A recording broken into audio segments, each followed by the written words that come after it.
the whole. Yeah. Well, in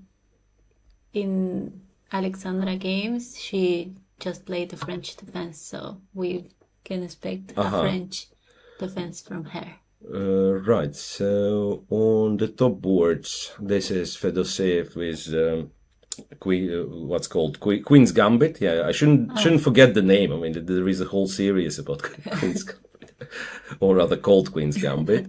Right, but not much to discuss here. We have, like I'm browsing through first 10 boards to check if we have anything really original. Well, not yet, of course, because too early to speak.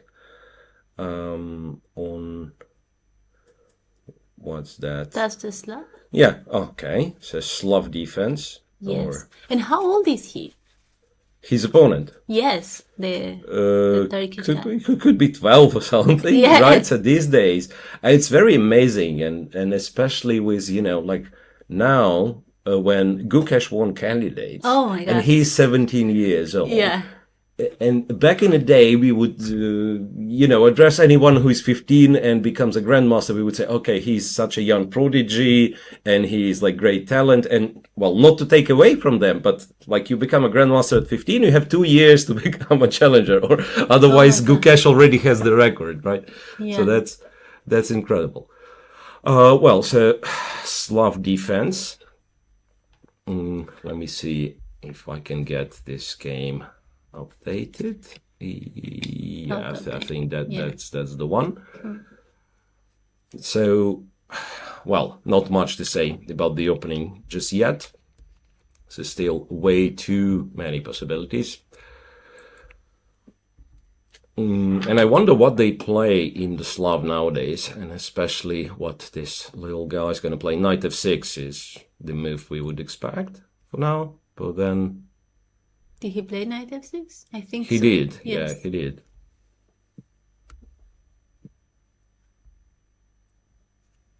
Right, so Knight f6, and this is maybe the first, the first choice for white. Yeah, so that's what I wanted to say. So e3 is played by Fedoseev, because Knight c3 leaves you with more options if black goes e6 or a6 sometimes, right? You then can develop the bishop to g5, but if you play Knight c3, you have to know what is your plan after black takes on c4. And e3 is more, more flexible move. And again, he played e3. Yeah, he played e3, and now for black black has quite a choice. So mainly developing the bishop to g4, f5, these are two options. You can say, I don't care what you are playing, I'm playing the Meran variation. In this case, you go e6, then knight d7, and so on. I think e6 was just, no, it wasn't. So that's a live board, right? e3 and black's to move e6. E6. Yes.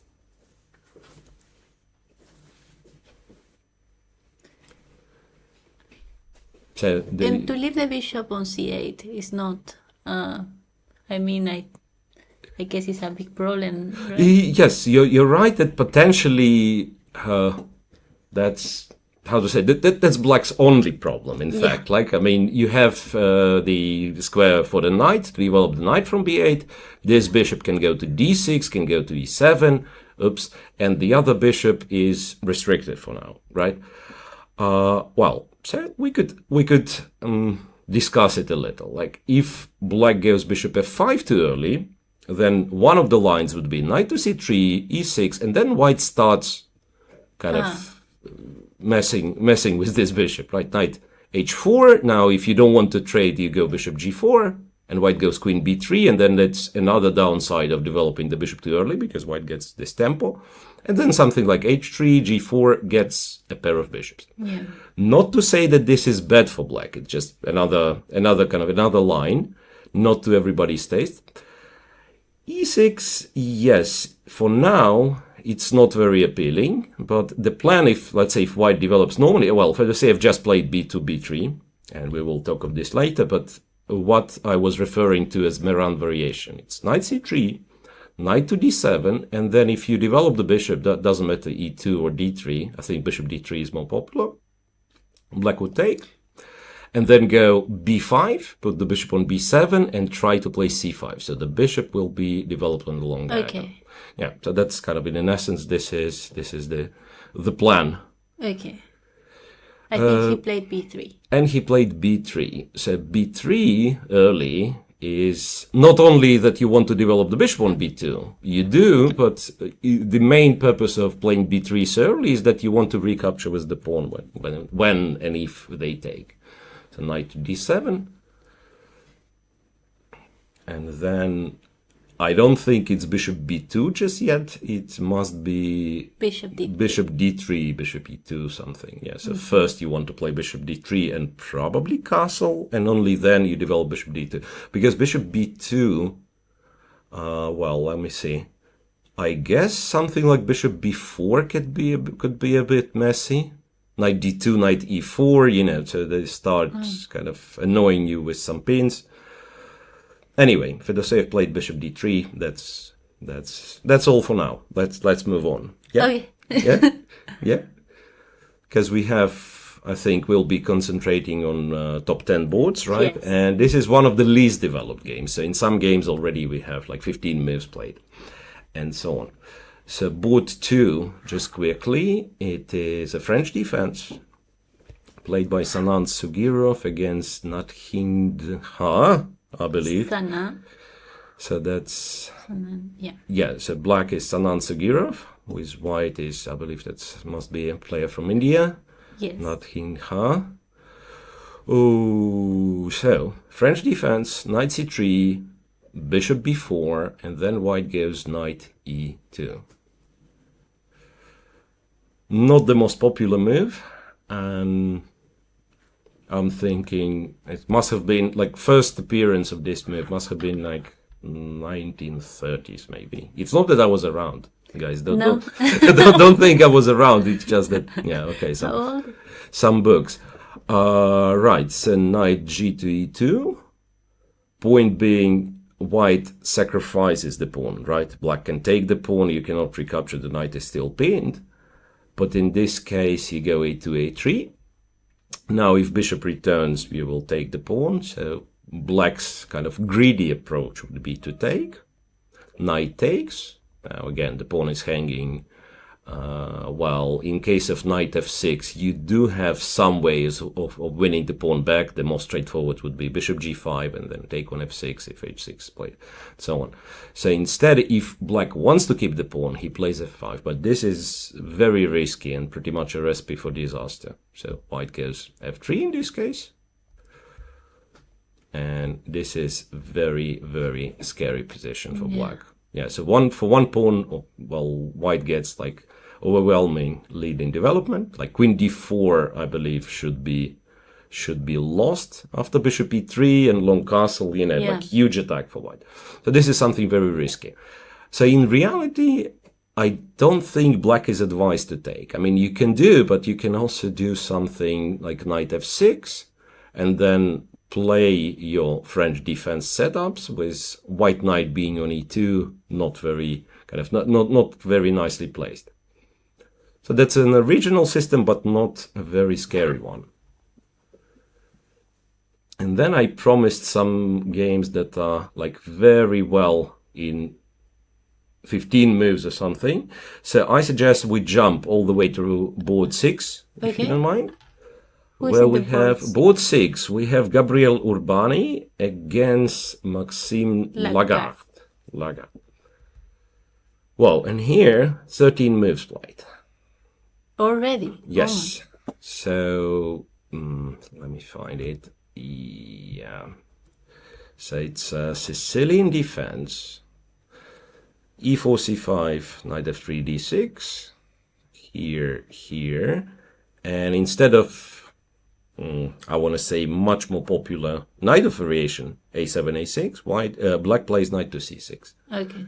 So, which honestly, still up to this day, I have no idea how to call it properly.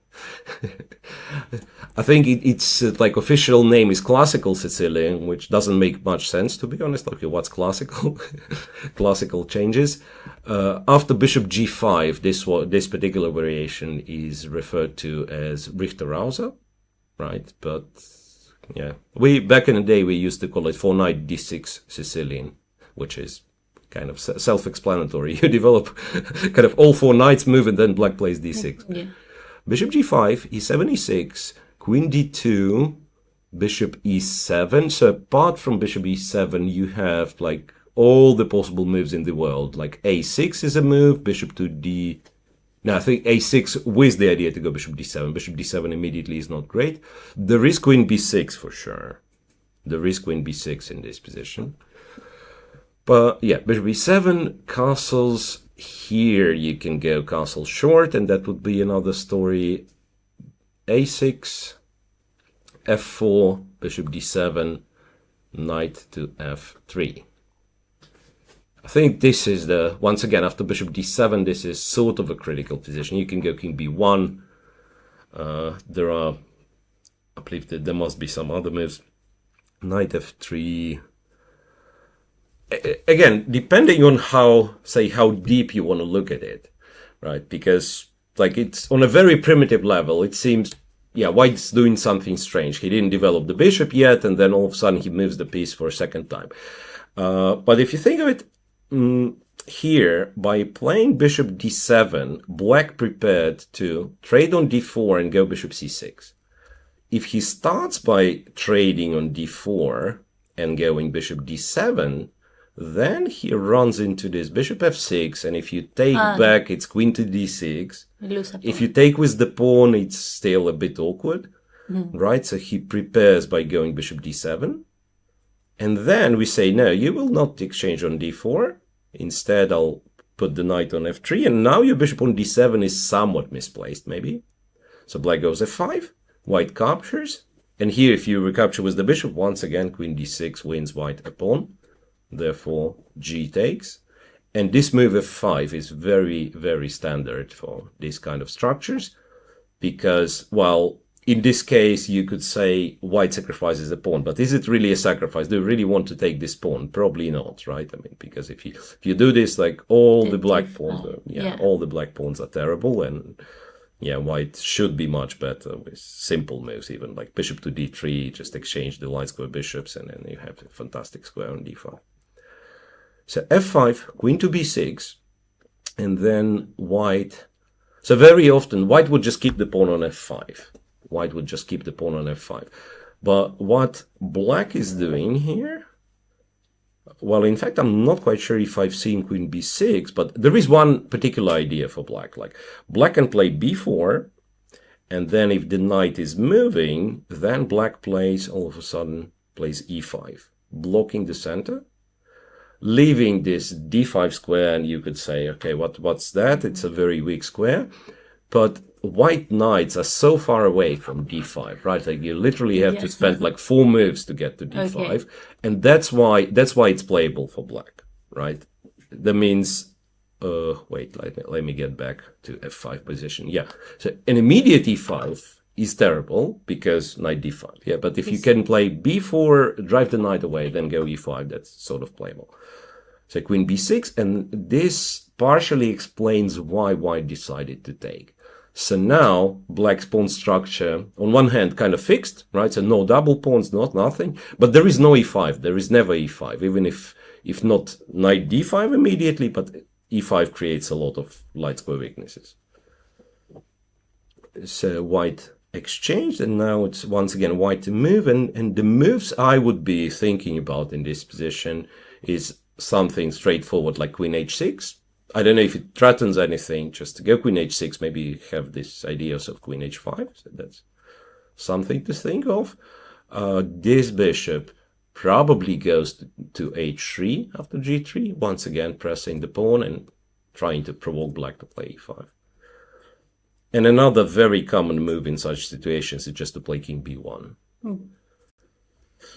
There is no threat for now, right? So you don't have to play king b1, but you know, the kind of the understanding of this move the way I understand it to myself, and I got to explain to my students that you're not yet sure where your pieces belong, because black is kind of flexible. He can castle short, maybe, and go king h8. He can castle long.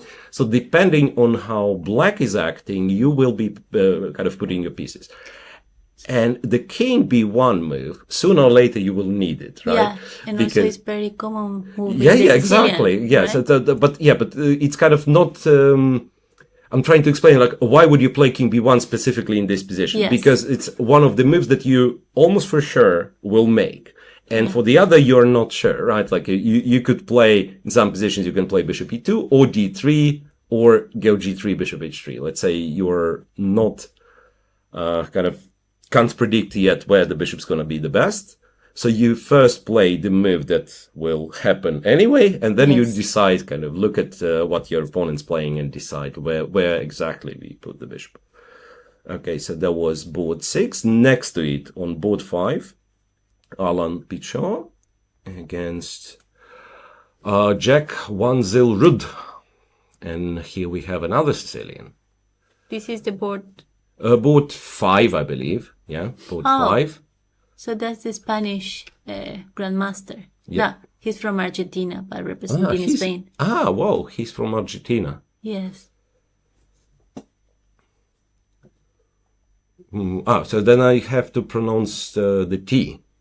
Pichot. Pichot. Yeah. Because for whatever reason I thought he was French, and therefore I pretended that I know how to speak French, and okay. Anyway, apologies. But you will have, something for sure will happen on this stream. We will be mispronouncing the names of players, so apologies for that. Apologies for that. Yeah. So another Sicilian, this time the Nida variation, so a7, a6, bishop to g5, e6, f4, and black is going for so-called poison pawn variation, queen b6, but first includes h7, h6, and bishop h4, queen b6. And till that day, I have no clue whatsoever what is better for black. You can play queen b6 immediately and go for similar lines if white follows with queen d2, and then you take rook b1, queen a3, blah, blah, blah. Very long theory. Or you can do the same with the inclusion of h6, bishop h4. What's confusing is that if you do this, in the game, white didn't play queen d2.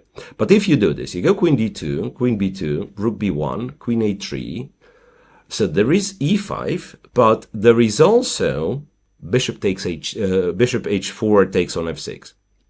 And in this position, compared to the line without h6, so it's absolutely the same position, but with pawn on h7 or h6.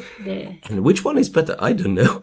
Yeah, I believe the consensus is that it's better to have it on h6. But, but why? No one knows. Maybe the bishop goes to h6? Yes. So it's better for white to have it on h6 because black bishop might go to h6. Yeah, fair enough. Yeah, it can be. It can be in some cases because let's say you take, you go f5, and maybe black immediately can go bishop. Yeah. Anyway, so white plays a tricky move, cunning move, a3, kind of blundering the pawn. But if you dare to take, all of a sudden knight a4. And this pawn protects b4 square, and therefore this queen is trapped on b2. Goodbye, queen. Yeah. a3, knight to d7, bishop c4, and black went with e5.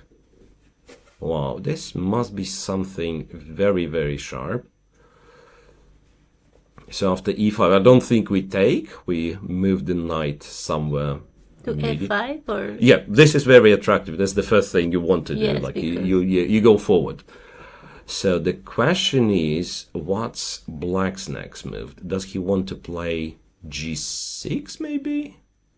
He gives a tempo to bring the bishop on g7 maybe? Yeah, well, first of all, it's not clear where the knight's going, right? I mean, we don't want to go, that kind of feels wrong to go to g3. Cannot go to e3, so I would assume bishop f2 intermezzo, attacking the queen. And the problem that I have with this line, that after queen to c7, both the bishop and the knight are hanging. So which in these lines doesn't mean anything, because it's very often that white goes queen e2, takes castle long, it says I'm winning, I have a decisive attack, right? So it's also possible in this particular variation of knight, because the king is getting stuck in the center, white gets some knight d5 ideas later on, so it's not impossible that this is theory. But it's very risky. Yeah, but what are the other options? Like knight e2 feels a bit passive. Yeah. No. And knight b3, covering the b2 pawn allows queen e2. Queen e3. And after queen e2, I don't think black wants to take this one. This is very scary, right? But he can trade. And I think these endgames, strangely, like white has very good prospects in the middle game, attacking possibilities, but endgames are usually normal for black, like quite solid. Say black would take, and I don't even know what we are taking with, because we also have to care about this pawn. So yeah, this is something I don't want to do with white. Okay, so something to think for Pichot. Knight f3 is... Knight f3, yeah, but same thing, right? Yeah. This check is annoying, and then, like, if you block with the bishop, you're returning, and maybe black gets a chance to take the pawn, particularly this pawn. Yeah. Or, now, look, knight d5 then. And it's not a checkmate, right? God. I mean, I thought knight e4 forces something, but no, bishop guards f2, so knight e4 allows knight d5. Taking on f4 now would be silly, because bishop f2 traps the queen. And taking on f4 with the queen is possible, but also feels like very, very scary. Like the queen might get lost here. So, I don't know. Yeah. Very intriguing. Do you think he blundered, or... No, look, there is very good way to say... white blundered. This Yes. I wouldn't know. It's very easy to say that black had everything prepared, because he didn't spend any time. Yeah, the time control here, by the way, is like, what's it? 1 hour and 30 minutes with 30... minutes after 30, yeah, 40. right, and also 30 seconds increment, Yes, right? yeah. So that means when you see 1 hour 30 minutes on player's clock, that usually means that he barely spent any time, just 30 seconds per move. And what is that clock in the background? So this is, I believe, the large numbers. These are the time from the start of the round, right? So, well, that's actually the time. 1541 is the... okay. It is. Yeah, so that's time in Italy, if you will. Good to know. Yeah, it's time in Italy. It's the clock which signals it's time to have lunch or dinner, which is very important. That is the break time in Italy? 4 hours? Yeah, no, okay. I was telling stories, right? So they take the lunch break very seriously. And yeah, one of the places I've been here in Sardinia a couple of years ago had a lunchtime break for 4 hours, 12 to 4 p.m. That sounds heaven. That's great. That's absolutely great. Okay, so we leave this one and we move on to something I don't even know. Like, do you have any preference on what players shall we check? Okay, let me see. Maybe we check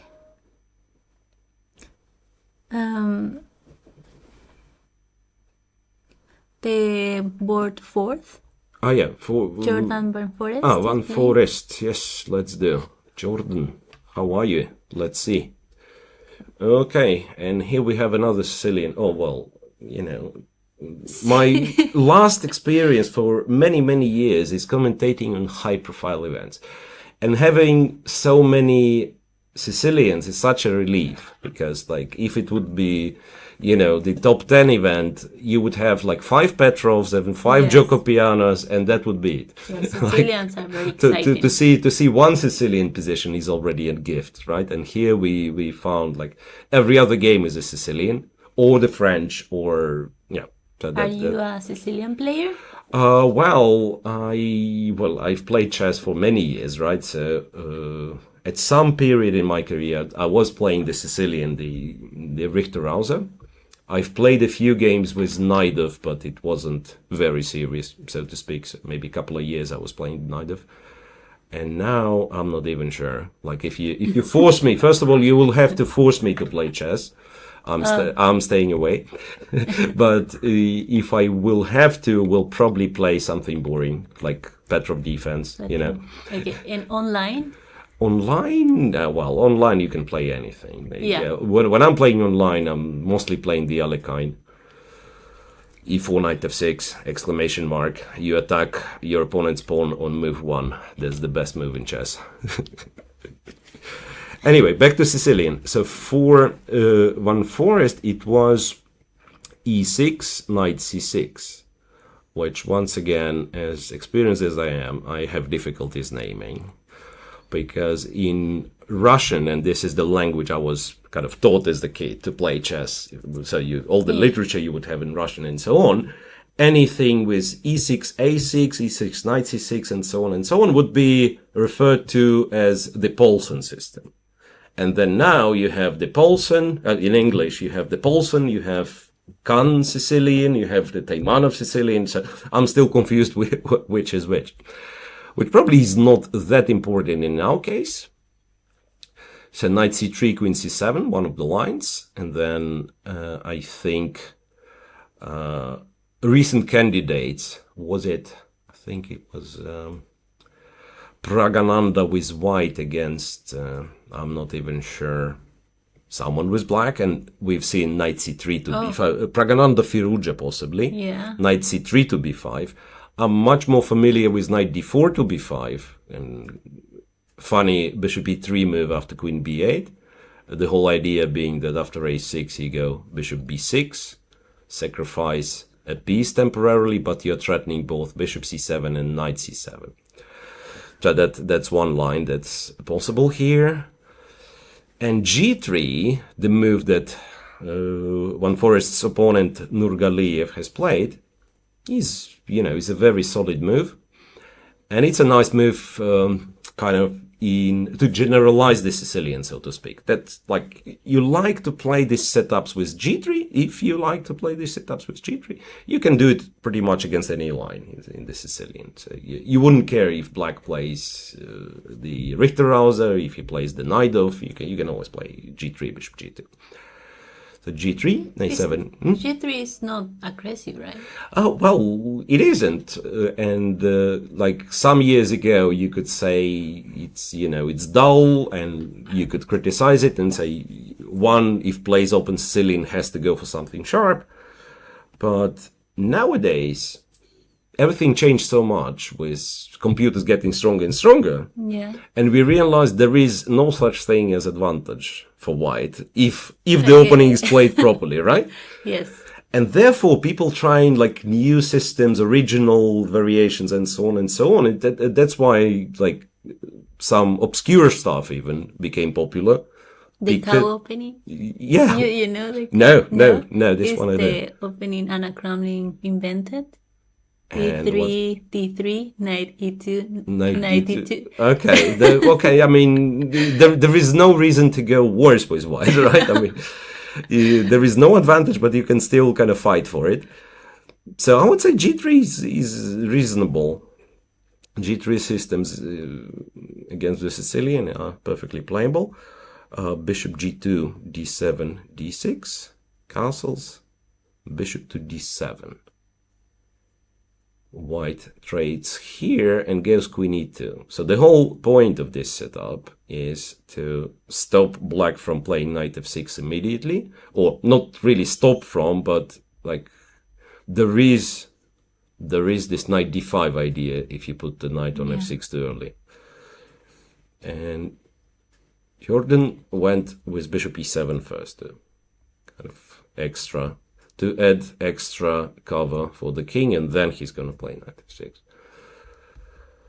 Let me update on this one. Yeah, we are still here. So Nurgaliev, it seems like he's out of the book already. So after move 10, he has spent, roughly 20 minutes. Where is he from? I would guess Kazakhstan. Ah, guess Kazakhstan. Yeah, so I've seen quite a few players from Kazakhstan, and fun to see some old friends, to be honest. Like one of the players in here is Nurlan Ibrahim, and I believe like first time we've been to the same tournament must have been like 20 years ago, when I was still active chess player. Probably had higher rating than now. So yeah, that's another good thing about open tournaments, that you get to see friends that you haven't seen for a very long time. Okay, after bishop e7, what does white do? I don't know really. Rook d1 or king h1 f4. Yeah, this queen e2 move, now that I'm thinking, queen e2 move is something not very common. Queen e2? Yeah, like not in these structures. I would expect, like, if you want knight d5, I would expect rook e1 with the idea to go knight d5. Yeah. Queen e2, I'm not sure where we want to position our other stuff. Well, we've gotten some update. So after queen e2, wait a second. Queen e2, bishop e7, white went a4 now. Kind of stopping b5. Not that black was interested to play b5. Bishop f4, rook f to d1. Not much I can say, to be honest. d6 is the only weakness for black. But it's not that weak, right? No. And now I want to say that if the game goes as it went in our case, I'm totally on board with your comment that bishop g2 is not very... g3, bishop g2 is not very aggressive. Yeah, it's not the most aggressive of the systems. By the way, just realized we have gotten some update on the time players spent. So perhaps we were somewhat behind the live position. So was not getting the transmission of the clock correctly. But life improved, yeah. All right, so blah blah blah. What else can we check? Whoa. Which one are you? Pichot. Back to Pichot, the most exciting. I'm already calling this the most exciting game of the round. Guess what? After e5, I said something silly that he will not trade. Well, where are we? So e5, fe5. So he did take d5, knight f5, g6. So it looks like it only helps black, right? So now black can develop the bishop to c5. But he had a very specific plan of going knight d5, knight d5, queen takes. So the pawn is hanging. It's the most powerful threat in the game of chess. Checkmate in one. Rook h7. Defending the pawn, but there is still a difficulty for white to move this knight, right? If you go knight g3, you lock the bishop out. You allow this queen e3 check, which is very annoying. Yeah. No way. Even a funny sequence like queen e3 and then queen f4 might win the bishop.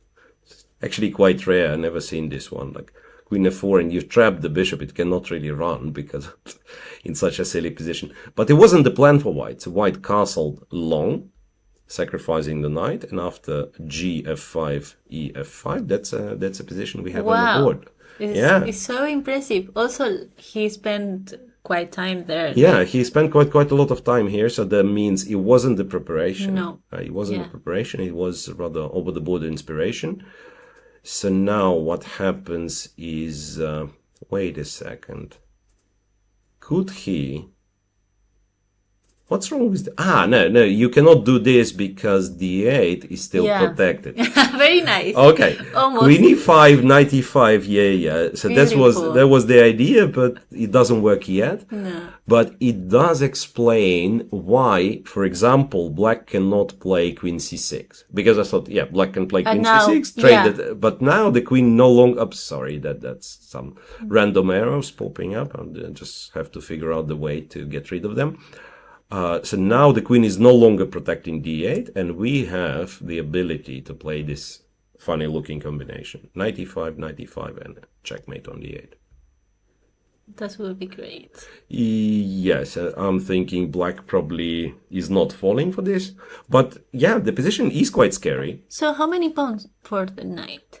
Only one pawn for now. Yeah, but it does look quite scary for black, because how do you develop? Like white has kind of, if white is to move, next move is rook to e1, and then white is ready to sacrifice on e5. So black has to figure out the way how to go about it.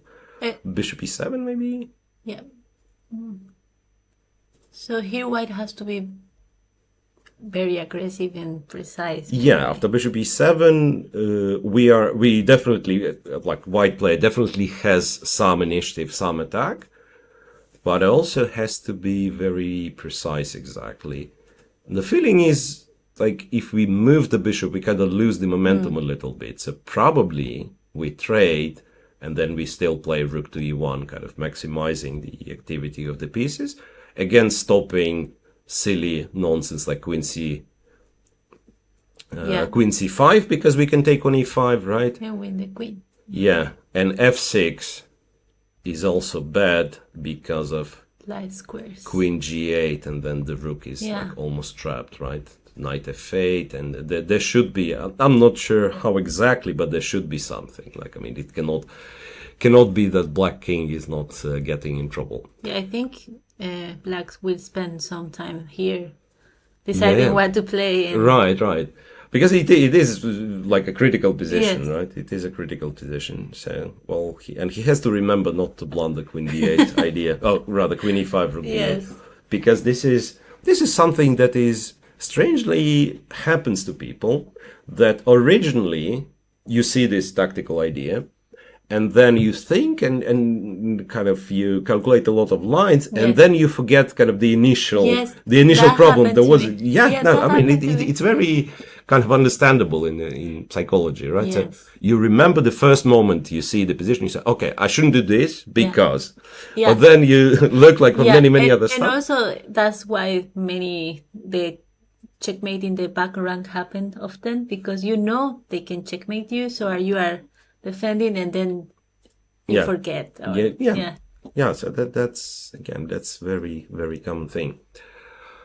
Right, some development in other games. I'm not sure what do we... Okay, finally some position... Well, something happened in Fedosev's game, but there is still not much to talk. Board 2, board 3 we never checked, so let's check board 3. It's Kirill Shevchenko, Ukrainian, currently representing Romania, if I'm not mistaken, against Nicolas Perosa from Italy, right? Italy. Okay, so here we have the so-called King's Indian. Defense, bishop e2 castles. I love the King's Indian. With black. Yes. So let me tell you, it was much more fun playing the King's Indian before players with white realized that they can actually get checkmated. Because nowadays they are very annoying. They are not playing the sharpest lines. Yeah. And by sharpest lines, I mean, of course, the good old classics like e5, castles, knight c6, d5, right? And then white is attacking on the queen side, and you go move the knight, go f5, and checkmate. So this is what I would say when I was 15. I was questioning, why would you play like this with white? I thought black was almost winning. The reality is it's not exactly true. And this particular line, bishop e2 and bishop e3, it's quite modern setup, because it's not that easy. It's not that easy for black to organize like their pieces the way you'd love to, because if e5 happens, I believe e5, d5, and since you did not develop the knight from g1, you'd have some g4 ideas and so on, so you restrict black's active possibilities quite a lot. So that's why after bishop e3, black has played c7, c6, one of the possible waiting moves, so kind of waiting for white to speak up. Knight f3, and only then e7, e5. So d5, c takes, c takes. And with the c file being open, it's already much harder for black to kind of ignore what's happening on the queen side and just go knight h5, f5, because very often white will be first with some knight b5 ideas, like say rook c1, knight b5, knight c7. So black has to be much more trickier after that. So that's all for now in this game. Yeah, he already spent like quite time too, because half an hour to reach this position with black, and probably not a very good sign, if I'm perfectly honest. Like, if you are not familiar with all the subtleties of this position, you can easily get in trouble. Yeah, but also it's the first round. The players don't have time to prepare for their opponents, right? Right, and something that I didn't check. Can you check it now, please? Like, what are the ratings of the lower-rated players on, like, say, top boards? So that for those of you guys at home who do not know how the Swiss system works, it's in round one, you have the list of players arranged by their rating, right? And then imagine it's a sheet of paper which is split in half, and something like that is done. So say if we have 100 players, the number 1 by rating plays with number 51 by rating, right? So the lowest has 1900. 1900 is the lowest, but those who are playing with who are playing on board 1. Oh, okay. Say Fedoseev is 2690, and his opponent is Yilmaz Baver must be like 2300.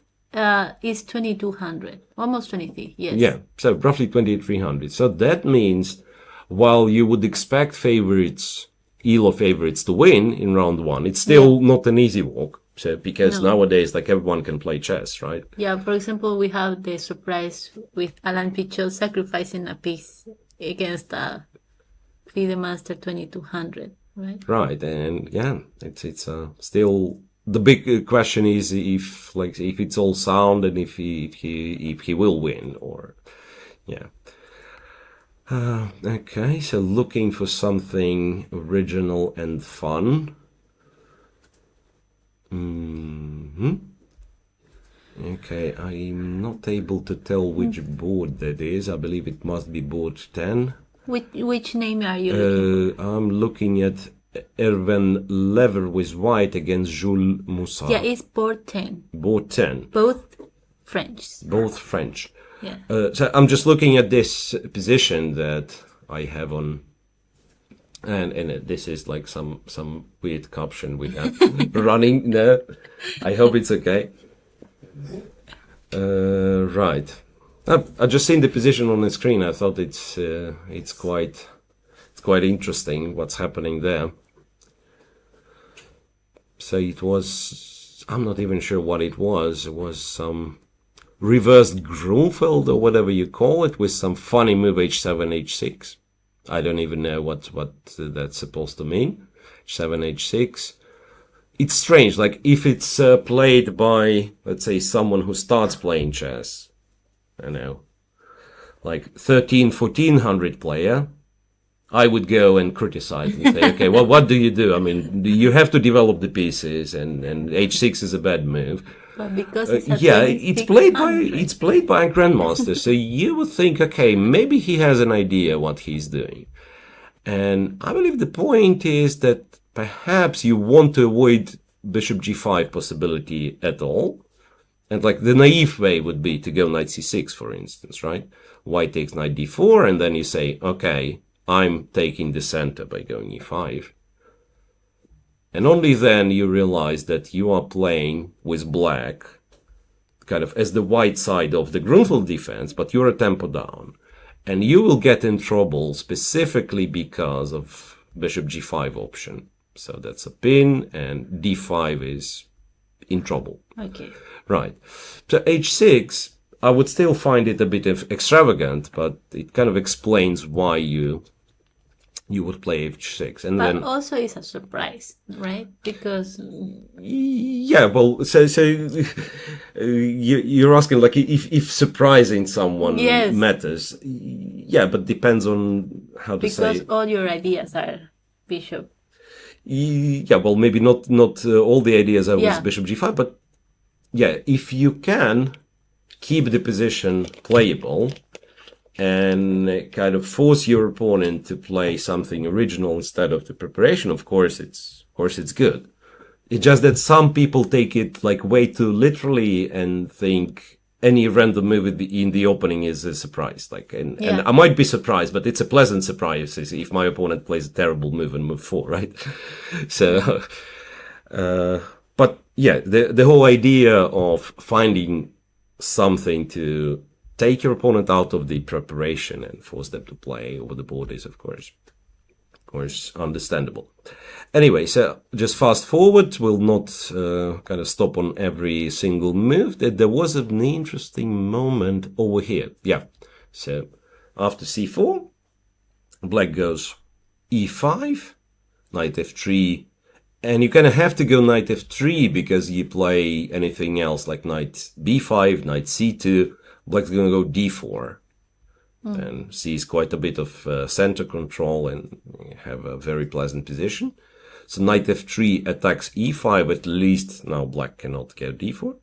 So black is provoked to go e4, knight d4, rook to e8, cd5, queen d5, knight b5.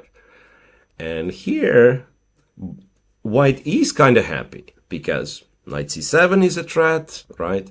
If you trade on d1, rook d1, still knight c7 is a threat, so you probably go something like knight a6, and then white says, you know what, the least I can do is trade, double your pawns, go knight c3, go knight d5 maybe, so I'm very happy. And the rook is controlling the... Yeah, the d file, absolutely. And then, so white goes knight b5, thinks he's very happy, and then he's running into this. Bishop f2. Wait, can I ask, is the evil bar working? Because... No, I don't think so. No, we don't have an evil bar on the stream, and that means it's not working. You want it to work? Maybe. The viewers like all the time. Yeah, well, if the viewers want the evil bar, we can do it, right? Okay. We can do it on the live board. Or we can also do it on our analysis board, right? Oh, it's okay. Yeah, so bishop f2, and white decided to go king h1, which probably wasn't but why? all that great. Why you... Oh, okay. So you cannot take with the rook. Yeah, so that's the biggest problem. You cannot take with the rook. And if you take with the king? And if you take with the king, now I'm honestly thinking that this was possible. I'm not sure if it was better, but it was possible. And I presume black's idea was to go knight g4, king back, and then just take the knight on b5. So what he wanted with king h1 is he was expecting black to take, and then white captures on f6. Okay. Oops. White captures on f6, gf6, and only then takes the bishop. I think that was the big plan. But black replied with queen h5. Queen h5, and then bishop g3 is a threat, knight g4 is the threat, so you don't have the time to go, say, knight c7, because, black would be just winning with bishop g3. So white has no other choice, takes the bishop. After knight g4, not to resign immediately, you have to go queen g1. And then at the very least, black can take here and take the knight on b5. Which, well, it's an extra exchange for black. An exchange. Yeah, white probably gets some practical compensation for the next few moves, like going knight a3, knight c4, a few rook jumps, bring the rook to d1 or f1. There is a strong bishop, but if black plays carefully, he has to be winning. So we are getting some positions where we can clearly say that there is an advantage for one of the players. In this particular case, the black is close to winning. So now that we've gotten the evaluation bar, let's click through the games again and see, for instance, back to Pichot. What does Engine think about this position? Well, slightly favors white, but not much. Yeah. Slightly because favors the white. engine likes material. Yes. I think But I'd say, you know what, like, if there would be something like straightforward for white, the engine would be first to find it. Yes. Right. So that means probably if black plays everything correctly, he has some way of defending, and it's not more than, say, perpetual check.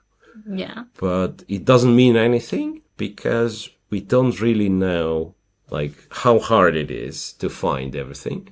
Yeah, like I was suggesting rook to e1, which Engine doesn't really like because of this move king f8. Makes sense, by the way. You go king f8 and probably can play something like queen f6, and so what? Aha, and then it comes up with this line: rook takes, knight takes, queen takes. More sacrifice. Yeah, and white is a rook down, and even if white is to move, it's not clear what his big threat is. And despite all that, the Engine has it as equal, which maybe is f6. Try to. Yeah. Okay, let's check. f6, and then queen g3. It's not very intuitive. I mean, when you start looking at computer lines, sometimes you think, okay, I wish I could find all this tactic by myself. So it's queen to g3. Okay, this I can kind of get behind. Queen g8 checkmate, or queen g8, very powerful check. After rook g7, computer says queen h4. Now attacking h6, and again you have to defend, and it goes queen h5, and wants to play queen g6, from which it attacks g8 and h6 at the same time. But these are very Engine moves, like moving the queen. Yeah, no, I mean, starting with rook e5 is already quite an Engine move, right? So, yeah, but anyway, exciting times ahead after this bishop e7 and a trade on e7. Now, if I go a bit back, now the Engine is not impressed. What's interesting, it always says like it was around equal. Yeah. Castles, and yeah, so it's not like any side had some huge advantage. Okay. What we didn't check yet was maybe board 6. Yeah, board 6 is Are we already? Lagarde. Yeah. I mean, we can. We can return. Not too many moves were played, right? F5, queen b6. I think we've seen this. Okay. Now I'm happy because king b1 move was played. So king b1, castles long, and then g3, king b8, bishop h3, attacking this guy. Knight a5, not a5, but knight a5 to c4 also makes sense. Knight d4, b4, knight c2, and black nonetheless plays e6, e5. So now if we imagine white never traded on e6, right? He would not have knight f5. Now he can take on d7, rook d7, and put the knight on f5 at least. Still looks like better for white. Computer's not impressed at all. Yeah. Not impressed at all. Computer thinks it's equal. Honestly, I would prefer to play white in this position. But you never know. Yeah. Because it looks like he has a bad bishop. On e7, yeah. In the final position of this line, right? Bishop on e7. So counter argument probably is that this knight on e2 is not ideal. Again, like if we are talking about white having unlimited amount of time and he gets the knight on d5, then of course we are very happy. But there is no kind of no convenient route to get this knight to d5. I'm not even sure like what trajectory you could possibly use. I mean, probably this, but that means like you also have to spend a move on g4. So Lagarde seems reasonably confident in what he's doing. And again, look, I mean, a little bit of confusion. I'm not sure if this is the right time. Huh? Yeah, I think it's the right time. It is the right time. So he didn't spend anything. No. He's just in his preparation. So some good preparation by Lagarde. Back to Jordan 1-4 rest on board 4 against Nurgaliev. And here quite a few moves and some simplifications happen. So we've seen, I believe, castles, rook f to d1. Yes, Jordan played b6. So here, I would think, now I see what the problem was, because I thought white clearly kind of telegraphs, I want to play e5, yeah? And I would think knight d7 and then putting the knight on e5 would be not bad. I'd say white plays something like queen d2 attacking d6, and then you put the knight on e5 and you're happy. But I'm guessing in this case knight d5 is something that you should be kind of aware of. And now taking with the pawn is probably just bad. White takes, so this bishop is hanging also, the e7 bishop is hanging, yeah, so you're winning the piece back with some benefits. But instead of after knight d5, of course, instead of taking with the pawn, black probably takes with the bishop and then goes e5, and this is playable. It's not terrible for black. And again, we can get back to this discussion that the bishop on g2 is probably not great. Yeah, so that was an alternative, I feel like, because after b6, he allowed e5. E5, d takes, queen takes, and after queen b7, trade on c6 and queen c7. So white insists on trading the queens.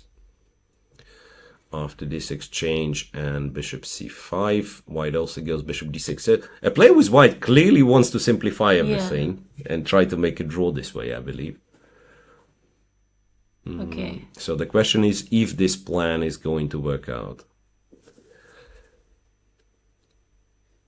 So what we do, I don't think we have to take with white, with black, because then white captures on d6 and this pawn is hanging. And also the rook is active? Yeah, rook is very so I was thinking after bishop d6, one thing we could do, we could go rook c8.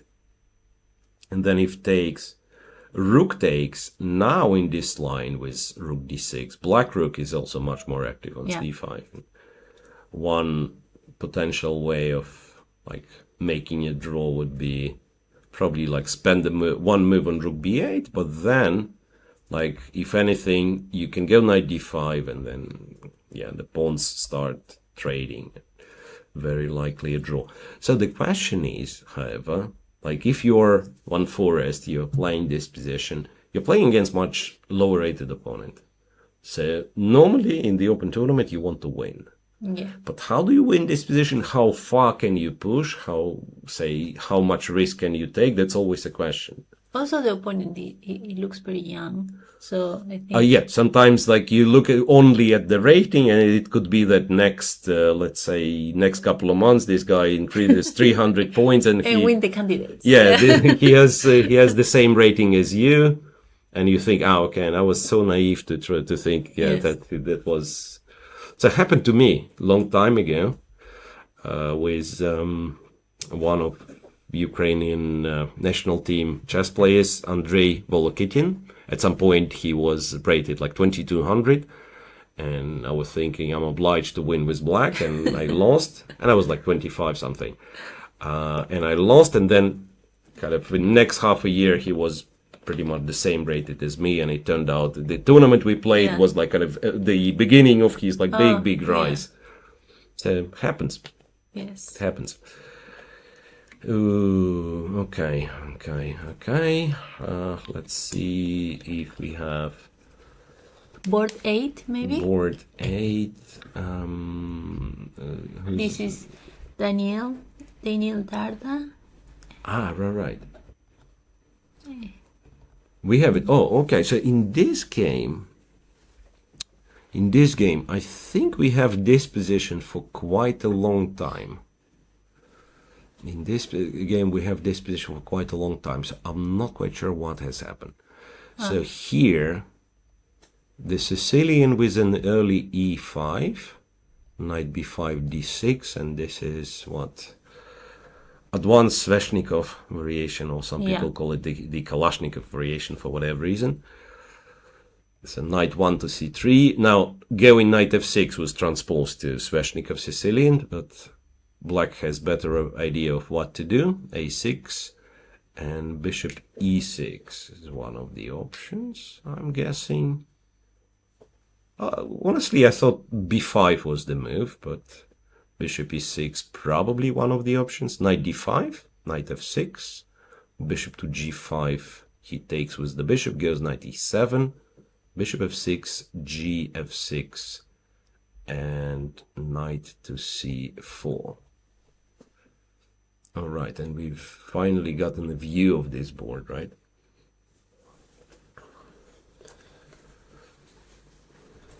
So what happens here? It's you have something very similar in the Sveshnikov. You have some positions that are very similar in the Sveshnikov, with black pawns being like f7 and f6. The only difference would be that the knight is getting stuck on a3 in the Sveshnikov, like because black would play b5 much early on. So now after knight c4, b5, of course, nobody is going knight a3. No. You'll play, I don't know, knight e3. Probably. Okay, can you play knight d2 is another question. Sacrificing? I don't know why. Yeah, I don't know why, but I wanted to see. Yeah, probably not the greatest idea. Even though I can imagine, like, you go knight e4 and black has to go like knight b6 and maybe some queen f3 happens and then castle long. So white is a pawn down, but if something like this happens, the knight on f5 is quite nice. But the move he played, knight e3, is perfectly fine, of course. Perfectly fine. It's just that I was a bit worried, like if black starts with f5, f4, like what do you do? Maybe you go queen h5, and then if f4, you move this knight again. Knight f5, of course, is the move.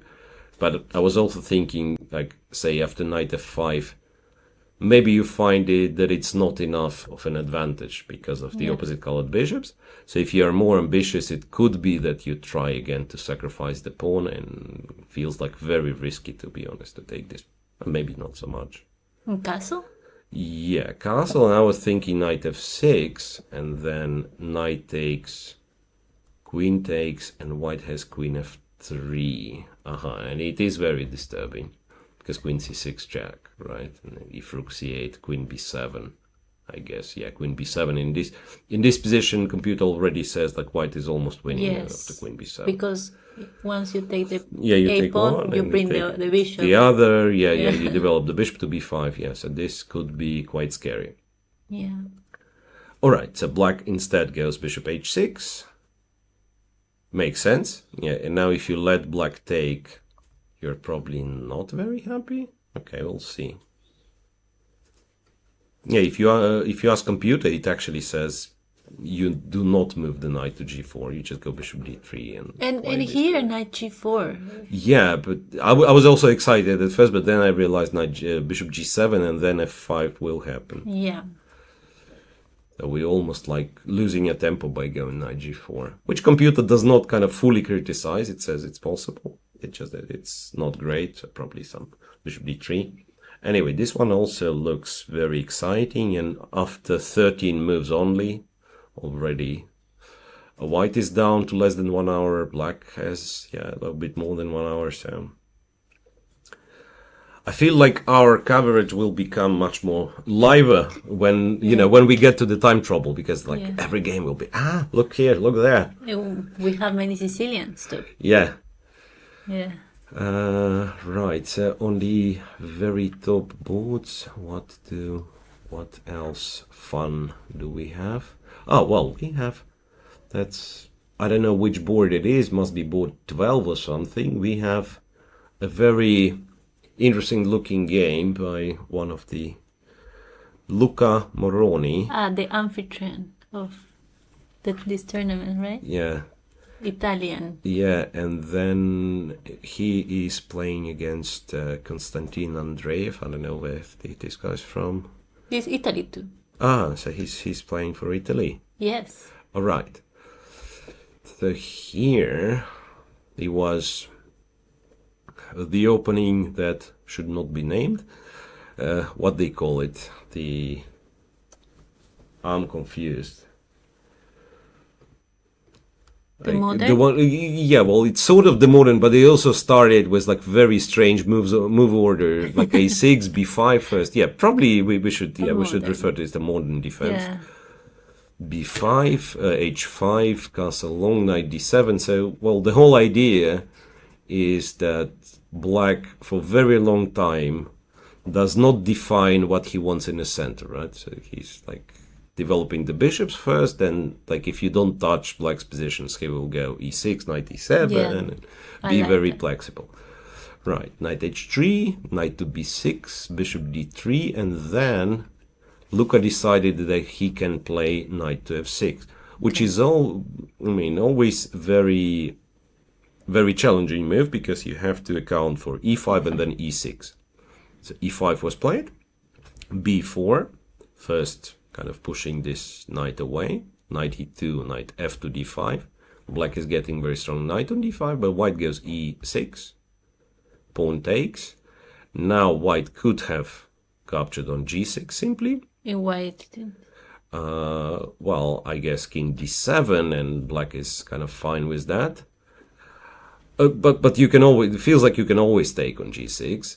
What's interesting, I'm looking at the computer line, and the computer likes it very much for white after bishop g5.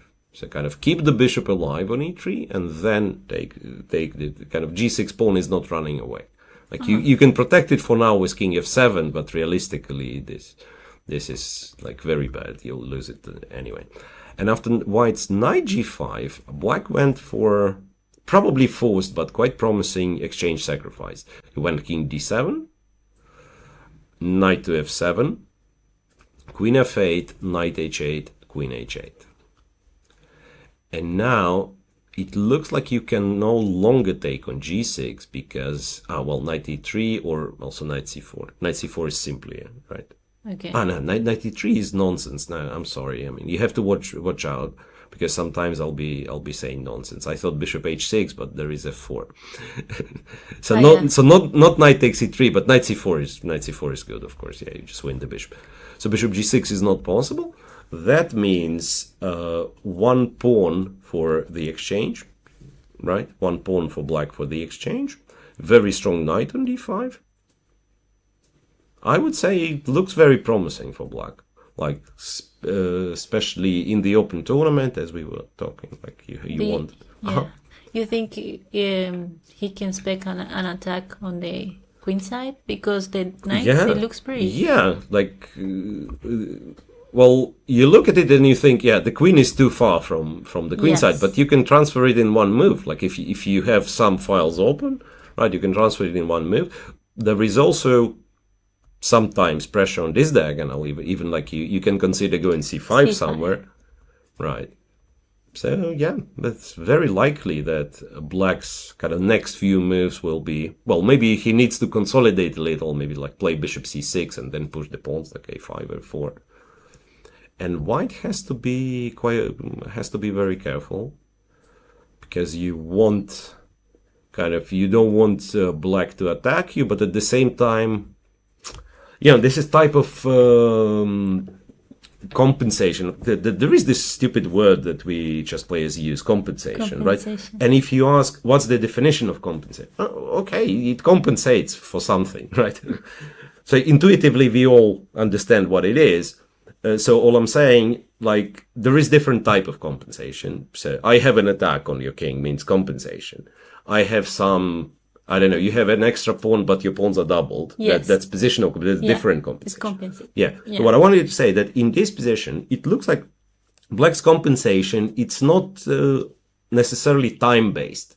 So it's not because black only has like an initiative or something. So he has some long-term positional pluses. Like the knight on d5 is a very good piece and it's not getting kicked away anytime soon. So if white does not play energetic enough, black can allow himself to play quite slow. Like prepare the attack. Go bishop. It doesn't need to sacrifice anything. Go bishop c6. Push this pawn like a5, a4. And then look, do you want b3? Do you want a3? That looks very comfortable. Computer has it as equal. Yeah. But then again, what's equal? Well, at this pawn on b4, I find it very pretty. Like he restrict the knights, maybe. Like Cannot play any pawn. Right. Even the move like c5, which is okay. It's a white to move, so we can play a move like bishop g5, for instance. A move like c5 is also possible, and you can see that c4 is not out of the equation. If you take, you probably lose because check. And I wasn't sure. Well, computer says bishop a3. I was thinking even this looks funny. No, this is bad. In fact, bishop a1 would be lovely to put this sort of checkmate. Yeah, but bishop a3 serves the same purpose. It's just better. Yeah. And black wins this way. So definitely looking promising for Luka. Okay. Anything else that we want to check?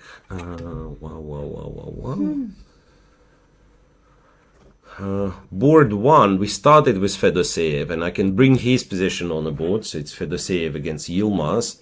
The thing is, it's one of those lines in, I don't even know, like, should I call it, but probably semi-Slav is the safe way of referring to this position. One of those lines where, like, no one knows what exactly do you want with either color. So, first things first, like, everything is on the board. Not a single pawn is traded. And you would think, like, I've played all the moves I want, and now it's time to go break in the center, but not really, because on the previous move, it was more or less the same position. You would say, yeah, okay, let's go. It doesn't work. So white includes kind of semi-useful moves. And he's also probably not afraid of black breaking in the center, because otherwise he would stop it, right? Yeah. So that's a tough position to play, and also tough position to commentate, because you can have, like, what I find sort of easier for the commentators and also more instructive, if you like, is when you have the pawn structure that already formed. Yeah. Some, the French, and then white plays e5, and we can immediately say, okay, white has, the space on the king side, he will be pushing on the king side, black will go c5, blah, blah, blah. Here, you have no idea, I have no idea, no one knows, maybe players do not know, what pawn structure is going to look in 5 moves. That's why, you can, of course, highlight that, okay, c5 for black, one of the ideas, e5 is another idea, white, pretty much e4. Now I'm thinking, strangely, one of those cases where white having the knight on d2 probably, arguably could be better than having on c3, because then white could have gone knight e5, which he cannot do with the knight on c3. Yeah. So yeah, feels like e4 is what you're looking at, but again, this can be played for a very, very long time and stay intact. Like white just played rook c1. Let's say black finds something as useful move. Queen c7 to b8 to a8. Who knows? h7, h6. maybe a useful move. And then white starts thinking again, and white says, okay, and I'll play h3. Yeah, so here black has to decide. Yeah, okay, let's just, you know, for clarity's sake, let's try what's wrong with e5, let's say. So cd5 is bad. That's first thing to mention, that you actually run into e4. Because very often, you know what, like calculating lines in such positions, you say, okay, I can take CD, they take CD, and then let's go, right? But here you have to watch out that there is e4, so CD5 is not possible yet. But what? E4 is a threat, so probably we take. Yes. Knight takes, and maybe then CD5. Even like not caring much about this bishop, I feel like it's not so important. And let's say after black captures, knight b5, and thanks to this pawn being isolated and white being able to kind of put one of the knights on d4, also the other one on b5 is nice. It could be the white is somewhat better in this position. I'm not sure. Maybe black doesn't have to take here. Maybe take the knight. Take the knight. Maybe not take at all. But yeah, takes the knight. Queen takes. Right, same thing. C takes. Always has this knight b5. Annoying maneuver. So it feels like maybe it's too early for black to play e5. Maybe prepare it with. Yeah, like queen e7 something. Yeah, like queen e7 is something that they very often do. Also with the ideas of going bishop a3. One of the annoying things you can do, you can go bishop b4, and it's not that you want to take immediately, but if white goes e4, then you can take here, exchange everything on e4, you'll get opposite colored bishops, so on. And white is annoying because the bishop is quite stable on b4, and if white goes knight a2, you say, okay, fine, I want a draw. In this position. You have higher rating, yes. I agree, yeah, I agree for a draw, and try to find a better move than returning the knight to c3. No, seriously, it's an interesting psychological trick, because if you're higher rated and you play this game, you almost do not look at knight c3, because this allows your opponent to repeat. But if I just give you this position and say, okay, what's the first move that you want to play? Of course, I see my knight on a2, it doesn't do anything. Let's go knight c3. Yeah. So this could work. Yeah, I'm not saying white has to play knight a2. He can play other move like h3, and yeah, you just keep waiting. So play queen e7. So whenever they go knight a2, you say, okay, I'll go back to d6. So well, for the Save's opponent, at least for now, he's doing reasonably well. The position is around equal. On the second board, one of the least developed games, because after 1 hour of play roughly, we've gotten 8 moves only. 8 moves only. So that's not hint ha. Pardon, that I believe I pronounce it terribly wrong, against Sugirov. This was this French with knight e2. And one of the rare moves, Sugirov played one of the rare moves, knight to c6. He decided not to take. Yeah, so knight to c6, a3, bishop a5, b4, bishop b6, bishop g2. Oh, sorry, bishop b2. So this way makes sure that the d4 pawn is still protected. Bishop b2, but black says, nah, I just go knight e7. I'm waiting for you to define what the structure gonna look like. And white eventually played e4, e5. Okay. So now, if I got it right, knight f5, white's gonna play knight a4, protecting this guy, but also getting ready to trade on b6. So what black is supposed to do, I'm not sure really. I mean, the question is, why is he thinking for so long, Sugirov? Because, say, you can always say, I'm just castling, I go f6, I play my usual French defense. Not sure. f6 immediately. But then again, you can ask, why f6 immediately and not castle, right? You're probably not castling long here. Yeah, so I'm thinking it's either castle or f7, f6. Yeah. who knows? Maybe he's looking for some. And after castle, can try to go f4 or with white. Yeah, this is I'm somewhat afraid of with white, like to overextend those pawns, because now knight f5, and in some positions there will be this silly check. Also, apart from the pawn on d4, now I'm threatening some knight e3. Computer's not impressed. It probably still goes knight a4. Yeah, like knight e3, queen c1.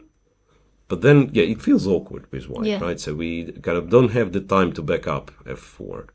So if after f4 it's us again to move, and we say you have the knight on f3, so then f4 is probably... Yeah, so here I would probably start with knight a4 anyway. Because it feels like it is something that you have to do. In all the variations that we look at, knight a4 is something that we have to do. So probably start with knight a4. And after, say, f6, we trade here. And we do queen d2 and just play this position. Which probably both players are kind of fine with. Bishop d7, bishop e8. This is like one of the ways to activate the bad French bishop is to go via e8 to g6. So it's a very... No, knight f5 is not a move. No? No, it was my silly analysis. Very complex strategic game.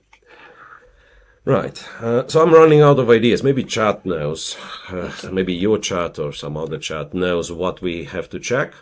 We have access to quite a few games here.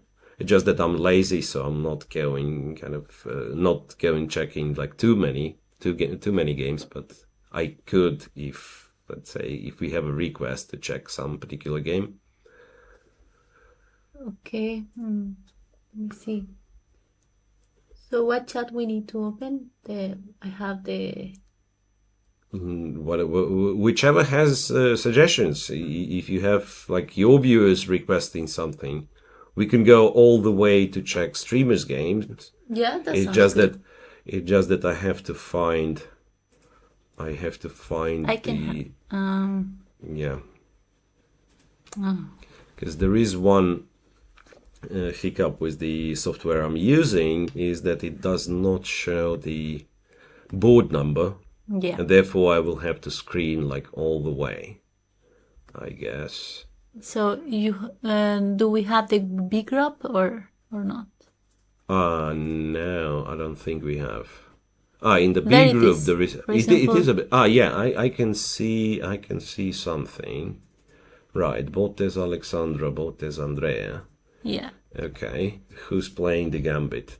Does anyone of them? No, queens are on the board, so no Bore's gambit today. No. That's the only thing I know from the streamers world, that there is such thing as Bore's gambit, and this is not necessarily the best gambit. Anyway, Alexandra's position looks quite impressive, to be honest. So it was what? It was the French with not the real French, right? D3, knight D2. It's what people call the King's Indian attack. The King's Indian attack. Yeah, so there is no attack really. It's just that the white plays as Blackwood in the King's Indian, and therefore, like King's Indian, and white pretends that he's attacking. Anyway, on move 15, let's say we click on move 15, and we see that this is like if white was playing with black, if white was playing the King's Indian and also played it quite badly. Yeah. So, already here. I don't know what he's doing, the knight on f1. Yeah, he's got stuck somehow. Wait a second. So, a suggestion to improve after d4 probably should have. Yeah, knight f1. You're right. Like knight f1 here probably was not to the point. Yeah, because like maybe you take, like knight f1, d4, and then you have to react. And he reacted with c4, but then this knight got stuck. After a6, a3, e5, bishop d2, a5. Well, black also kind of wasted a little bit of time, but that's fine. So one thing he could have done, and it's always a big debate in this kind of King's Indian. Let's imagine we put the colors reversed, so we are playing with black, the King's Indian. There is always a question how good/bad it is to just go a4 and say I close the play on the queen side for both of us. Like, I don't have any play, you don't have any play. And then black has a square for the knight, white potentially, like in a long distant future, maybe this knight somehow gets to b5, but not much than that. And but here, with white pieces being so badly placed, this knight on f1, I think somewhere just f5 is gonna come, and you don't really have any counterplay. Yeah, because all the pieces are being it's so strange. interrupted. Yeah, absolutely. Like you want this knight to move, but and also very to bring the rook back to f1. Rook to f1 to have f4, yeah. Anyway, so white played rook b1 and then spent quite some time and decided there is nothing better but to go bishop c1. And this is normally when you know something went wrong. Yeah, all the pieces are in the back range. Yeah. Queen c7, knight d1, bishop h6. Yeah, bishop h6, by the way. I don't know if it's like really good in this position, but that's one of the ways to get rid of the bad bishop in the King's Indian, right?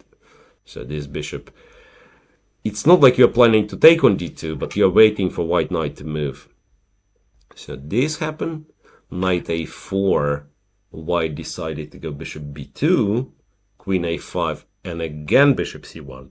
What? Knight c3, here, rook a6, and bishop b2 again. Well, he's dancing back and forth. Yeah, he doesn't know what to do. He clearly doesn't have moves then. So rook b1, rook b6. Why did I say b1? Rook b6, and what's white doing? I think black is almost winning. Yeah. So you go here, and black can simply continue developing, can go knight a4 as well, I'm guessing. Knight a4, and if bishop c1, I was thinking queen c3, just to illustrate. I mean, that's why I'm showing this line. To illustrate that sometimes this is pretty much the winning maneuver. But the knight is not... Yeah, the knight, but then we take the rook, right? Yeah. So the knight on a4 is not hanging, we are taking the rook. That's why I thought queen c3. And then if queen takes, the whole point is that we take with the pawn. And we clear the square for the other knight. Yeah. This is just terrible.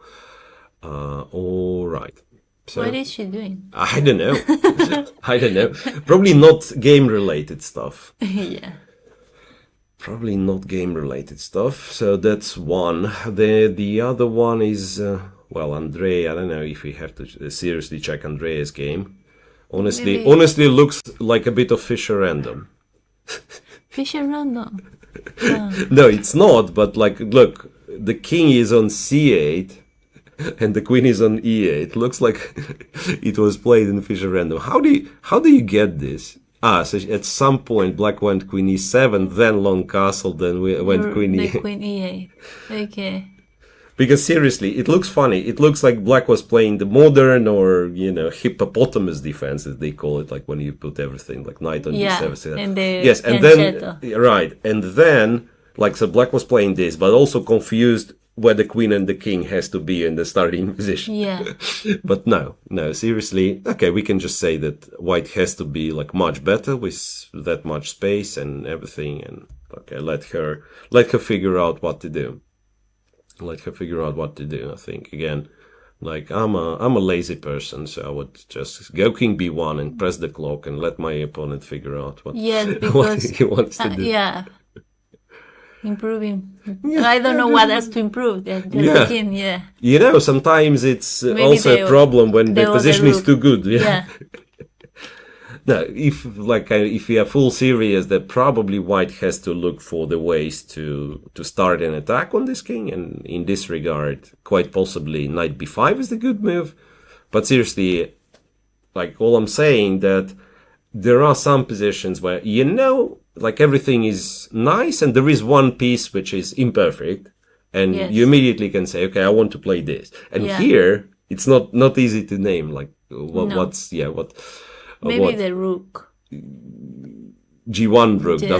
doesn't do much. Yes, but on the other hand, like there is no open Where? file. Yes. There is no open file, so That's it's true. yeah. Like I mean, D5. It's probably a bit. Yeah. Like a bit too concrete. It might be like very good move, but also like why would you want to calculate anything? And then that's why King B1 or Knight B5. Yeah. Also, I think Andrea is playing much better than her actual rating, so I think it will be very easy for her maybe to win this game. Yeah. Right. Yeah. Okay. So let's go back then to the top boards. Let's go back to the top boards. Maybe we have something somewhere. Maybe let's check Pichot and his. This one was. He has done something really strange, but probably not bad. So that's That's board 5 once again. Alan Pichot against Jack Van Zyl. Hey. Right, and this was the position we've seen, right? Yeah. And then what happened? He did play Rook H to F1, which was Engine's top choice. King went to F8, and then some mysterious move, really. Bishop to B3, almost like losing a tempo. Why? Which computer didn't like initially. It's a good question why. So I suspect, let's say, if we imagine black to move, let's say black goes queen c5 and you want to be free to, let's say, go queen f3. Yes. So in some lines, the bishop will be hanging. So it's not like absolutely stupid move. It's not like you just say pass. Yeah. But yes, still you would think maybe I can find something better than bishop b3. Compi was giving king b1, by the way. So after bishop b3, it favors black a little, still with the same queen c5 move, but the move that black played, rook g7, apparently is not great, because now computer favors white. But rook g7 is not a defensive move, right? Yeah, it's a strange move, right? Because you could argue that, say, yeah, the rook on g7 is not bad, right?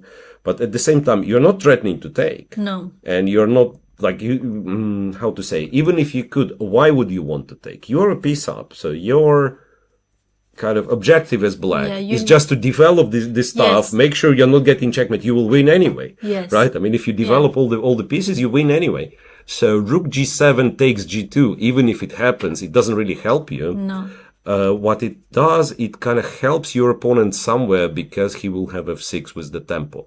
I say after rook g7, and I imagine king b1, for instance. It's, it's Engine's top choice, so I feel a bit kind of cheating, suggesting king b1, so full transparency, it is Engine's top choice. But also, like if you're a player with the white pieces in this position, you think, you probably like calculate all the straightforward lines, like you check f6, you check, I don't know, g4, h4, g5, and if you don't see something forcing, what you do, you say, okay, for my opponent, it's also not easy to make moves. So what I will do, I will go king b1. So in all those lines, there will be no queen e3 check. And I'll see what he's planning to do. Because, say, queen c5 loses, plain and simple, because of this trade, rook d8 and f6. And again, this is a big drawback of having the rook on g8. You don't lose the rook, but instead you lose the queen because you cannot stop this pawn. Promote him. So if not for queen c5, it's a big question what black wants. I suspect one of the reasons he played rook g7 that he actually wants f7, f6. And g8 is protected, right? So maybe this is kind of the real reason. Yeah. However, especially assisted by the machine, I can refute this plan. You can refute this plan. Queen d2, computer is very happy about queen d2. Hitting h6 after rook h7 goes, no, this is silly. This is computer lines, back to I d5, know. back to g7, and only then it shows its real intention, which is queen e4. So it goes queen e4, queen h4. Remember that, like, this very Yeah. slow maneuver, but it's not so easy for black to do anything. And to find that maneuver is not Right. easy neither. Yeah, okay, for white I agree. Like, it's not easy for white as well. Like, first of all, king b1, and also even like if f6 happens. So anyway, let's pretend we don't know king b1 is the strongest move. So this is something to consider. But then black takes, and queen e5. Computer is not impressed. Knight g4 says equal after this crazy line. Rook f7, rook f7.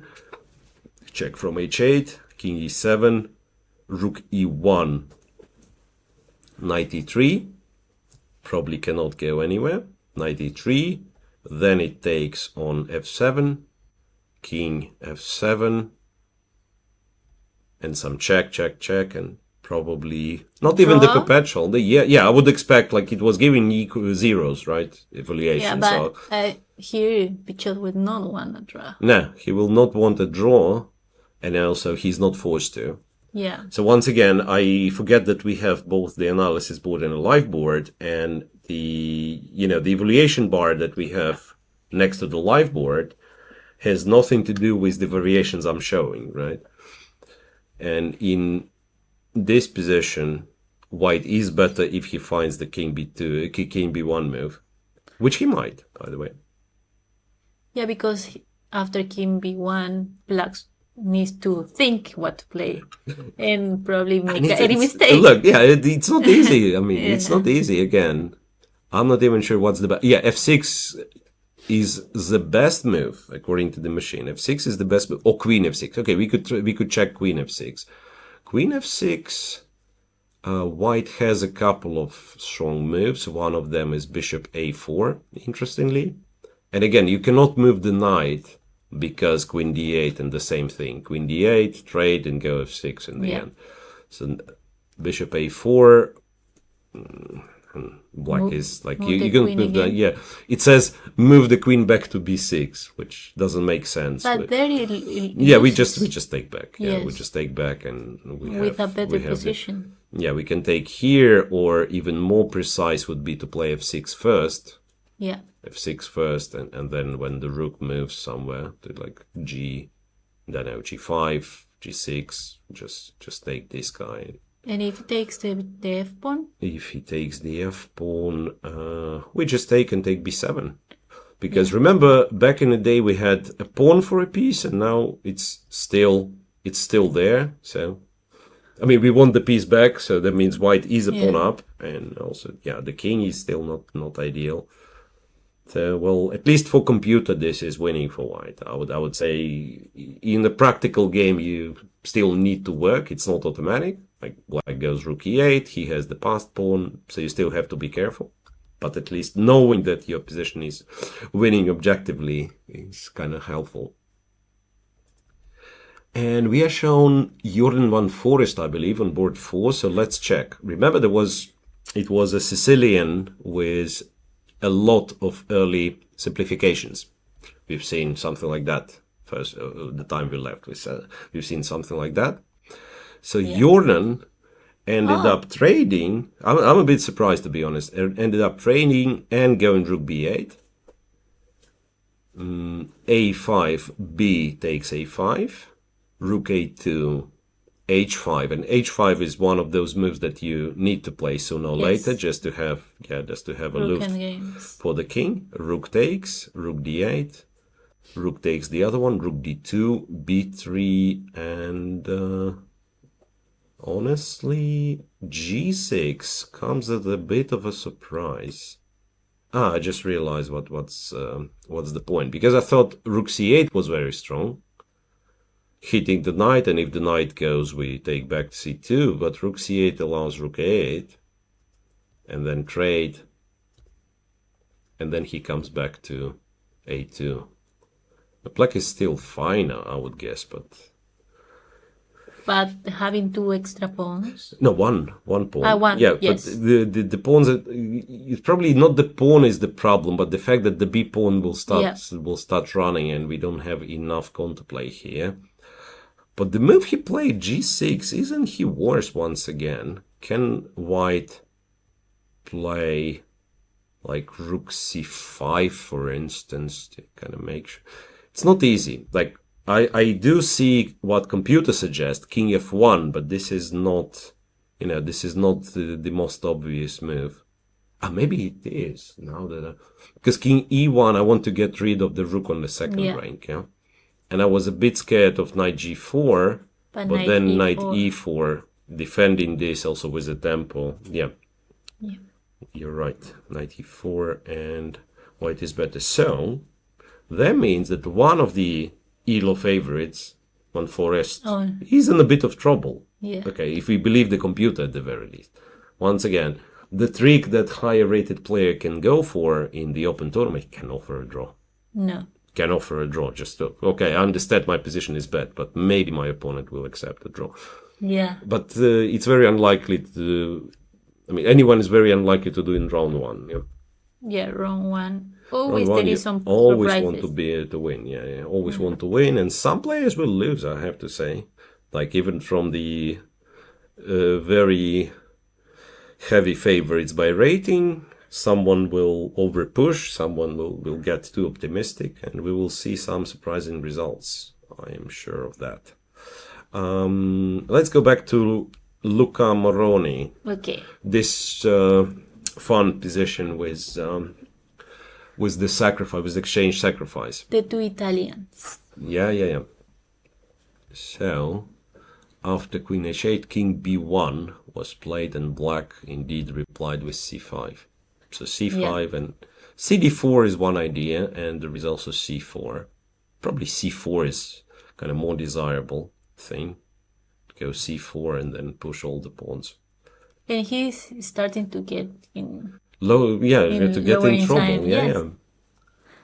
Yeah. Well, I like more the black position here. Yeah. Even computers started to give black some advantage. It was around equal after Queen H8, or slightly better for white, something. Now it's already in black's favor. But not only that, the idea that black has the initiative, it's much easier in chess. It's much easier to play with the initiative when you play attacking moves, when you see some objects you can create a threat against. And what else? There was a somewhat controversial, I think it was on one of the streams from Magnus, but somewhat controversial quote. So he was quoting Garry Kasparov. Magnus was quoting Garry Kasparov. I'm not sure if Garry said this or written it somewhere, but anyway, the quote goes like, you create 10 threats in a row, you win the game. Yeah, so if you manage to kind of attack something 10 times, or create 10 threats, and I don't know, what does it imply? Does it mean that your opponent blunders, or does it mean that maybe the opponent cannot handle it? This is one interpretation. The other could be that in order to have the ability to create 10 threats in a row means that the opposition is so good that it's objectively winning. Like in many cases, you create a threat, he defends, and then the next threat maybe comes after 5 moves or something. Yeah. Anyway. So it's an explanation how much easier and how much more comfortable players are playing with the initiative. All right, I'm scrolling down just to see if we are getting any results. No, not really. Too early, perhaps. But for sure, some crazy positions. Crazy positions here and there. Right, I'll have to, at some point we'll have to, study the list of players. Yes. Because I love, I've written read the list of players. It's just that I love coming up with, tricky stats, like the oldest player, the youngest player, and so on and so on. maybe number of federations participating. Yeah, but full disclosure, we've arrived yesterday. It wasn't an easy trip, so No. All day. We traveling. need a couple of days to kind of get everything settled, and then we will provide more stats, more information, and so on and so forth. Maybe we can check the first. We'll have the list of the top boards, but after a short break. That, to be perfectly honest, I'm planning to have very soon. If you are fine with that, yeah. So we've started, well, rather round started a bit late, yeah. Yeah. But Not still, too much, I'm sure they've played at least 1 hour, 1.5 hours. At least 1.5 hours. The round is in progress, so that means maybe it's not a bad time. While the games are still in progress, no time trouble, so we will not miss an awful lot, hopefully, and we will be back soon. Yeah, we will be back soon.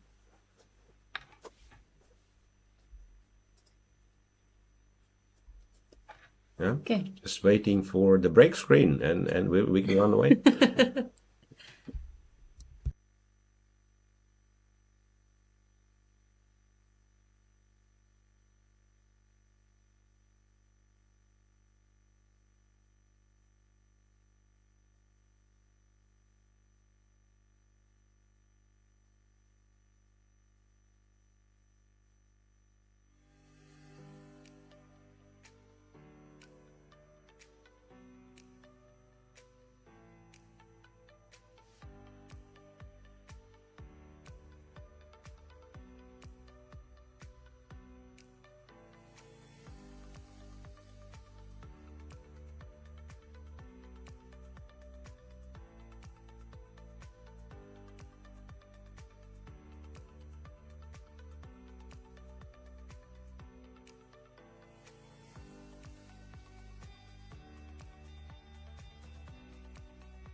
Welcome back, everyone.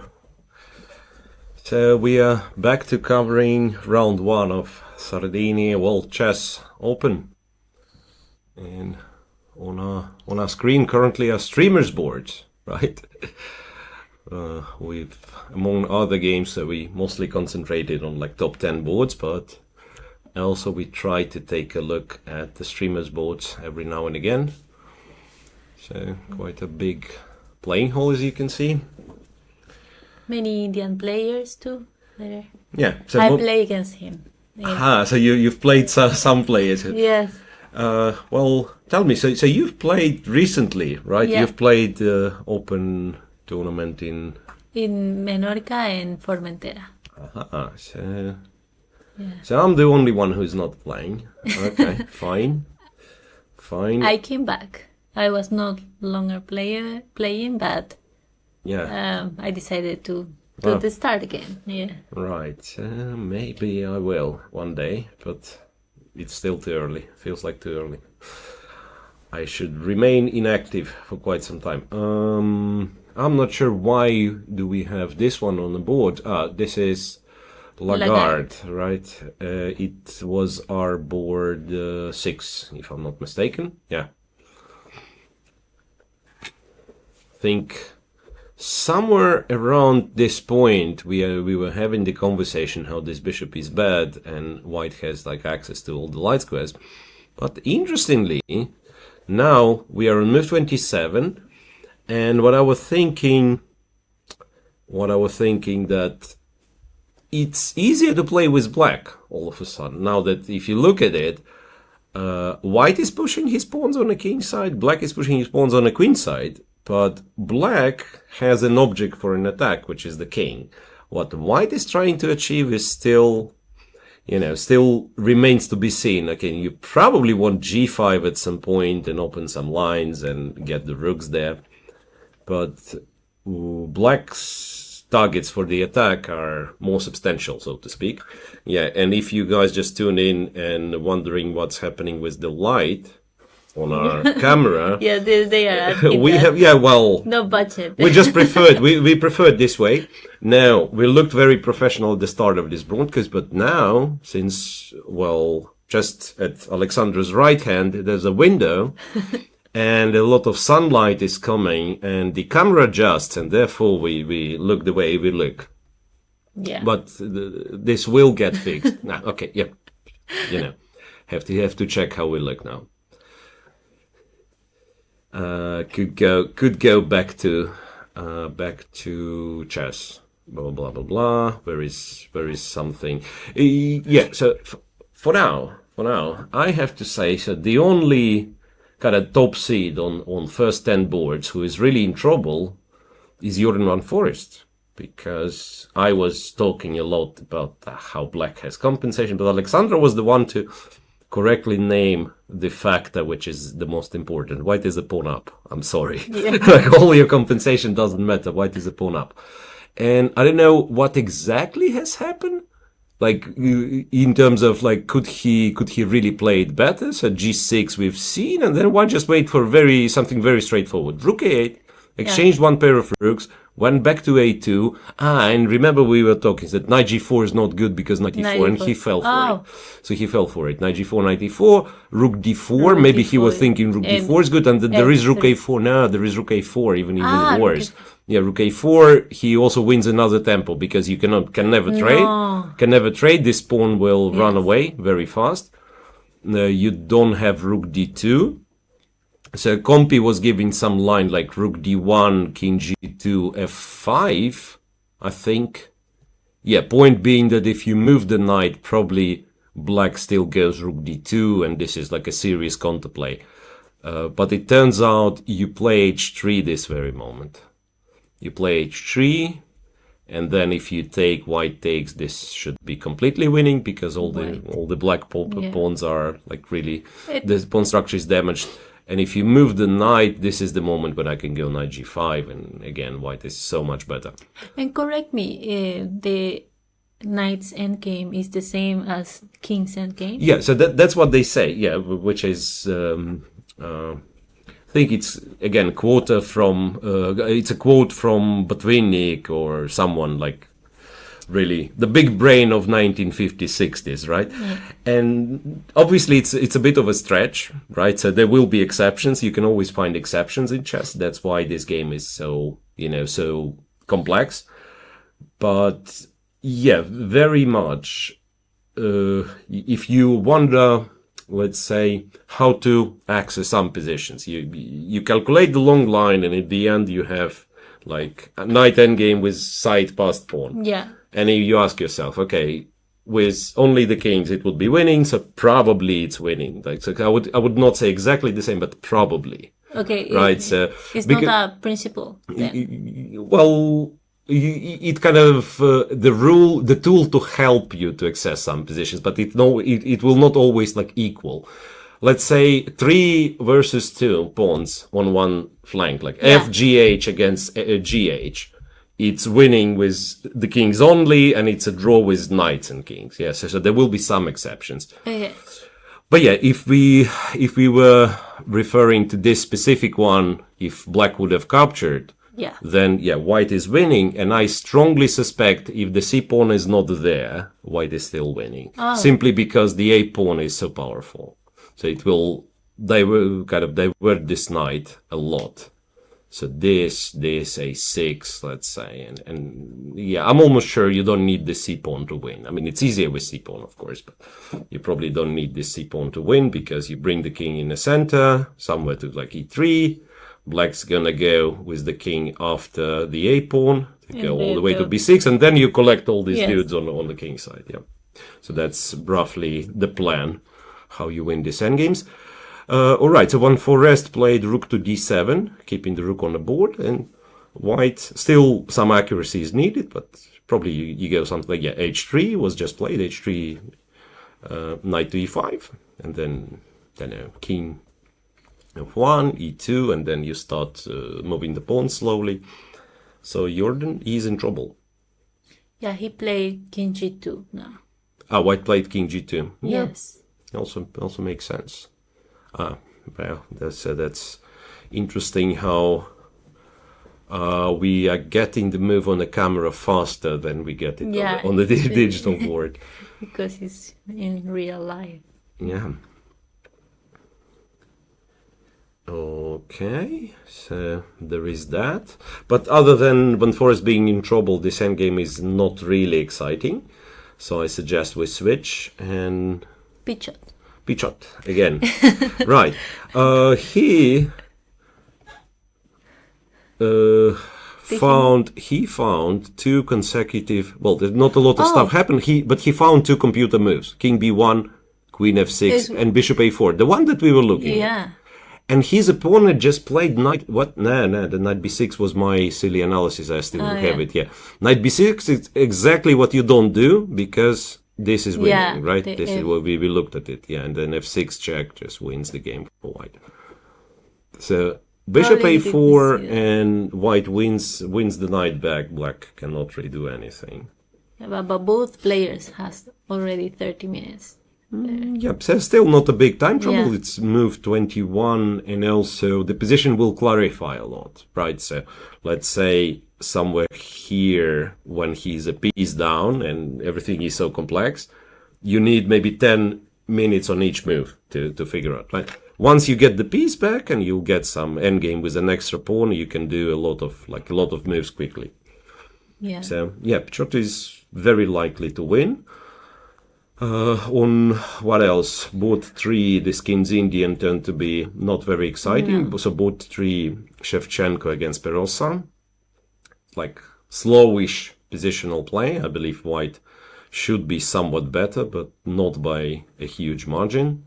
And what black usually does in positions like that, I think, probably has to trade. Queen takes. And then queen takes, and something like knight e8. And then you prepare f5. You don't want to go f5 immediately, because your pieces are far away, like and opening the king side might actually be beneficial for white. But your source of counterplay as black is still f7, f5. So you go knight e8, you go queen d8. Like knight e8 is not a bad move because you control c7. Like in some positions you would go knight h5, and maybe here you can go knight h5, knight f4 as well. But knight e8 doesn't feel that bad with the c file open because you control c7 and you guard the d6 pawn, which is also important. Like knight c4, you still can get queen d8. And like, I'm not sure if you will ever play queen h4 here, but just to have the queen on d8 so that you have an option of playing queen g5, queen h4 helps. So this would be perhaps like typical King's Indian thing, right? So white is better, both players know it, and black doesn't really care. Because, yeah, you know, counterplay against the king.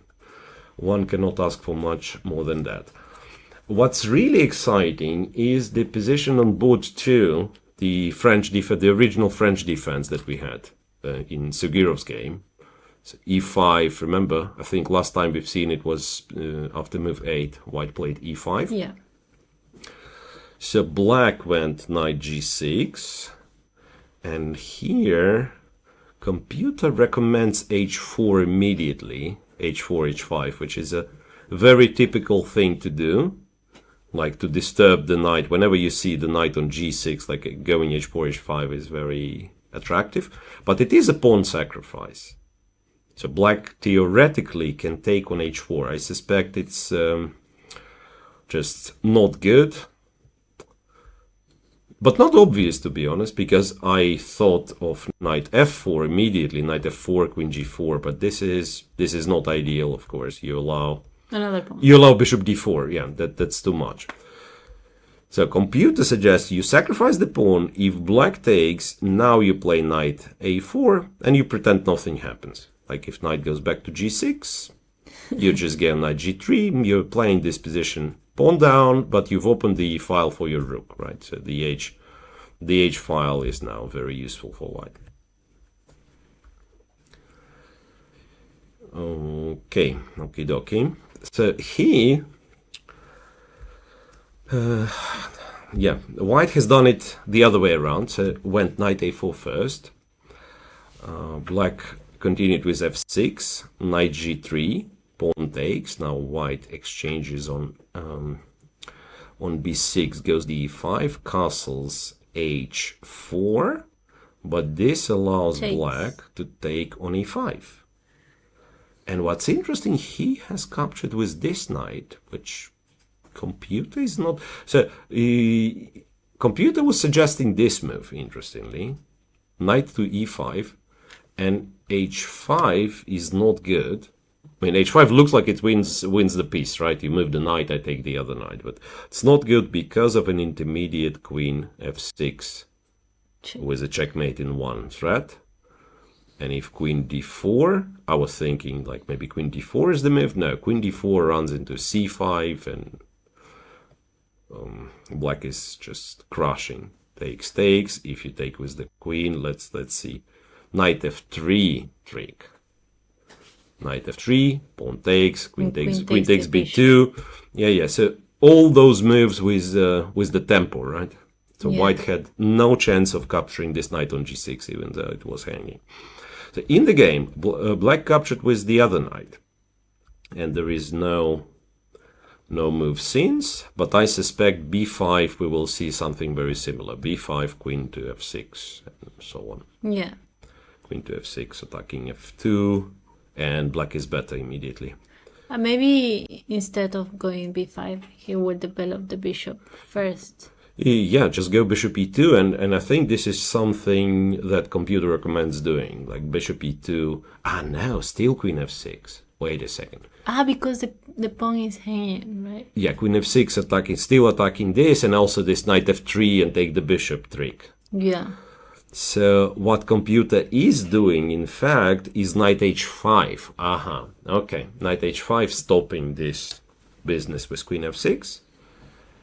And then it develops. And so we can say that the bishop on b2 is a very strong piece and probably compensates for the pawn that white has sacrificed. Okay, we'll see. This is the player with the white pieces. It's a woman grandmaster. Lady, yeah. I think I play against her. So you've played against it. Yeah, I play against her. Queen to d2 is also a reasonable move because it protects the f2 pawn. So black can go knight g4, attacking this, f3, force the knight back to f6, and then Bishop. Probably just play this position, maybe bishop e2 or h5 first, then if black plays h6, bishop e2. So white is a pawn down, but he has pair of bishops. The bishop on b2 is strong. Maybe some compensation for the pawn sacrificed. Still not, not super exciting. On board one, update on board one. Didn't check this one for a very long time. It's a game of Fedoseev and Yilmaz. And remember, it was this position where everybody had all the pieces on the board. And all of a sudden, like after a few moves, they exchange. A lot of exchanges. Knight e4, rook c3, bishop d6, and this is a current position. I don't know. Bishop d6. It's a funny move. I thought it was a blunder at first. I thought you can take, and point being, if bishop a3, you win with rook c8, right? Yeah. But instead of after rook c6, instead of bishop a3, you take the pawn on h2 with a discovered attack. Yeah. No, but this is a dangerous type of trap when you pretend that you've blundered. Like you kind of pretend that you've blundered, so bishop d6 is a possible move, and the best white can do is actually just take on d6, and this is what he has done. Now, okay, I mean Fedoseev is a very, very strong player, so he will not fall for the cheap tricks. And now he will work on the c6 pawn. Yeah, somehow white needs to prove that the c6 pawn is weak. It's actually not so easy now that I'm looking at it. It's actually not so easy to prove that the c6 pawn is weak. I mean, it is, but how to attack it more than 2 times? Like queen b7, there is like at the very least queen c7 or even rook c7. Yeah, computer recommends some silly moves like h3. Computer does recommend a funny move. What? Queen to b5, attacking the pawn. And if you take, you indeed lose. Yes, indeed lose because we take the rook. You have to take, rook takes, and then white takes the b5 and wins the pawn. So this is your Botis Gambit illustrated. And I don't know if queen f6 is the move. Yeah, like queen f6 is a possible move. You just don't have to take the queen.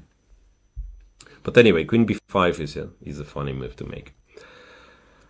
Right, but still, computer says like it's about equal. Optically, I would still think white is slightly better. So the game goes on, and okay, one for rest is still in trouble. Pichot has played bishop a4 and winning back the piece. We agreed on this one. On board 6. Urbani against Lagarde. Black went for b5. Oh, this looks like a kind of final attack in a way. Queen e6, b3, c takes, a takes. Yeah. Honestly, c takes looks like a mistake. I'm not sure. I'm not sure what you're supposed to play, to be honest. It looks scary already. But when you take here, you open the A file.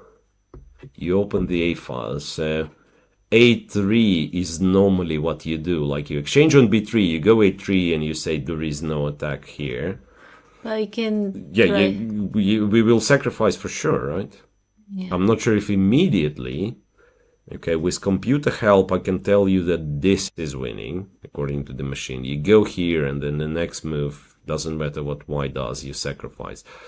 And knight b4, queen a3, knight a3, and then queen e2, and this is like this is the line which holds the entire variation. So that after queen a6, you're like threatening to win by sacrificing on a3, and also you keep an eye on this rook on e2. And after queen a6, if it's played, there is no way to defend for white. So we can possibly wait for him to make another move. Ah, no, it's white to move, sorry. So, yes. It's in case of a3. But if you don't play a3, then again, the position looks terribly bad. No, not much. Also the time difference. So white is down to 14 minutes only. Yeah, he will blunder something. Yeah, it feels like Urbani is going down in this one.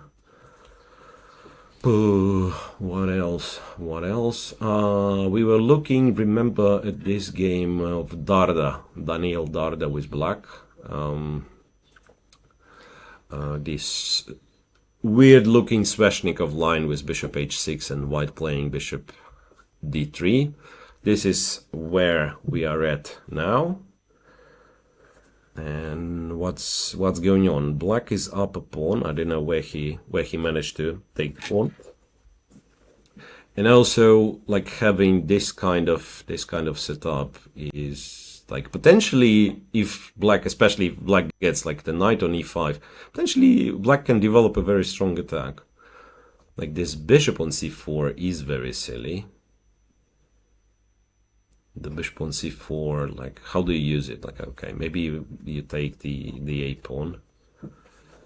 So rook b1 was played, some queen a5, I expect, to be honest.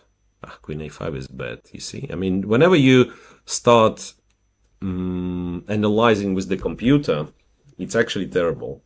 It's actually terrible because all your human knowledge, experience, everything goes out of the window.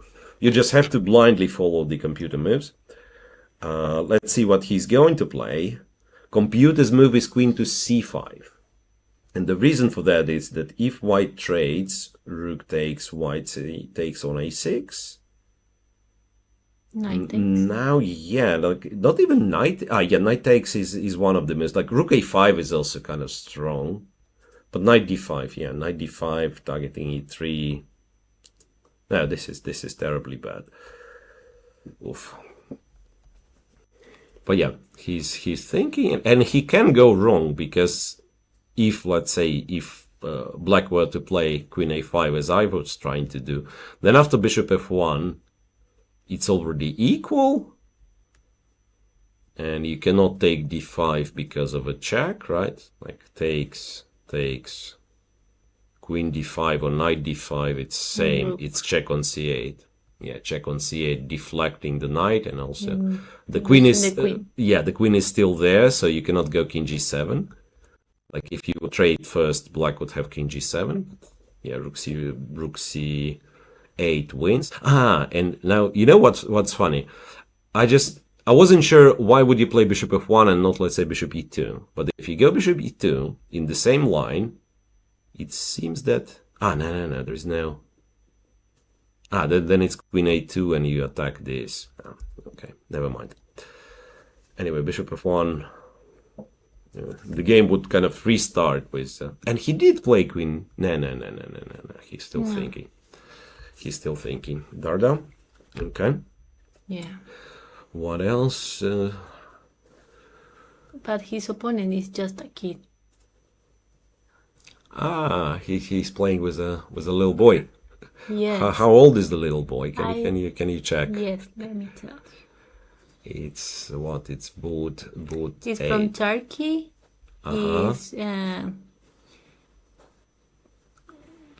from the 2009. How old is that? 2009, 15. So not, interestingly, not too young. Yeah. It's incredible. Like chess got so much younger than now. Yes, you're not a grandmaster in 15. It's almost like almost like you have to give up on professional career, which is silly. By the way, I just figured out that we have our first result on the very top boards. So Musa won. Yeah, and I think we've seen the position somewhere here, and we said white should be just a little careful and he should convert. Black has to be a little careful and he should convert, and the final move in this game. So black like defended g7, consolidated, developed everything. White went h3 and blundered even more with bishop h3. So now when you take also the queens are coming off the board, and there is no chance whatsoever. Right. But even without h3, it's not like white has all that many chances, it seems.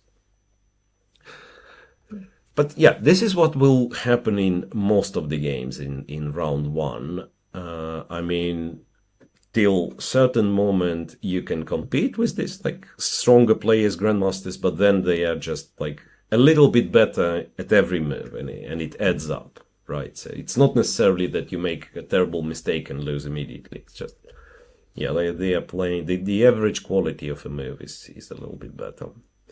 But h3 is a blunder. h3 is a blunder nonetheless, yeah, he didn't have to do it. It's just that it's not clear what he should have done. I mean, black is still winning, right? Yeah. Black is still winning. It's an exchange up for black.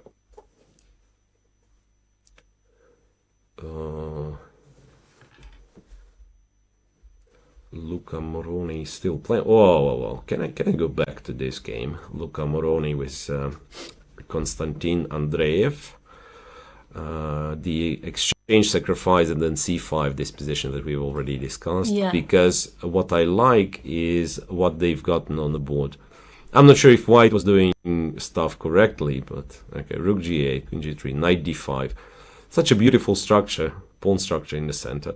Computer's not impressed though. Computer thinks that white is perfectly fine, suggests taking on g6. So I'm not sure. I would be very optimistic with black. But what happened? All the attack. Yeah, you're right. Maybe black kind of took some strange decisions. So he took on d4, knight f4, queen f4, okay. Yeah, like rook f8 is a little bit strange as well, right? So there is no attack. We were planning to attack with moving the a pawn and so on. And interestingly, over here after bishop g5, computer suggestion was very interesting. So to take on d4 with the bishop, which is somewhat counterintuitive, to take with the bishop, and if white takes, to take with the queen, to take with the queen, and after bishop to g6, c4. No, the queen thing. Yeah, so idea was, well, computer's idea is queen g7. I was also thinking like even trading the queens. No, trading the queens, then h5 is bad, yeah. So queen g7 and like a very, very nice formation of pawns in the center. And then you're threatening knight c4 as well. So he didn't do that. And it looks like a very nice pawn center, but in the current position, after rook e1, this battery is blocked by its own pawn, yeah. So not great. Still around equal, of course, but the fight is back on. And at some point looked like black will overtake, but the fight is still on, and he just played bishop to e5, where reportedly white is better. Well, if you only check computer evaluation, computer likes white a lot. Goes queen f2, and I suspect there will be threats of going queen e2 and then targeting a6 pawn and so on and so forth. So somewhat black, it seems like somewhat loses the threat of play, and also our camera is a bit low. Yeah. All right. So I think we've promised to show the list of players after the break. I don't know if it's ready. Not yet, but we will. We will tell. We will show when the time is right. I mean, you know, as the commentator, you have this power of saying it's not the time yet. Guys, please wait. It's coming. So that's exactly what we will say for now. Yeah. Maybe we take a look to the streamers now? Yes, let me find their games. Okay, this is... with the number... Yeah, number is not very helpful, but I think I have it. No, I don't see Alexandra's game. Yeah, wait. No, it cannot be. It cannot be the same game. It cannot be the same game. Oh, she won. Wait, what? It cannot be the same game. It is something wrong with it.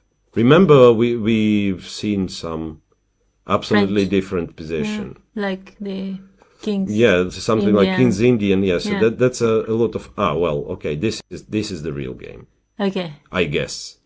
This yeah. Okay, Yeah. from the camera view you can see it. Yeah, this is the real game of Alexandra. And indeed, she's much better, or probably just winning, like completely dominating here. B5, knight f to d2. Well, b4 is a powerful move. b4, and you cannot take on b4 because knight b4 and then just takes the rook, I guess. Yeah. And if you don't take b4, once again, you are not very happy that you're running out of moves. Yeah. So well played. Yeah. Still, like, the job is not to blunder something in one move, but yeah, looks like well played game. And for her sister Andrea, I think she's sacrificing or no. well, Andrea, interestingly, like on her streams, she's playing a lot of like blitz, bullet, like super short time controls. Now playing classical after 25 moves, she's down to 7 minutes. So that means, like, it's it's a little bit different. So 25 moves. So she needs 15 more moves, and she's with 7 minutes only. But we will see. So she's gotten to this c7 square, rook ge1, takes, queen e7, queen c4, and eventually she decided to take on c7, which apparently is a mistake. Wow. It looks a mistake because it's 2 pieces for the... No. I think this is what she's accounting for. So if you just take on c7, I think you are winning because you take and you go d5, right? Takes, and you go d5. Okay. Yeah, and you win the knight. And the refutation of knight c7 is actually much trickier. Black goes knight c to e5 first. Yeah. And if we take with the pawn, then black takes back on c7. And white is up a pawn, but, the pawns are doubled. Yeah, and also the bishop is cut off. It's like right? a wall there. Yeah, it's like a wall, so the bishop cannot really join, and black is perfectly fine. And now black is attacking the black potentially can attack the king. Yeah. So that's why she... wait a second. If she could start with bishop c7, was it better? No, bishop c7 is even worse. Problem with bishop c7 is that black does not take, but goes rook c8. Yeah. So it's tricky. But this is the problem with,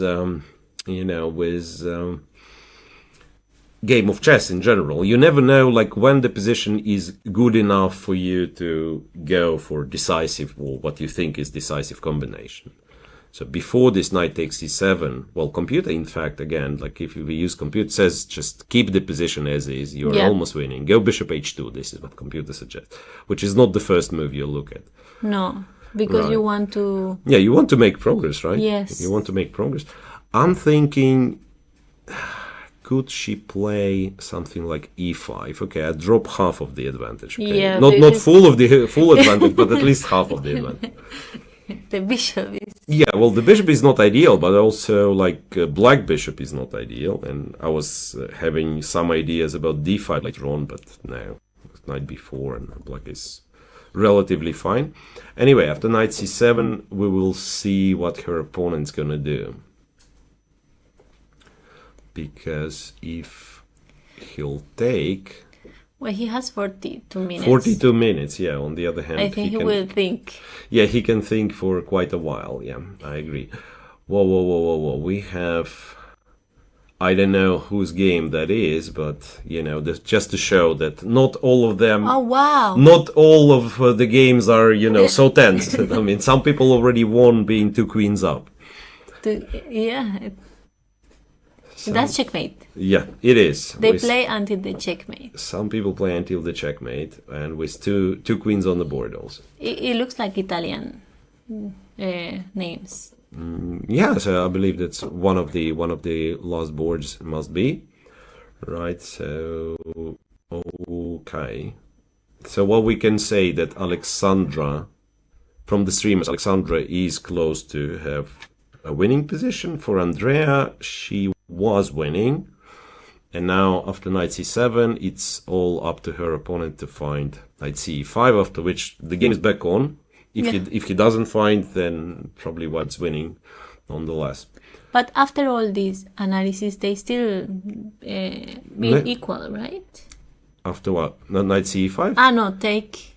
No, this one was better for White.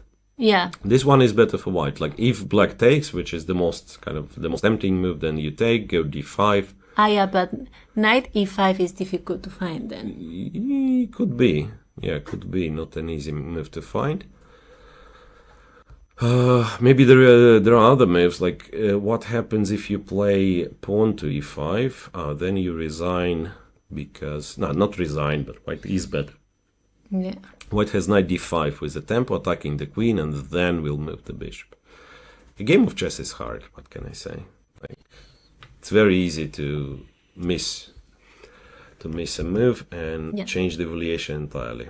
I remember yesterday, chess.com tweeted, what is your first memory with chess? Mm-hmm. And I remember my first memory was crying because I found it really difficult and everyone knew how to play and I was the only one didn't know nothing. But wow, this is very often the experience. I don't remember my own because I was like a very little kid when I went to, not even the chess club. It was called something else, but pretty much I wasn't even 6 years of age. But I remember that I was crying at some point. Really? Like you lose, and it's so, for whatever reason, it's so. Yeah. You immediately translate it in you being stupid. I mean, that's the pain with chess. Like you say, you go and play table tennis. You have expectation that, yes, I don't know how to play, and the other person is probably better than me. And if you lose, okay, you understand, you have to train. But with chess, the moves were on the board, the pieces are the same, so if I lose, that means I did something very stupid. A simple mistake, it cost you all your training, maybe qualified, a title, whatever. Yeah. One mistake. And this is why it's so cruel that all your previous work in this game as well can be erased with one mistake, right? So if we are talking football, and it's 80 minutes of the game, and we are up 3-0. Yeah. And we make one mistake, and it's 3-1. Yeah, it's 3-1. We are still winning. Right? In chess, you play 40 brilliant moves, and then you blunder a rook, and bye-bye. Right? And you are working for 3.5-4 hours, and then you blunder the rook, and it's gone. That's why it's important to be in form, like to do some exercise. Some chess players, like Magnus Carlsen, I think he's one of the most sportive guys, yes. right? I mean, he's one of the most sportive guys. But nowadays, especially, I think chess all of a sudden became like a real sport with a lot of training, a lot of preparation before the game, at least for the very top players. Yeah, you have to be fit, otherwise you just cannot handle all the pressure.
Okay, so looks like we're back after some attempts to show you guys the list of players.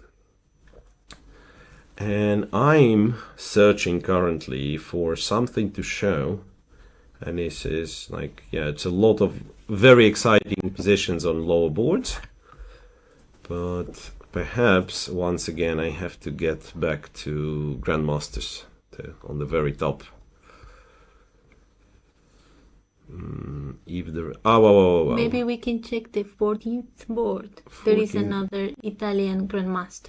The 14th board, can you give me the name, please? Yes, of course. Is Lufgard Mikel against Lodici Lorenzo. So Lorenzo with the black pieces, yes. Right? Whoa, what's going on here? That's the 14th board.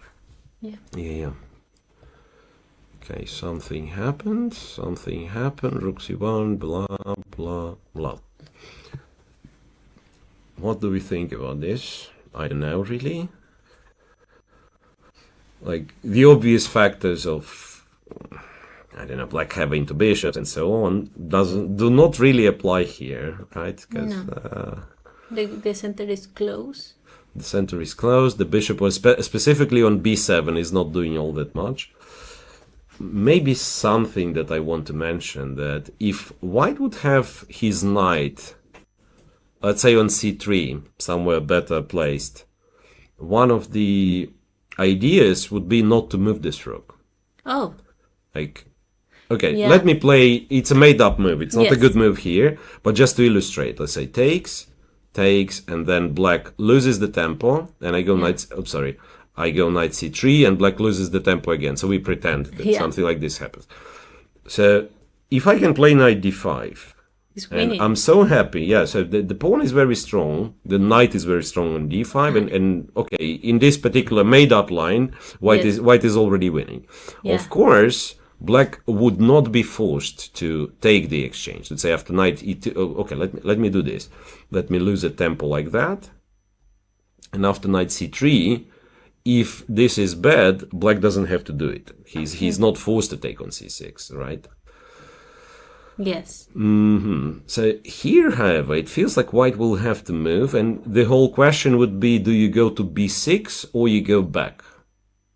Because going to b6, it's with the tempo, it also keeps d6 pawn under attack, but there is some danger that this rook will never come back. Yes, and also the rook is in the open file. But he played rook c3, so he preferred to go rook c3, and we are currently getting our studio lighting fixed. So I don't know. Better. This is much better. It will get even better, I hope, when they finish. But now it's much better for you, and it's terrible for me. Anyway, so rook to c3. Well, the position somehow is not getting me very excited, because with white I would like to attack this king, but I don't know how to do it. And also then we need to improve the knight. Yeah, it's weird, because like very often improving this knight would mean to go to f5 to sacrifice it, and then they cannot take because they're getting checkmated. And it's a perfect plan, but the last part of this plan, they are not getting checkmated. Yeah, it looks like it didn't help an awful lot.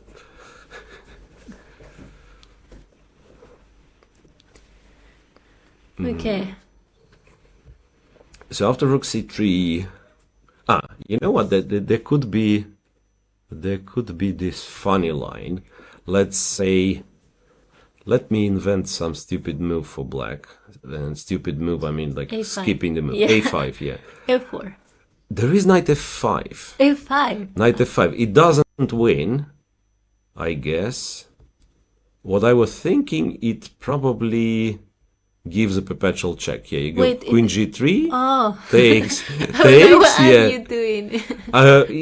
Just to show that this line exists, right? There is no point in doing it for white. Yeah, but there is a perpetual check. like that. I mean, this is the 14th, right?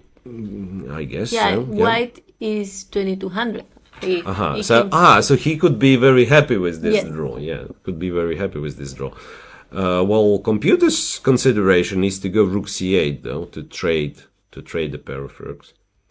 But generally, computer likes white position, slightly prefers white position. So that means the player with white, Mikhail Lovkart, he kept cool against Grandmaster till 27. And by the way, when I said silly move, I did not know that it will be played. Maybe it's not so silly after all. Maybe white has black maybe doesn't have to oppose the draw which happens after knight h5 or knight f5. We didn't think about.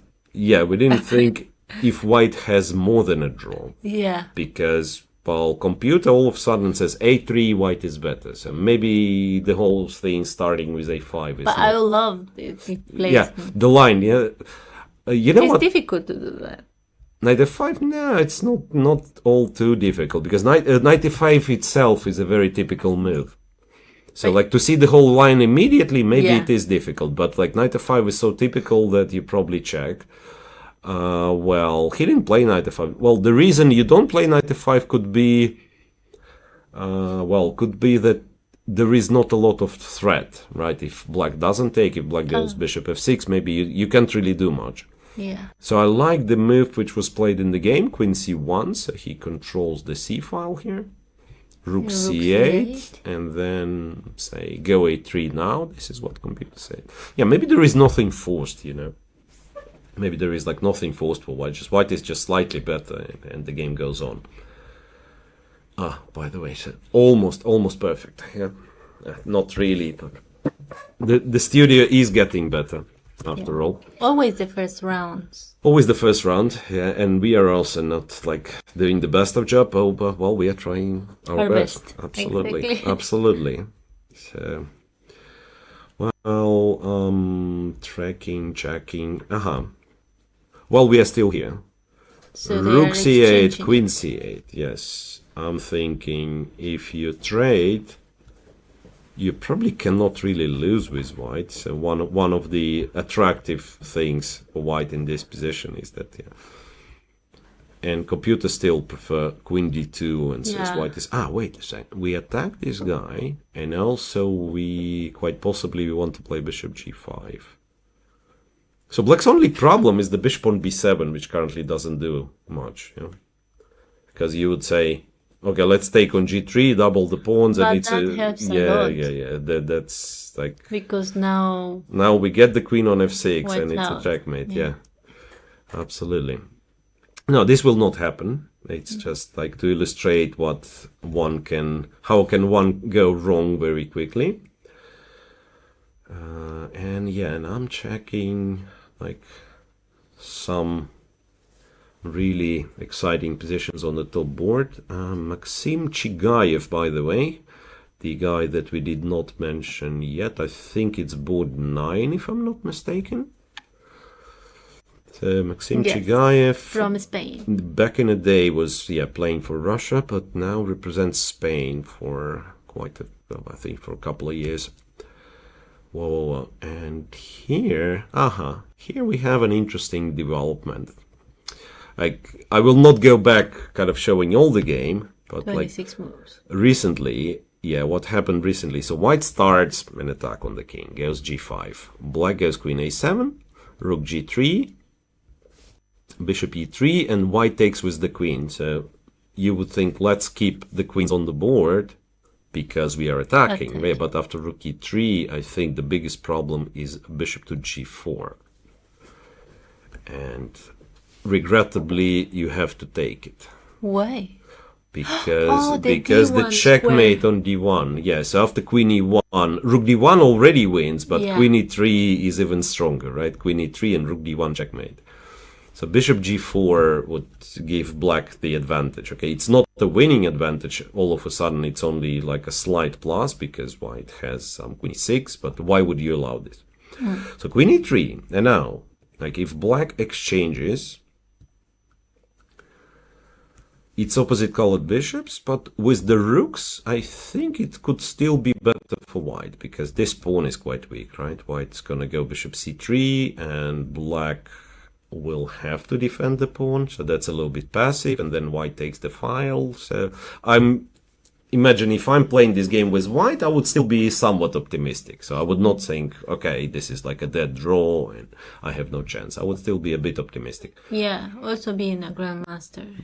You know the techniques. Yeah, well, here, on the other hand, like, you could also think, again, being a grandmaster, I couldn't prove advantage for 26 moves, so maybe I'm doing something wrong. No, I'm just saying that, yeah, this is still, the game still goes on. What was something we had, like, very, very exciting? Lagarde finally beats Urbani. Oh, the game with a3, remember? Yes. b3, a3, okay, this one. And he found the strongest move. Just went queen a6. Yeah. And white went knight c1, knight a3, ba3, rook a3, threatening a checkmate. And yeah, I don't know what happened. Probably there was not much white could do. He captures on b3, goes rook d2, and just check here. And the fastest way perhaps is rook to a1. Threatens this. If knight takes, black takes the other rook. Interestingly, we said this bishop was bad, and maybe it was bad. It's just that black didn't need it to win. Okay. Right? Yeah. But something about this game that I think I've admitted at some point, that it turned out it depends on if you have the objects for your attack, because white was pushing the pawns, black was pushing the pawns, white king was there, and if we would imagine like black king being on h8, maybe white would be more successful, like going g5 and creating some threats, but like white was attacking the empty part of the board, right? So there was like, you push something, but there is no threat. Okay, so far it's the result on the highest board, board 6. Black has won.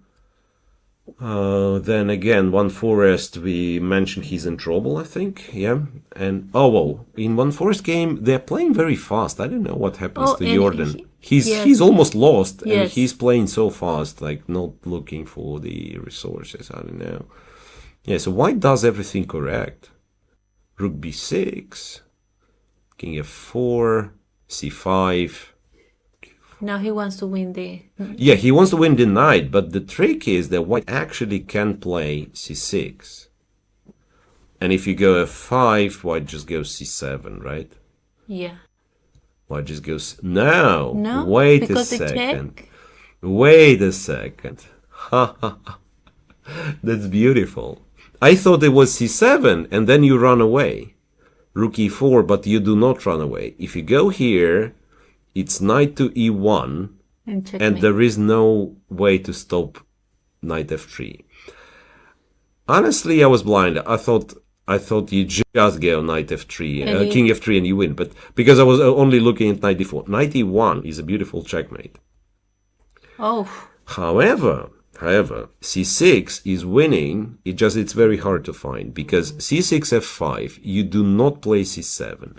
First, you go king g5, and this is really tricky. You go king g5, and if black takes, and he has to take, then you first give a check, push the king to the last rank, and then you go c7, and you win, like, because of many reasons. I mean, first of all, c8 is a checkmate, but even if it was not a checkmate, the important thing, there is no checkmate to white king. Yeah.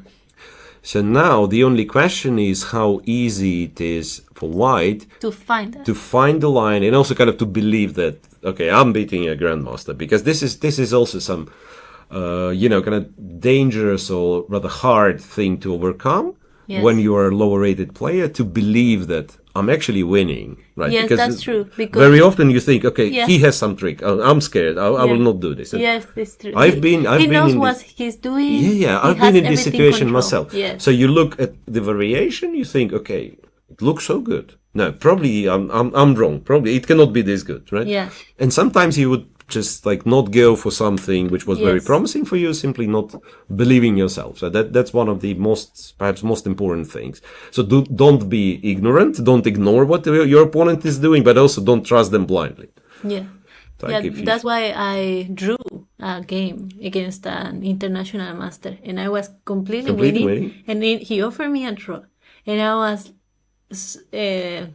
so scared and Confused, right? yes, confused, and I decided to accept, but it was a big mistake. I had to battle that game. Yeah. Well, that's always, it could have been worse. Imagine Yeah. you decline a draw and you go on and somehow you make a mistake and you lose. And then next time you have the winning position and you would be, okay, now I'm telling you my story because I was always like, especially like as a prizing player. So when I was like 2400, 2500, I was still kind of progressing. And whenever I would get like a promising position against someone who is higher rated, I would like, I want to win this game. I want to win this game. And at some point, I've lost quite a few that kind of this, bad beats when you have a good position and then you screw it up. And I was thinking like during the game, and it's not like someone's offering me a draw. I understand, okay, this is a higher rated opponent. I have a winning position or like big advantage. And I will again do something silly. And this is my thought. Instead of calculating, the game, I'm thinking, okay, I will do something silly. No, and then you And very often I would do. So then I became much more cynical. So once in the Bundesliga in 2006, 2007, I've gotten reasonable opening advantage against Vishy Anand with white. And instead of looking how to win, I thought, okay, I'll be clever. This is the world champion. I'll just force a draw. So everyone was happy. He was happy to escape, and I was happy to make a draw. yes, of course. Yeah. No, but that's that's not the winner's psychology. That's what I'm saying. Like you can improve your result this particular game, but what Alexandra said was, of course, much more to the point in the long run. Just play. Like if you're scared, don't play game at all. Yeah, right? depending if you need to draw the game. Because of the tournament situation, that's Yeah. another thing. Yeah. It's another thing. But in general, you just play, right? Yes. I mean, if you're scared, why would you play the game Yeah. at first place, right? Why do you start? Like, there is always a chance that you will lose the game. But also, like, we are all playing to win. Speaking of, one for rest and his opponent. His opponent did not go c6. He captured the pawn on e6, which is absolutely winning. So just made it simple. So the king is not. So what's wrong with f5? Now you go c6. Because they can. Yeah, they change. cannot take with the rook. Yeah, they cannot take with the rook. And even if it's black to move, still he cannot do much. So e3, Move king f3. It's not and checkmate, no. yeah, wait a second. No, e2 you just stop it. ef2 you just yeah. There is not much he can do. So Jordan looks like he's lost. Some g5 line computer is giving some g5 line. Okay, and then if you're stupid, you can go king f5 and actually get checkmated. No. But you go back to f3, and you have this square as well. Yeah, it's just winning. And this will be our first like big upset, kind of, right? So Yeah. lower rated player, like completely. And what happened with Pichot? I thought he won. No, no. They're still playing. Sorry. Pichot's game is this one, right after bishop a4, which we've seen quite some time ago, but now player is getting shorter on time, so we'll have like a lot of moves quickly. So he won the piece back. Black, yeah, I think wasn't this the line we were analyzing? I think it was. Yeah. I think it was, and exactly the same thing happened. Queen e4, rook d3, queen f2. So the game goes on. White is once again absolutely winning according to the computer, but you still have to win it. Well, b4 was one of the moves White was kind of advised to play by the machine. before. The other one is tricky king a2, because if you take, there is again this cheap trick, check and win the queen. We'll see. We'll see. I think he's winning. He's also better on the clock. Like, I'm thinking, if I'm playing this game, one of the things that I want to do, I think my opponent is desperate to find some counterplay, like queen f2 is played with the intention to play f5. And I'm thinking, what can I do to allow him to play f5? Because I want his king to get weak. And I say, I go before, if black plays f5, which is a desperate move, then I have rook f3, first of all. It turns out, I also thought I might have queen b7 with some rook d8 ideas. Yeah. So all in all, looks very bad for black, to be honest. It's very bad. So Pichot is winning. He did play rook f3 immediately, which is also good, I believe. Yeah, which is also good. Rook f3, black can give a check, right? Black can give a check, but he cannot, I suspect he cannot take the h2 pawn, because queen h7, queen h5, rook b3. Okay, I mean, once again, it's very hard when I started to follow the computer lines. I cannot think. I'm only following the computer. Because here, let's say, my human instinct was that I go queen f5 first. Yeah, threatening this, threatening the rook also, because the pawn is pinned. Rook e7, but it turns out I'm not winning. I don't know, why am I not winning? Because queen g2 and takes another pawn, and I'm still much better.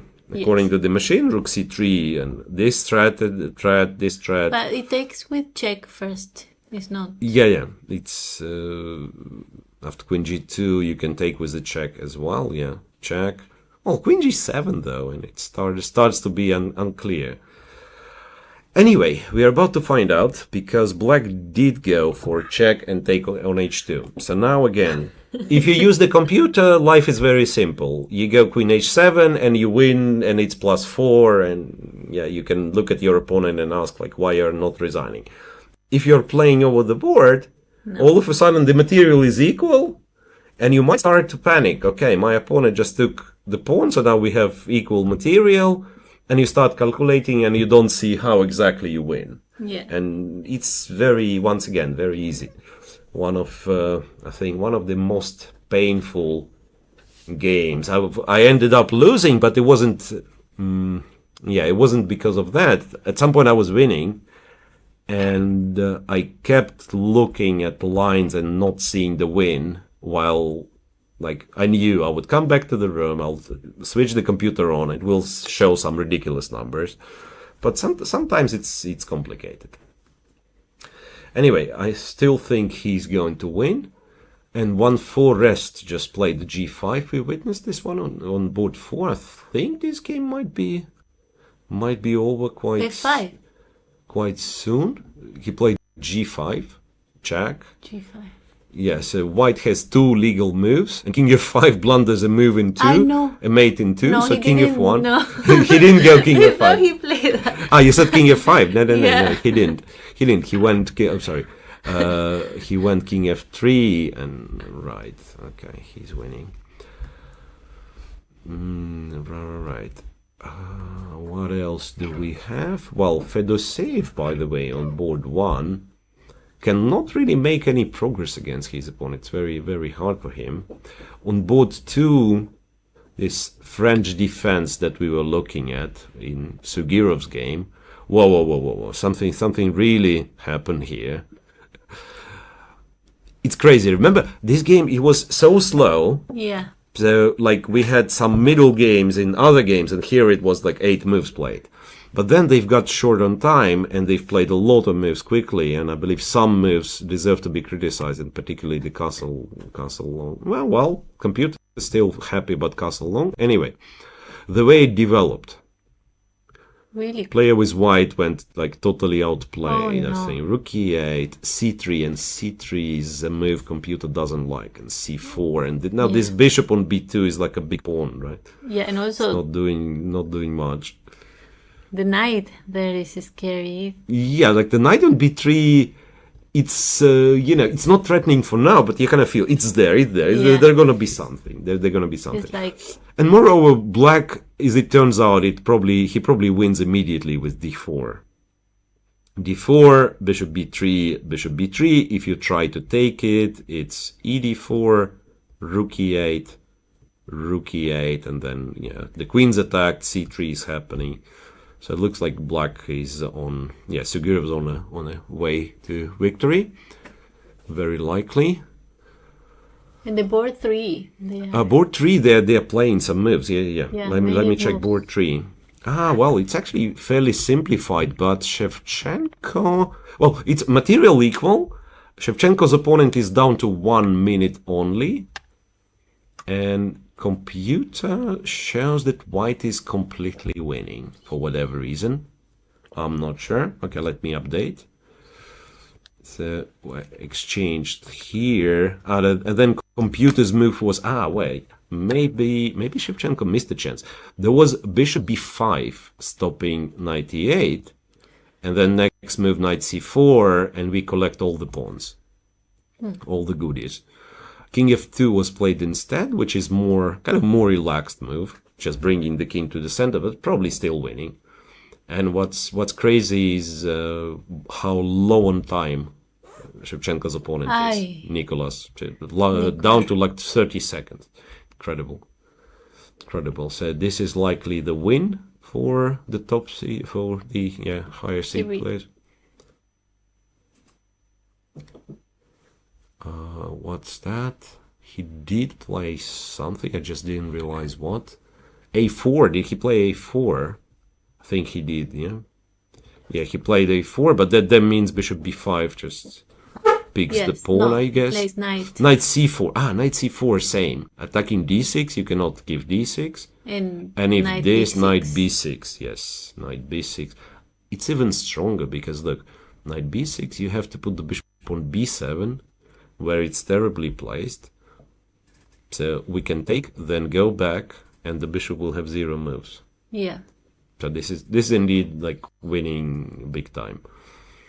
What computer does, it doesn't even take. It goes bishop b5 and then takes it with the bishop. Oh my god, they wait until they have less than 10 seconds. Yeah. Okay, we should not probably rely too much because sometimes, the delay happens.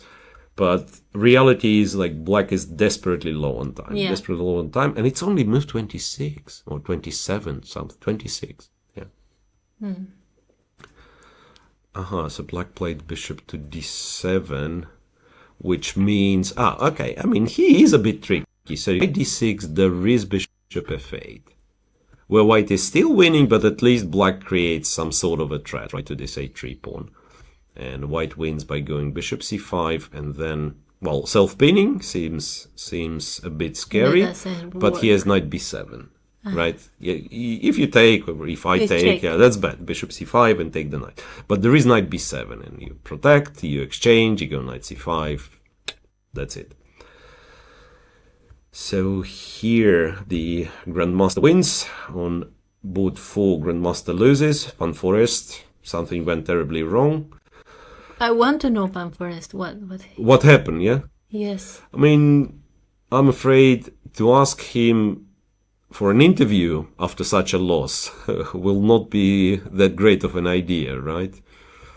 But indeed, something happened to him. It's not only like that he loses the game, the way he lost the game. It was like looking very equal after the opening. He was the one who didn't want to draw. He pushed it, and then he absolutely missed the moment when it was time to kind of, okay, let's concentrate, let's make this draw, because now I'm worse, And I believe even the moment when he was a pawn down immediately after he lost this a5 pawn, when it was, I'm looking for it, let's say here, or rook a6, let's say, you're a pawn down. If you concentrate here, if you find like all the right moves, you probably still don't lose. Like you go something like rook c8. So the knight is pinned, both pawns are kind of, both pawns are in danger, then you probably prepare with g6, king g7, and one day you go knight d5, you liquidate to some rook endgame, you would have decent chances of making a draw. And instead he played so relaxed, and he played for these tactical tricks, which were the nice tricks. Yeah, the checkmate that we found, but yeah, like his opponent avoided pretty much one trick, and the game is done. Now, it's computer says like +5. In the camera, he doesn't feel comfortable. Right. Like looking at the camera feed sometimes helps to evaluate the position. Yeah, also the body language of the players. Because in this particular case, it almost looks like he's given up. Yes. Right? It almost looks like he's given up. So is there like one last trick of going king f7? No, there isn't. So check, king goes here. And it might be that white has only one move, because the knight is hanging with a check, and the rook is hanging, so you cannot move the knight. But white wins with f2, f3. It's very brutal. f2, f3? Yeah, defend the knight, and like this is not the combination you like, because your own knight is lost, right? And this, yeah. So after f3, and like, black moves the knight, white moves the rook and wins. So again, you could say, okay, this is a tactical trick and everything, but we are talking about reasonable players, right? So he will not blunder something heavily. And he's pretty much forced to find the winning sequence for white. So it's very likely that he wins. Yeah, again, Sugirov's game on board 2. I think black just it was on a way to victory, like after c4. His woman grandmaster opponent didn't play bishop c2, she went for bishop f5, but still the same thing applies, d4, ed4. She goes rook e8, and check. Yeah, the queen is in danger. Bishop e6 check she went. Okay, but after king h8, you can't even take on c4. That's the trick, right? Because queen c4 exchange the queens, the rook on e1 is hanging. So these pawns are killers, like c3 or t3. Something's going to win. Someone in the chat is saying Jordan. He said he doesn't feel very well with his chess. He's not playing. He feels he's not playing good. So. Yeah, could be. Yeah, well, if you think like Jordan, he was playing Vikanzes and everything, like with all the big guys, so to speak, right? And like playing an open tournament, it's actually challenging in a way. Playing the open tournament good, right? It's always challenging because you think with playing against the likes of Magnus Carlsen, Fabiano Caruana, there is no pressure on you, at least. Like, well, you lose some of the games, you score some points. This is what you're expected to do. And here you're expected to be between, between the leaders. So if the tournament goes wrong, it goes really wrong. And it's funny that you've mentioned the big fish, because big fish is a nickname of Vladimir Fedoseev on chess.com. Right. So he's the one we can see in the bottom right corner of our camera, the top seed player here. Yeah. And I think his nickname is Big Fish something, some numbers, probably the year of birth or something. So the Big Fish. And the Big Fish, what one was they? There was some moment where, computer was suggesting funny queen b5 move. Yeah. Anyway, and they of course, they've played a lot of moves since. So he was trying to remaneuver the knight and, eventually went for b4. And for a5, interesting. So simplified even further. And he is looking for the way to surround these pawns and win them. So if I get it right, knight b4 probably wins the pawn, but he is somewhat bothered with rook a8. Rook a8, queen c7 is the only move. We are not losing a piece because queen b4, white actually has queen d7 and the c6 pawn falls. But this is still kind of tricky. I suspect he is going to win, but kudos to his opponent. He's fighting very well. He's fighting very well, defending this slightly worse position. But might still not handle the pressure. And still 10 more moves, and Yilmaz is down to 1.5 minutes. So yeah, that's a rough situation to be in. How many moves? Well, with 10, I think. Yeah, I'll go 10. back. 9. Okay, 9. So move 31 and move 32 for Fedoseev to play. Move 32 for Fedoseev to play, and he is planning to move the knight. I'm not sure where it's going. Knight f4 is. Wait, knight f4 is an option. I just realized there is a pin, right? No, knight b4. So he's going for. He's going for this line, yeah. And I don't understand. The kid has. No. Okay, the kid has 12 minutes. Yes. Okay. Right. Boat 2. Sugirov is completely winning. So after this bishop e6 check in the French defense game, remember boat 2. Queen f2 to unpin the bishop. c3, bishop b3. It's one of those games that, you lose. I mean, from White's perspective, and you also can't really do something about it because in there is nothing you can do. Sometimes you have a lost position, but you can create some threats, some counterplay, something here. It's hard to imagine how to even force yourself to continue the game. But what is the idea with bishop b3? She had to do something. She felt like probably. Because the bishop is trapped, right? Like if you go bishop c1, whoa. I would think, wait a second. This is what happens, right?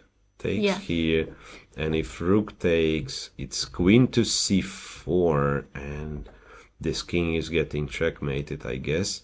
There is no back rank check, and if we save the rook, there is even knight d2. I thought queen d3 is our winning move, but even knight d2, and then queen b3, and then a check. Cannot take with it. Right. So you were right again when you said the knight is threatening. It is. So that's why White decided to take it. But yeah, it's just a terribly lost. They made many moves position in the first board. In the first board. Yeah. Because they are in time. Oh, wait. So Fedoseev's leaving the board. Does it mean... No, they did not reach move... No, did not reach move 40, just that he ended up in the end of this line. Queen b7, queen c7, and queen takes d7. He knows he's winning a pawn. He has 14 minutes. So felt like he's safe to leave the board. And sometimes, I think it's once again, it's some old Soviet player's advice that your opponent is in a time trouble, and probably they were not talking about seconds, but time trouble. 5 minutes for 15 moves is also time trouble. And you present him with kind of a tough decision to make. Sometimes it makes sense to leave the board. Yeah. Because by you sitting at the board impatient, sometimes you remind the opponent about the clock, right? Yeah. And if he's fully concentrated, doesn't look at the clock, so he might spend more time. Mind, maybe. Yeah, I mean, for you, it's also good, right? Yeah. I mean, to leave, and if you have the time for yourself, like to leave, to come back, right you are. Because one mistake that some less experienced players come up with is your opponent is at time trouble and you are getting affected by this time trouble. Yes. So you start playing quickly, you start like, okay, his flag is almost falling or his time is running out. And sometimes people make mistakes in opponent's time trouble, which is a silly thing to do, right? But we all fell for this, and I believe I've also made some, in some games, I've made terrible mistakes while my opponent was in the time trouble. All right, so not much happening here. It's very likely that Fedoseev's going to win. Yeah, rook c6, and he wins a pawn. Board 2, Sergeyev's going to win. Jordan Van Forest officially has lost his game. Oh, no. He's lost his game, and f2, f3 was the last move Okay, The so one he that saw we've it. seen. Yes, White found Really? it. Yeah, that probably was like, again, you know, like if you don't have any other move, like if you don't play f3, you probably resign. Okay, no, maybe not resign, but like White's not winning if he doesn't play f3, and it's tricky even to make a move. Yeah. But he had to try. Yeah, so Until here. yeah, I agree. Like until here, he had to try. After f3, there is pretty much zero ideas. The knight is stuck. The pawns are moving, and White is also 3 pawns up. So that's one, and up to the point, the only surprise on the very top board. Shevchenko's game, I'll just briefly show that he is completely winning. After fe4, he can take with the knight, and it just... Yeah, he's a pawn up, the passed pawn, the a4 pawn is very weak. Like everything, right? Like the knight is terrible, just a terrible position. Time. Yes. No time. Like yeah. It's almost like you want to say, I want more than 1 point for this game, because I'm winning on time, positionally, material, right? Yeah. So sometimes you feel like, probably I deserve 2 points. Yeah. Should we... take a look of the streamers? I think maybe they already finished. Yeah, very likely. So just briefly, let me scroll all the way down and find. Wait a second. There's a lot of like both. I mean, I have some strange, some strange stuff happening with the PGN. Yeah. You see, I mean, it's a lot of similar looking games. So it looks like, okay, I think these are the updated games. Let me see. Both the sisters are playing, while Alexandra is completely winning. Yeah. They've just reached move 40. And Black, the very next move, will take the horsey with a check and go rook b1. And we will see like signing the... maybe they've already... Oh, no. We are still on the top boards. And for Andrea, let me quickly check. I think Alexandra already won there. Yeah, Alexandra has already won, and just the PGN is not yet updated, doesn't have the result. And Andrea is still playing, so we'll quickly check what happened after knight takes c7. Okay, Black didn't find knight e5, went king a7, after which White's completely winning. Oh, wait. I'm jumping over this line. I just wanted to show something. So king a7, and White went with a check, and the game continued. However, White had this funny little move to win on the spot. To go bishop d6, you trap the queen. Really? You trap the queen. Yes, there is no queen e8. You have to take, and then it's knight b5, and you just win. So there was didn't do it? No. She went with knight b5 check. Yeah. And after the king moved to a8, then she went bishop d6, which means she's still winning. Yes. It's just that bishop d6 immediately would finish the game, right? Yeah. e5, knight b4, knight c7, takes, bishop a6. Anyway, I'll just... Yeah, she didn't need to do this. She didn't need to do this. Could move the queen and just be winning. Okay, decided to go... check and queen b3, bit surprised. So it's pretty much like giving the piece away for free.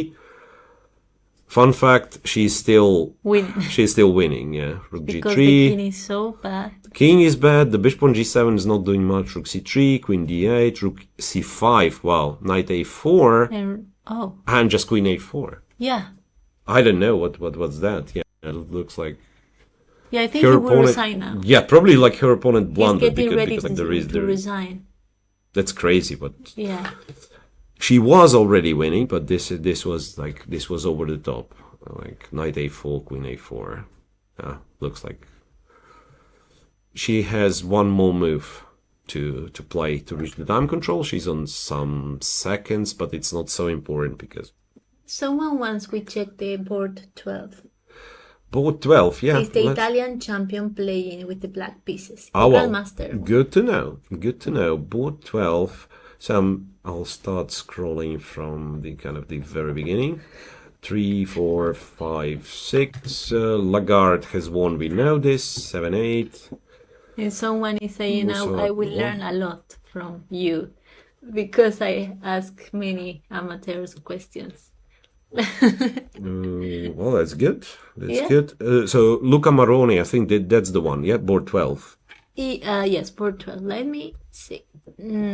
That's this fun game that we were looking at. The one with you remember the exchange sacrifice and like black having this bishop and queen in the center. Anyway, so now we are in a trouble. This is the current position. They changed the queens. No one knows what's going on. Yeah. Computer, if you want computer help, also is not very helpful. It says it's equal. Yeah. And it's exactly what it's not, because it's like this is one of the positions that I would rather say it's crazy position. It's not an equal position. Yeah, I think like. So. I mean, the knight is wonderful there. Yeah, the knight is fantastic. Also, kind of in black's favor is the fact that very likely black gets to both of these pawns. So if we go at this line, bishop. Oops. Wait a second. He just played c3.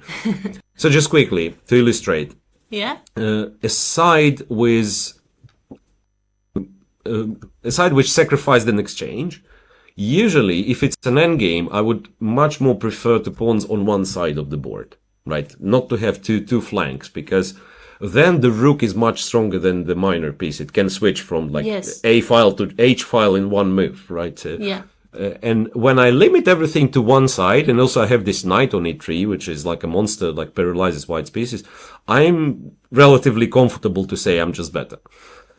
Okay, so let me try to understand what happens after c3. I'm struggling a bit. D4. Yeah, they want to take on d4. We cannot capture the c3. B takes C. Oh wait, b3 we can c3 because the knight will be hanging. And now knight d5. E5, possibly e5. But then look, like we have the double pawns. Yes. We are not worse still with black. I'm sure, like we take g3 and g5, we should be good. It's just that having the advantage, do we have the advantage? I think they are. Yeah, b takes. Okay. Now again, if I'm using the board help, it's knight d5. What computer likes? Knight d5? 3 minutes to find out. Yeah. Knight d5 attacking the bishop and the knight. And the pawn. And the pawn. Wait. Bishop g6. Just giving you the computer line. Bishop g6, rook to c3, king to b2. And for whatever reason, rook g3 is the move. Because of this bishop e4. And then if black goes e5, white goes g6. This is crazy. And now some strange pin here. Yeah. So this is an important move. And again, one thing is the computer line. The other thing, like what in reality, what he's going to play. He moved the knight. He did move the knight to d5. Correct. The bishop g6 and I was trying to argue with the computer. The real computer line was that it was giving away the d7 pawn. So bishop e4 and compy was going like rook g5 or h4, just accepting that bishop d5, rook e7 is possible. Anyway, very tense moment. And next to this one on board 11, Niklesh Huschenbeth. I'm not sure what was the result, but the game has finished. Yeah, Niklesh won. Yes. So in the 11th board? Yeah. Niklesh Huschenbeth against Ksenia Balabaeva, who I believe is from Kazakhstan. Yes, and she's considered like young Kazakh talent. Not sure if she is on national team, but she's very close to the national team of Kazakhstan. She's like almost 20 years old. Right. Okay, so I don't know. Shall we stay with this game? Since the thing is, like, Andreev still has some time to figure out the next move. I think he has to take on g7, on g6. Maybe we go to the first board. I if believe they reach the 40. Now we will have a lot of results. Like on board 1, for instance, the moment they reach move 4, it is finished. It is finished. He just resigned. Fedoseyev's opponent has just resigned. So after he's gotten to c7 and d7, black immediately went for some attempt to go for a counterplay. blundered this. And wait a second. And Fedoseev calculated some lines. Well, he can do it.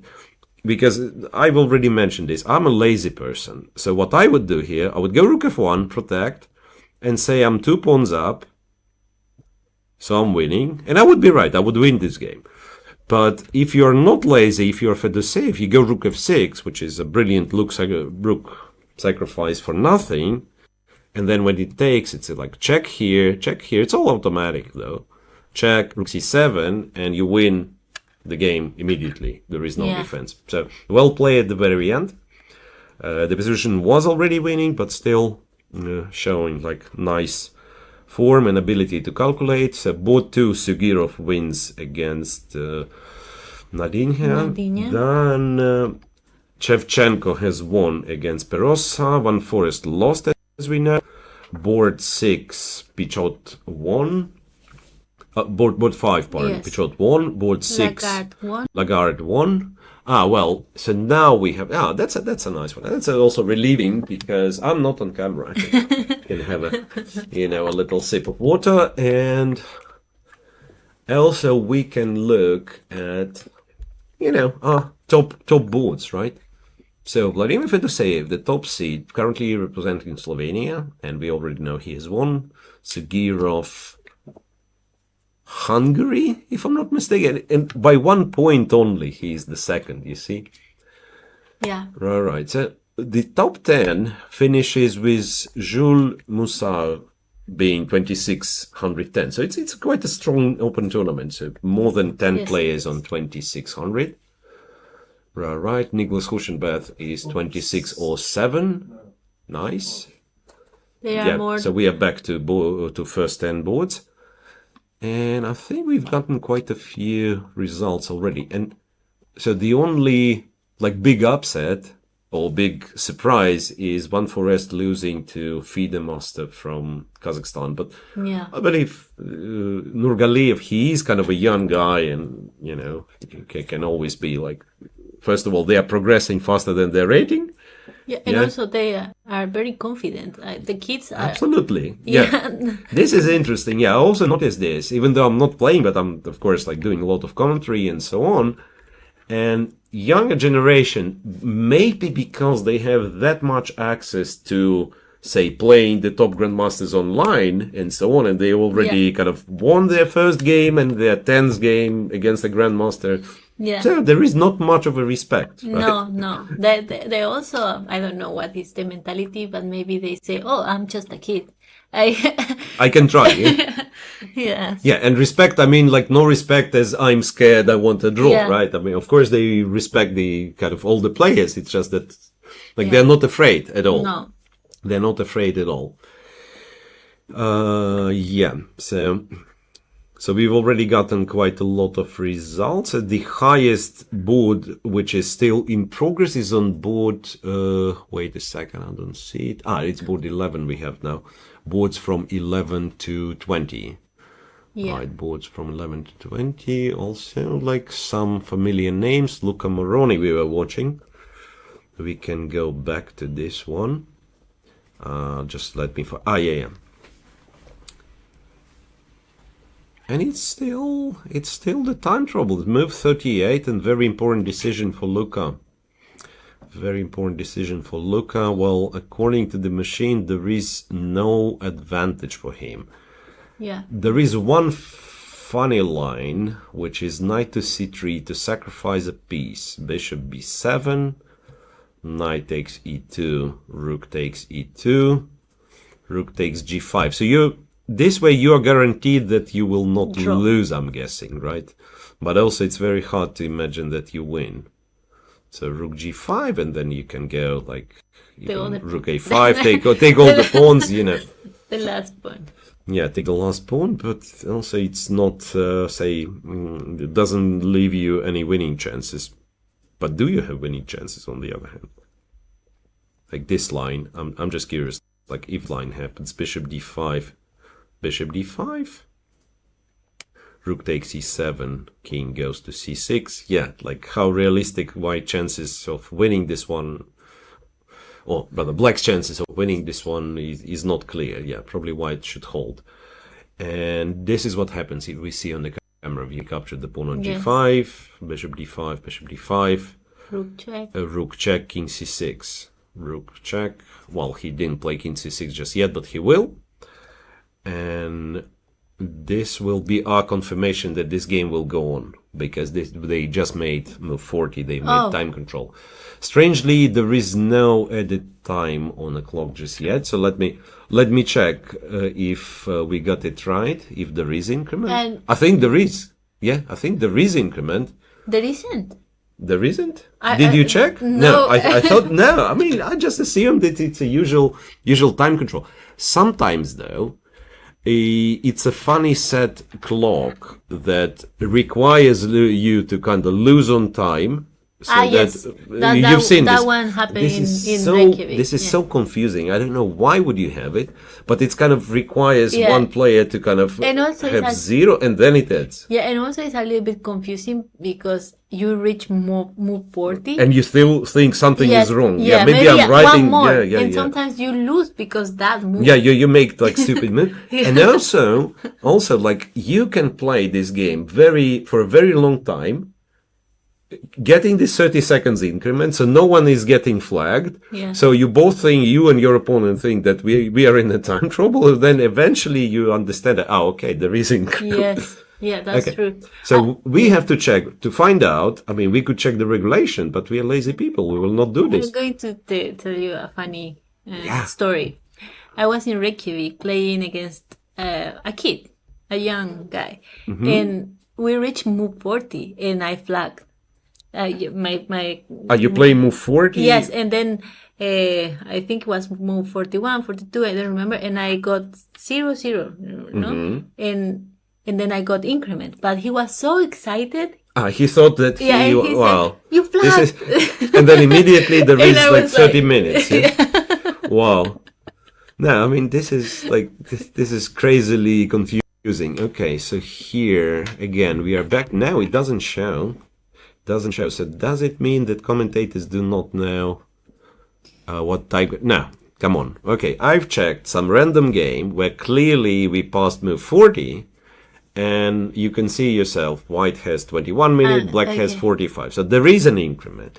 This is probably we have this glitch that one has to cross kind of the first time control, kind of drop the flag, and then get an increment. Talking about this game, he is the grandmaster from Ukraine, right? Vitaly Sivuk, yes. He currently is representing Sweden, but he is from Ukraine. Yeah, I still remember playing him in some like Ukraine Rapid Championships, and this must have been more than 10 years ago. So, yeah. Right, and the position he has, I'm not sure what's going on. Probably better, but like by how much? Computer says it's equal. Yeah, there is an increment. I mean, I'm 100% sure, but I just so in Luca's game, Luca Moroni game, no, look, I mean, it doesn't show.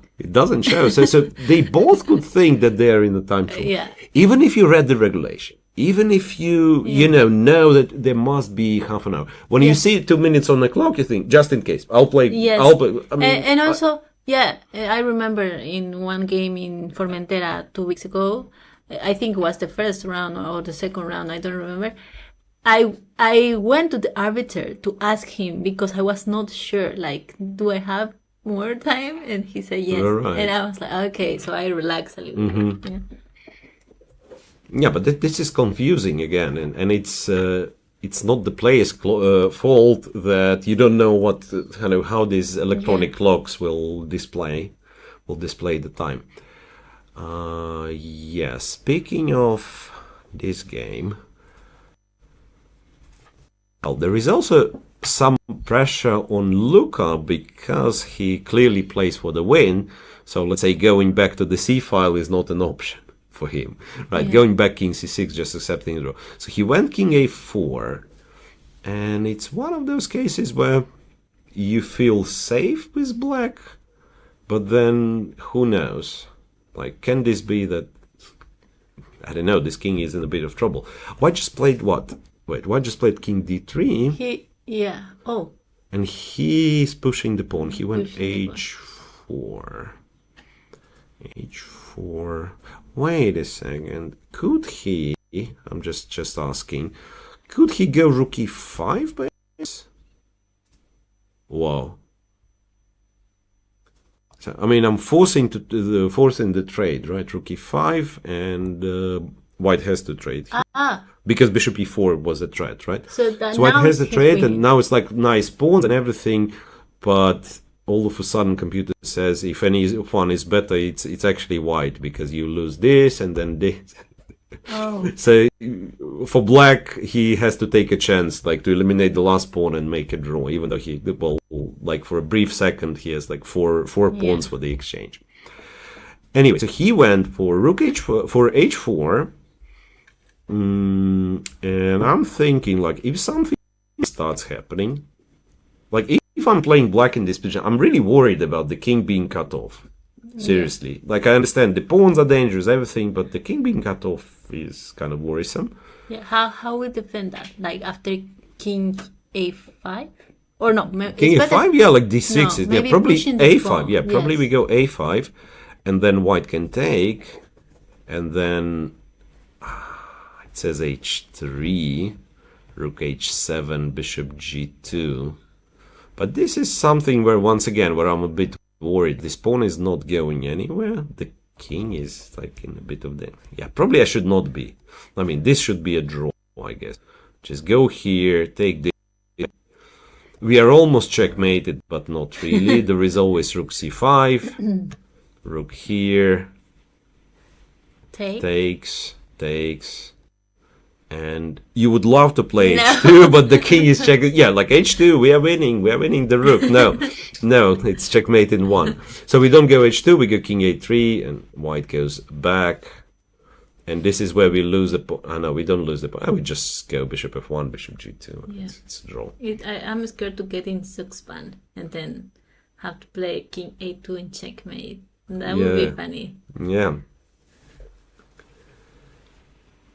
But yeah, but in the worst case scenario, we can move the bishop, and it's still a draw. Rook h3, king b4, right?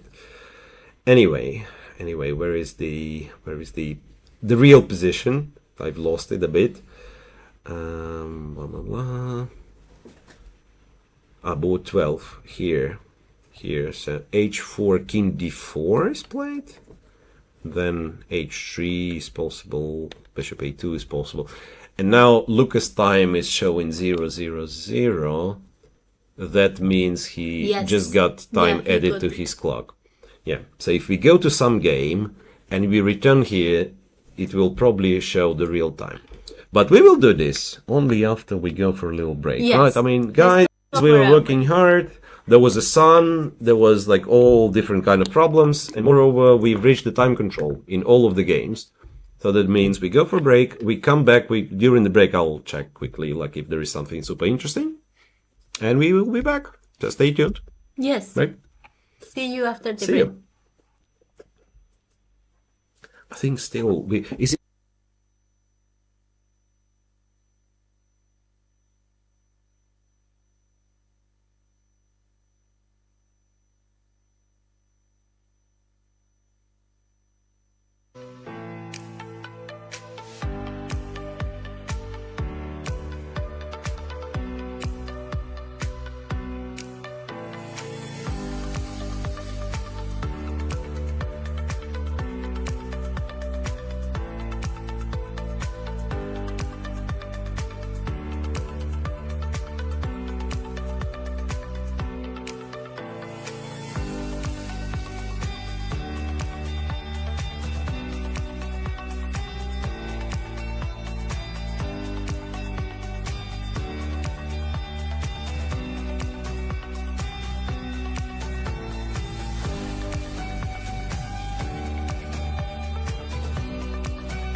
Okay, looks like we are back.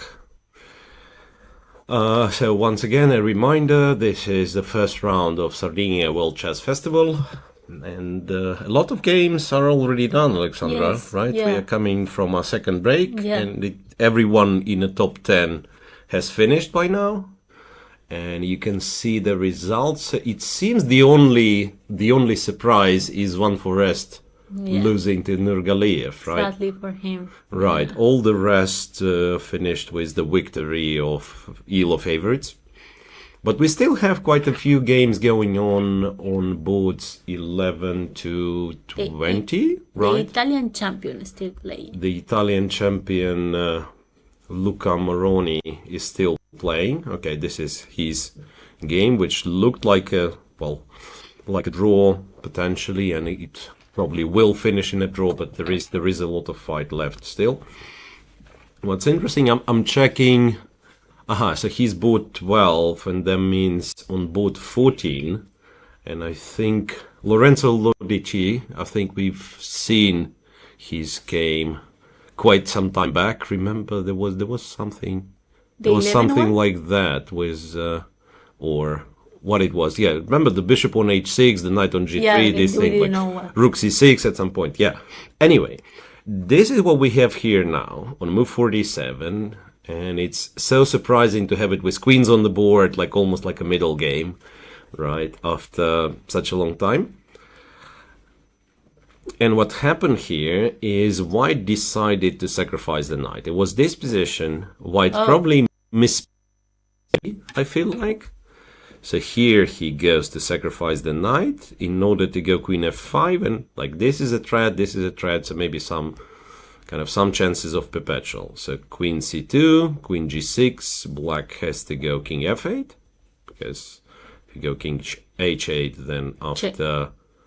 No, I thought this was... It wasn't... Wait a second, queen c7, I completely forgotten about. No. No, queen c7...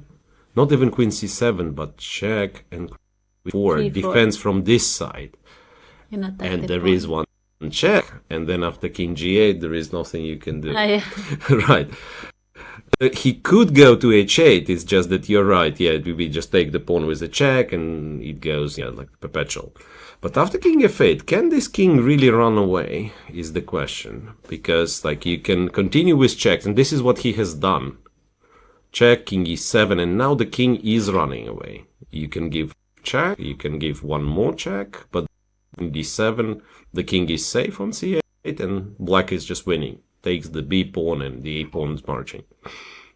And it turns out that after king f8, the clever move, which would keep the balance, and I'm surprised to be honest, according to the machine, the clever move was king to h2. King to h2, and after, let's say, it's even hard to say what's threatening.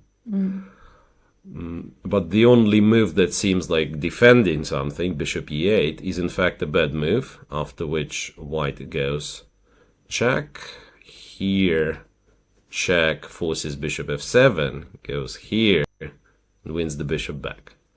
So not great. And it seems that, But what is the threat like? Probably not, but let's go a4, right? Let's pretend we don't care, we want to promote the pawn. Bishop b6, I don't know what it is. What's this? I think it's perpetual. So when we take, it's check. And it's a perpetual check on the 6th, right? Check. Here. Check. And wins the bishop back. One of the bishops back, and I'm amazed how confident computer is in giving this an equal evaluation, because it's, to me, it looks like very complex position, but to immediately know that this is equal, computer says it's just a perpetual. Like, one of the things you can do, you can take the pawn on b3, white takes on b5, black goes b2, threatens b1, and blah blah blah, check, perpetual. Anyway, after this careless bishop h6 check, king e7, the king is running away, and black is winning. So white played queen to f5, And now, among other things you can do, the easiest way would be to give a check, and after king h2 to go queen g4, right? Then we exchange. Yeah, check 8, and it's just winning. So this is done. What else? Back to Luca Moroni, maybe on board 12. They've played only one move. Yeah, they played only one move. White went for rook b3. King c3, king a5. Yeah, it's computer says it's equal, but at the same time there is no variation that ends up in a perpetual check. So it's more of like you cannot improve, I cannot improve. That's why it's a draw. Okay. Yeah, there are many games finished. So yeah, I think we are strangely like in the first round, because also the pairing is like first with with the first player from the second half and so on. So the lower on the board we go, the more kind of difference in strength, and therefore like a lot of games are already finished.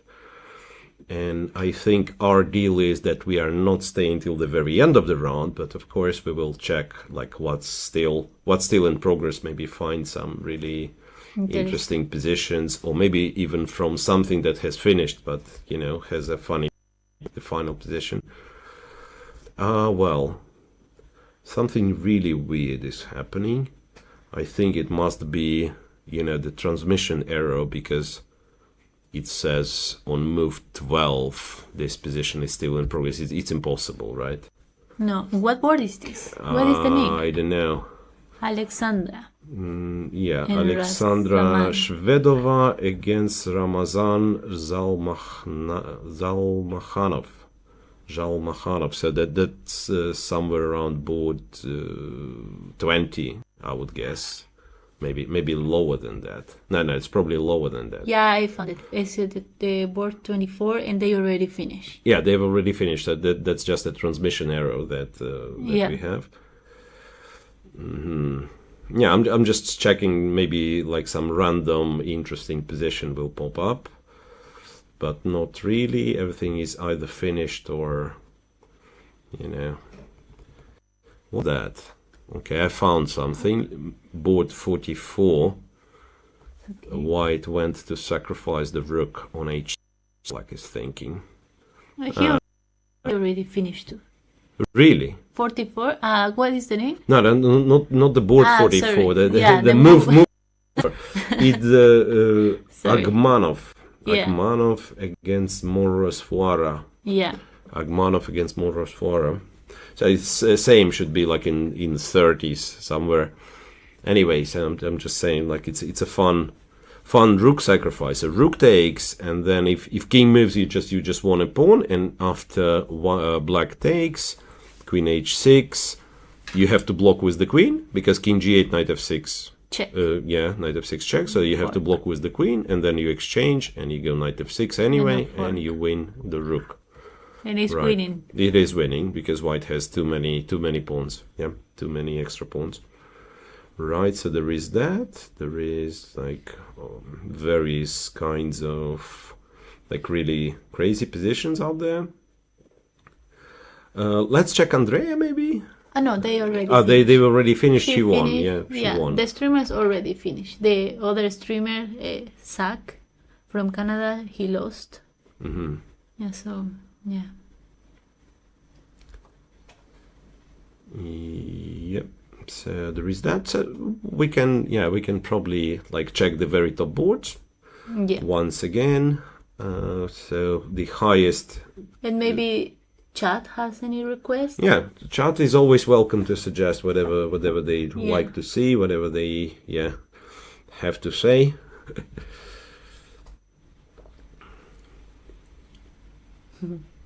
Chat is saying they think I will get the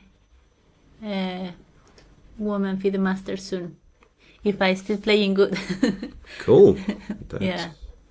Thank you. That's serious improvement, right? What's the requirement for woman Fide master? You have to get 2100. Yes. Okay. I recently got 1900. Yeah. but after not playing chess for so long. So it's a very big achievement for me. Yes. Right. You know what? Like you also, I think the what's it called? The coefficient, the multiplier for the rating, right? So I mean, you score. Let's say you have the expected score, and you score 1 point more. How many rating points you get extra? With the boost. Yeah. So you have the boost, some boost. So right? what happened is when I got the boost, I started playing tournaments, and I lost almost 100 points. Right. So it was like nothing with the boost. Yeah. I stayed in the same, but now I got it like back and a bit more. Yeah, but you're still getting. I mean, you're not getting 10 points. You're getting more, like 15, right? If you score 1 point above your, yes. you're getting 15. Yeah. So that's. I mean, this is a bit easier if you have good tournaments. A bit easier to get the rating, because I think once you cross 2400, then the boost stops, and you just have to kind of score. You get 10 points for each point scored over the expected value.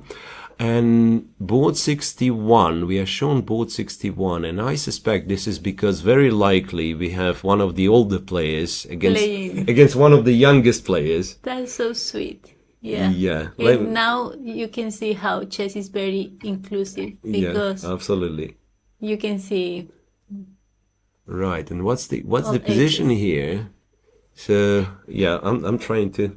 I wish I knew. No, they are not having a digital board. So right, you are. I do not have the digital board for this one, but anyway, that's a very cute picture. It looks like an endgame, and the kid, no, he has a rook there. So So it's a rook endgame with black being a pawn up. So very likely a draw, but still the game goes on. Nice. By the way, the position I have on my analysis board is next to Luca Moroni on board. Wait a second. Let me check. It must be board 11. I thought it was board 11, but now looking at the camera, it seems that board 11 has finished. Okay. Board 11 has finished, it seems. So I don't know.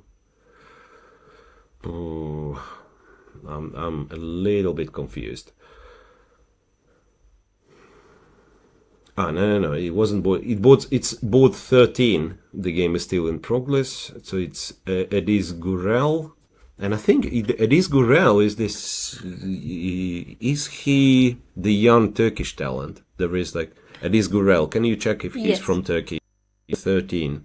Yes, he's from Turkey. He is. Yes. So I think this is the kind of the young lad international master or something. Oh, yes, he's young. He's 2008. He born in 2008. 2008, which is like 14, right? No, wait. 2008 is 16. Okay. Yeah. So not so young, because they have someone, but maybe he is already a grandmaster who's like 12. So, which I can't remember the name. Yeah. Anyway, so he is currently a pawn up against Lia Kurmangalieva. Yeah. And very likely to win again. King on She's h5. from Kazakhstan. She's from Kazakhstan, and very likely this pawn will move with a decisive effect. Yeah, black to move, and it's really not much you can suggest for black, right? Any kind of counterplay like with rook d2 and trying to take these pawns is too slow. The g pawn will just run. Yeah. So I don't know. With attacking the knight, so So pinning the bishop could be reasonable, but then just g4 again, not really caring much. If knight d6, this pin is not check. Very. Yeah, you can check. You can also go bishop g6 or bishop g8. Yeah, bishop g6 is good. Yeah, like you trade the rooks, and it makes it even harder for black to stop the pawn. Yeah, so I think he is winning. Then board 14 just finished, the one with special check that was missed. Oh. Board 14 finished. Yeah, a lot of results. Finished. Yeah, and he just resigned. White just resigned. Black d1, g4, protecting the king from perpetual. So it was one check, king e8. It's not much you can do, like a bishop d7 and everything's protected. No, okay, no, don't go bishop d7. Don't listen to what I'm saying, because no, seriously, this bishop d7 is the only move to lose the game, because then it's queen h8 and queen f8, queen f8, checkmate. Winning the bishop. Yeah. No, why I said bishop d7, I have to tell you that I thought white has an attempt to go queen b7, attack the bishop. No, instead of g3, sorry, here, like the position where he resigned, like if queen b7 would have happened, then you can go bishop d7 and cover from the queen, leave it behind. Yeah. And then I thought, okay, let's go bishop d7, but this is the way to get checkmated. Right, so anything else that is in progress? Well, there are some games. I think maybe we just take a look with the Luca. Again, yeah. Yes. Let's check what Luca's doing. Let's check what is doing, and they're still kind of around equal here. 5, 3, king 5 is what he has played. Went rook f5. Computer has a funny suggestion to go king b2 in order to play king a3, in order to play rook h4, rook a4. It's a very, very long solution. It was kind of very, very long line, but at least there is some threat. It's not much though, that like black can do this and just take the fourth rank. So there will not be any rook h4, and after this check with the pawn, so black is always safe. Yeah, black is always safe, but at the same time, like winning with black is also like very hard to imagine.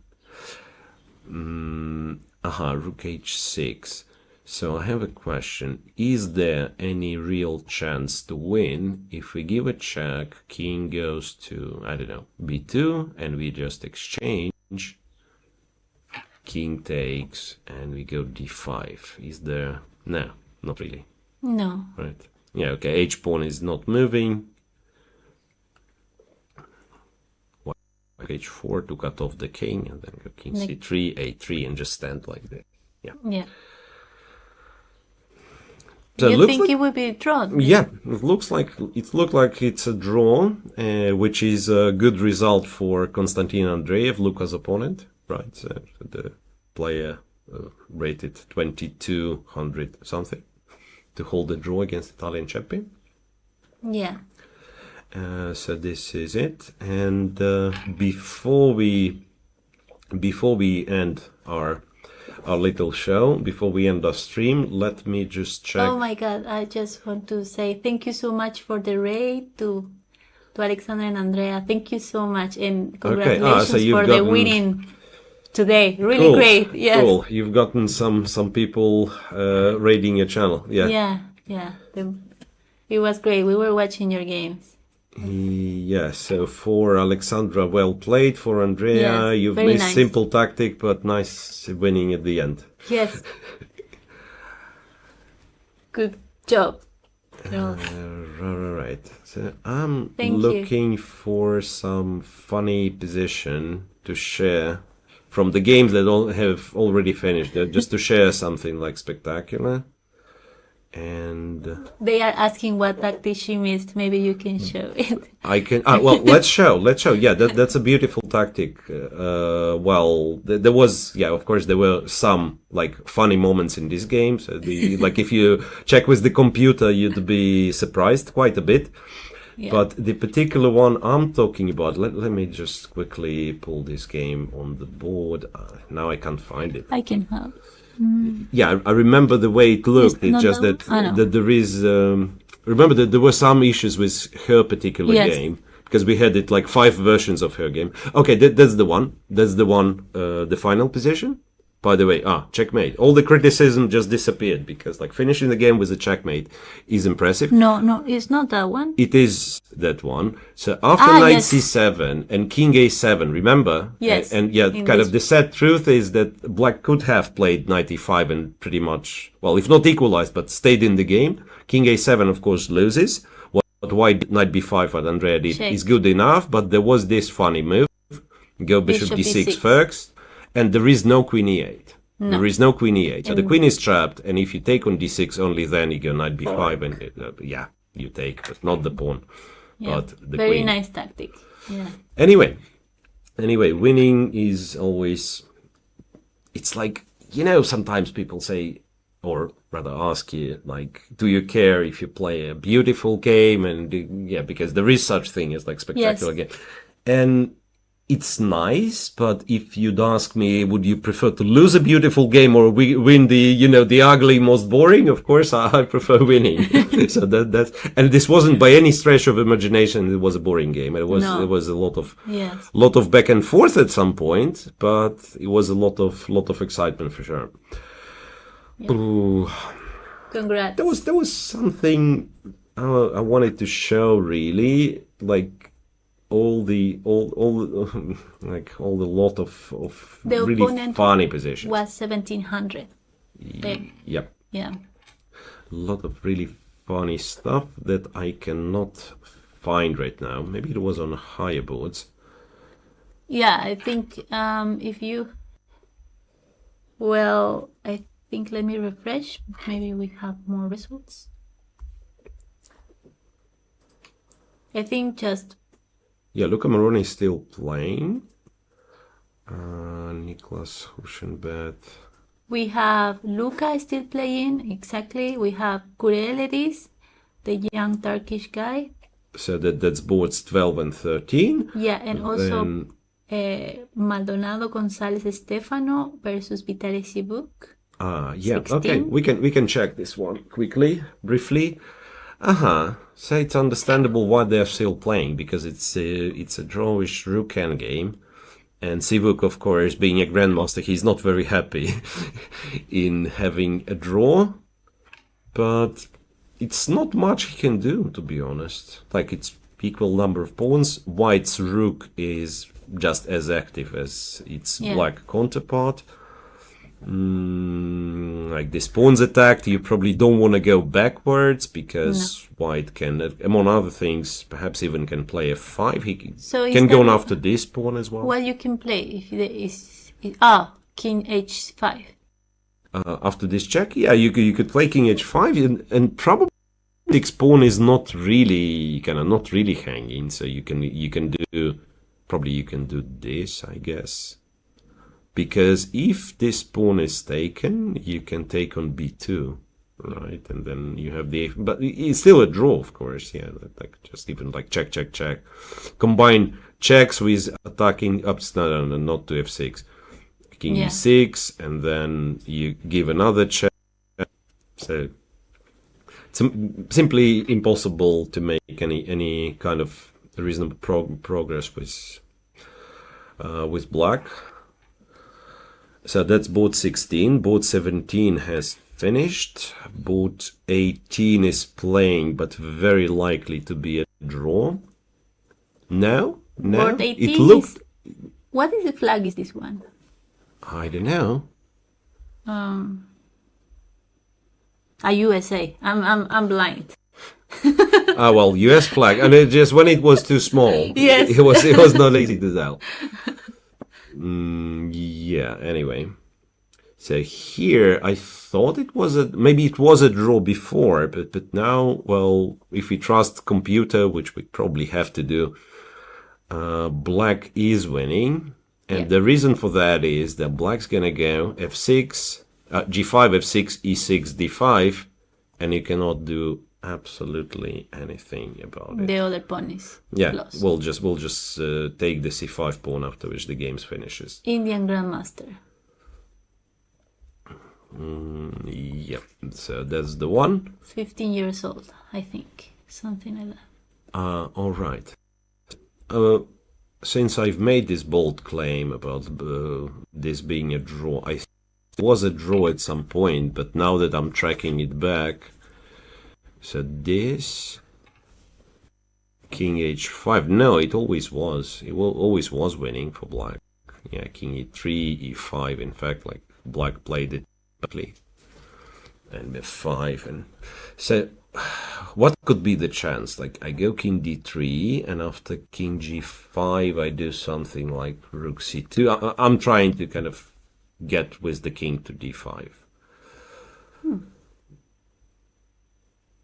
So if king f6, wait a second, if king f6, king c4,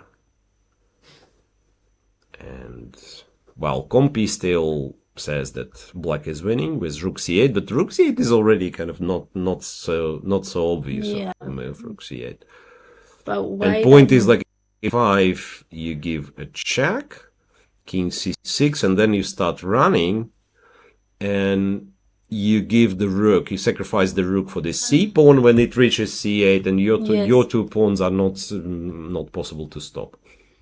Anyway, so that's the one that black will eventually win. I just have to update it to be the real position.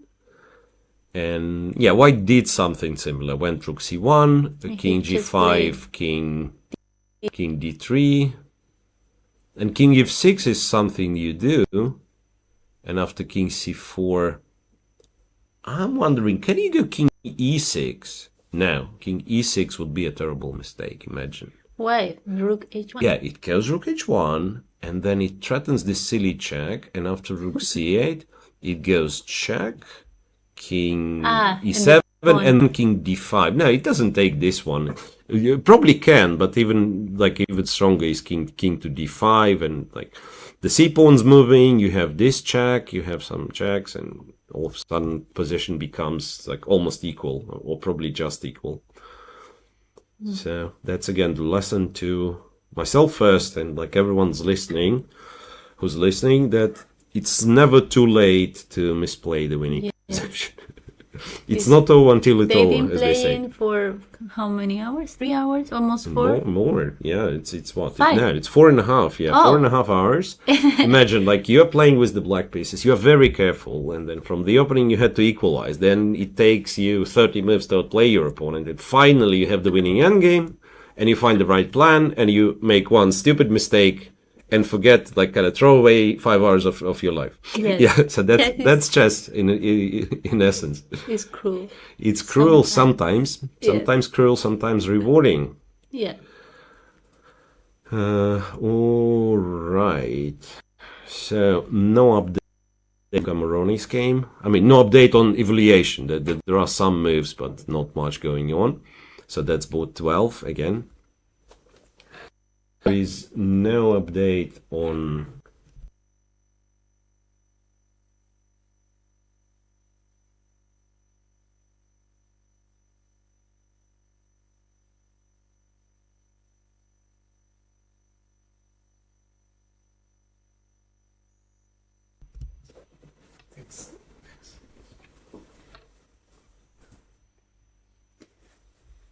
Okay.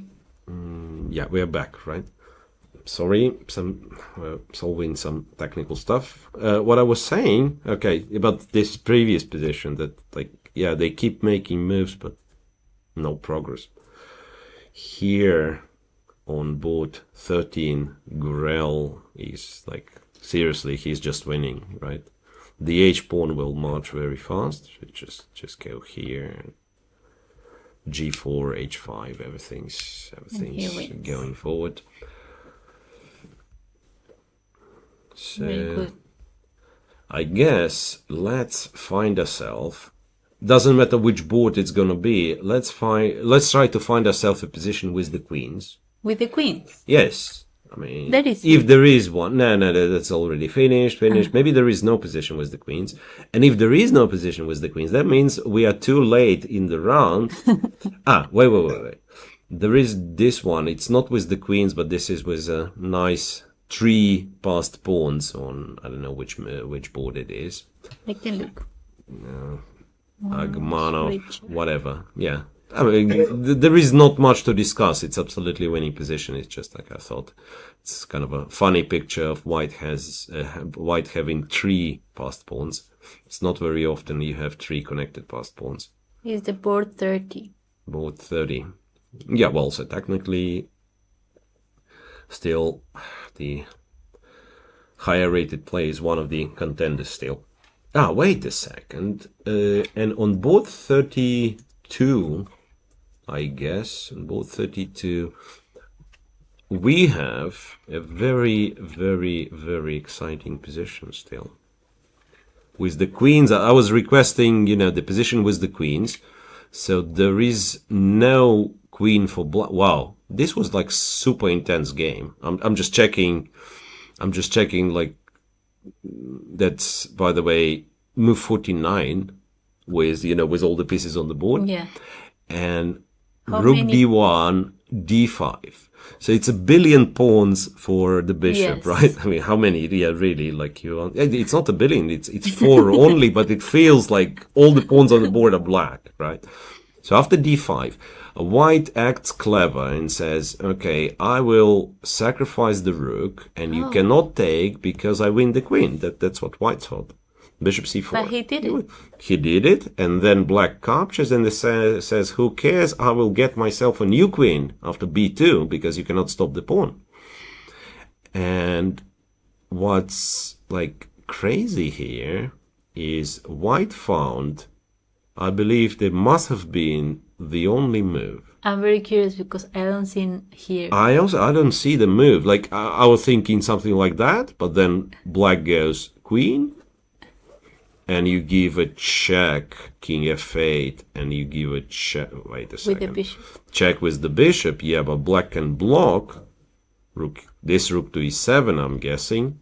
And it looks like black is winning because this attacks f5, but black has like e3. Yeah. I wouldn't be sure still. Like e3, there is a check on e7, and then other checks. Anyway, white played mind-blowing move, in my opinion. Okay. Rook takes e4, sacrificing the rook. Rook takes e4. Oh. And I have no idea what's going on. Oh my Seriously. God. So, look, if pawn takes, I'm reasonably sure that this is a perpetual. Queen d5, king goes, queen h5, but, king goes. And so if you go to f8, you have to be careful because it's bishop d6. Well, even like queen b7. Yes. Wait a second. It takes the queen. It's not the perpetual, you're right. No, yes. I'm completely blind. So check king h8. I just take the rook. And I'm saying queen is better than the rook. Yes. Yeah, absolutely. And now you can now black is in terrible trouble. Okay, so that means you cannot take it with the rook after rook e4. Sorry, you cannot take it with the pawn. With the rook? Yeah, you should have taken it with the rook, I'm guessing. But then it's another check. Bishop f8, and the same thing, queen d5. Yeah. And is white winning again? He takes the rook again. Yeah, he takes the rook again. And I was thinking like queen b7 and you do this, for instance. But then checkmate on h7. And for the same reason, you cannot take the bishop. Like if you would take the bishop, maybe kind of the game continues, blah, blah, blah, but queen h7 checkmate. Very nice. Well, so after rook e4, computer still insists on this being equal, so I just try to pick.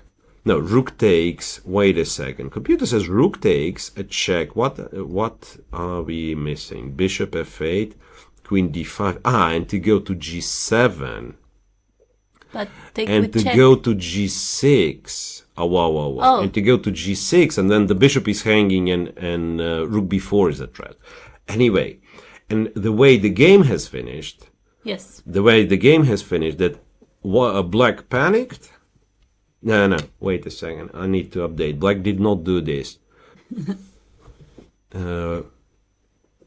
Black didn't take. Went b1 queen. Kind of probably panicked on a very short time. And then it's rook e8 here and queen f6. Yeah, there is no check. Just a checkmate on f8. Very next move. Well, there is one check on e4, and you take. Yeah, you take. Yeah. It's not a very good one, not a very good check. So it was an exciting game, and like a lot of sacrifices. And this is seriously, if all of that works, starting from this position, like look, d5, sacrifice the rook, bishop c4. Very and beautiful. If rook e4 works, this is amazing. This is amazing. How they they think in this move. I don't think neither of them knew it before. It's really hard. It's really hard. I agree. Well, maybe not the problem, but kind of the answer is that if you don't have rook e4 or some move like that, you resign with white, right? Because b1 queen you cannot stop, so that you're gonna have to have something. Okay, in reality you don't resign because technically you have rook c1 and you stop the queen and kind of the game goes on, but black would be just winning. Like take the rook and you have two rooks against the queen. You just have to be a little careful not to get checkmated, but black would have won. Beautiful. So rook e4 is a really, really beautiful sacrifice, and well played. Well played, and it is not impossible that on this note we'll just quickly check Luca again, and very likely we will call it a day. Okay, let me see. Well, Luca's game, there is quite some development. So black gotten d5 and d4 in after king d2. Black's to move, a6 is hanging. He can go bishop f1. He can go bishop f1 to stop, to protect a6. And it's the only move, right? Well, the only move to keep the pawn. I was thinking, like, can you... Let's say, but what do you do? Like, if you don't defend it, he'll just take. I was thinking, like, going rook f2 possibly, and so on. But then, like, it's not much you can do. It's not much you can do. Anyway, we can wait a little bit for this game to develop. Yeah, bishop f1 looks like a reasonable move. He will play this one. Yes, he's... Bishop f1. And they are starting to get in time trouble. Yeah, Luca specifically, right? Like, I mean, he's under 5 minutes, or like 5 minutes something, Bishop f1. He's still thinking. He's not sure. But this is what happens when you don't have time. But what's kind of what's curious that White doesn't have... Oh, no, White does have the way to make... I was thinking, like, with White, you're not worse, but also if you want to draw, there is no easy way of making it. But I think after bishop f1, there is this move, rook f6. Oh. So you force the exchange of rooks. And the bishop is hanging. So bishop g2, I would assume. And then White goes king d3. And the question is, isn't White actually better? No, he cannot go, forget it, h2, of course. No, White has to play, after bishop g2, White has to play rook h6. And then he goes, say, king b4, king d3, a5, king d4, king a3, and you eliminate the last pawn, and this is a draw. Yeah. Completely. This is just a draw. Completely draw. So let's wait for Luca to make a move, maybe for his opponent to make a move as well. Because you're right, Alexandra. If he doesn't play bishop f1, he might in fact get in a bit of trouble. Wait. Can he? Because there is, I just realized, h2 for black probably makes a draw immediately, right? You cannot really take it because the rook is hanging. So rook a6. No, I'm being stupid. Wait a second. Check. I thought the rook would be hanging, but there is a4. King here, rook here. Might still be a draw, but you don't want to check, Check here, king e1, check here, king here, d3, king e3. Like a lot of checks, and this is usually when you give up. It could be a perpetual. Is it a perpetual? It is. It is. Look, rook f3. If you go king e4, the very least I have is rook f6 and take it, So there is no king e4. That means king e2 is the only move, and then it's a check, and check, and check, and check. So but checks from this three. On a3, there is d2. So you also cannot go... Oh, wait a second. What am I saying? What? It could be that you cannot go to any of the squares on the first rank. Because you go to d1, there is bishop f3, right? You go to either e1 or c1, there is d2. So white is also limited to go king d2 and back to e3. And back here and back here. That would be the... okay. And he went rook f2 check. I think he's realizing. Rook f2 check, so what's happening now? Yeah, this Rook will be F2 interesting check. to see. Rook f2 check, where the king is going. So king e1, at the very least you can give a check from f1. If king d3 though, this is not the line we were looking at. This rook f2 is different, right? So king d3, what is his plan? What is his plan? I'm not sure. I'm not sure. Doesn't he lose the d pawn this way? Yeah, I don't know what is he doing. Maybe you can still play h2, because when white eventually captures, you will have bishop f1 check. So white has like a lot of checks, of course, but if the king is able to run away from those checks, and you probably are able to run away, like to hide on a3, then white will have to take, and you... But this is another illustration of a draw, just a little bit different one.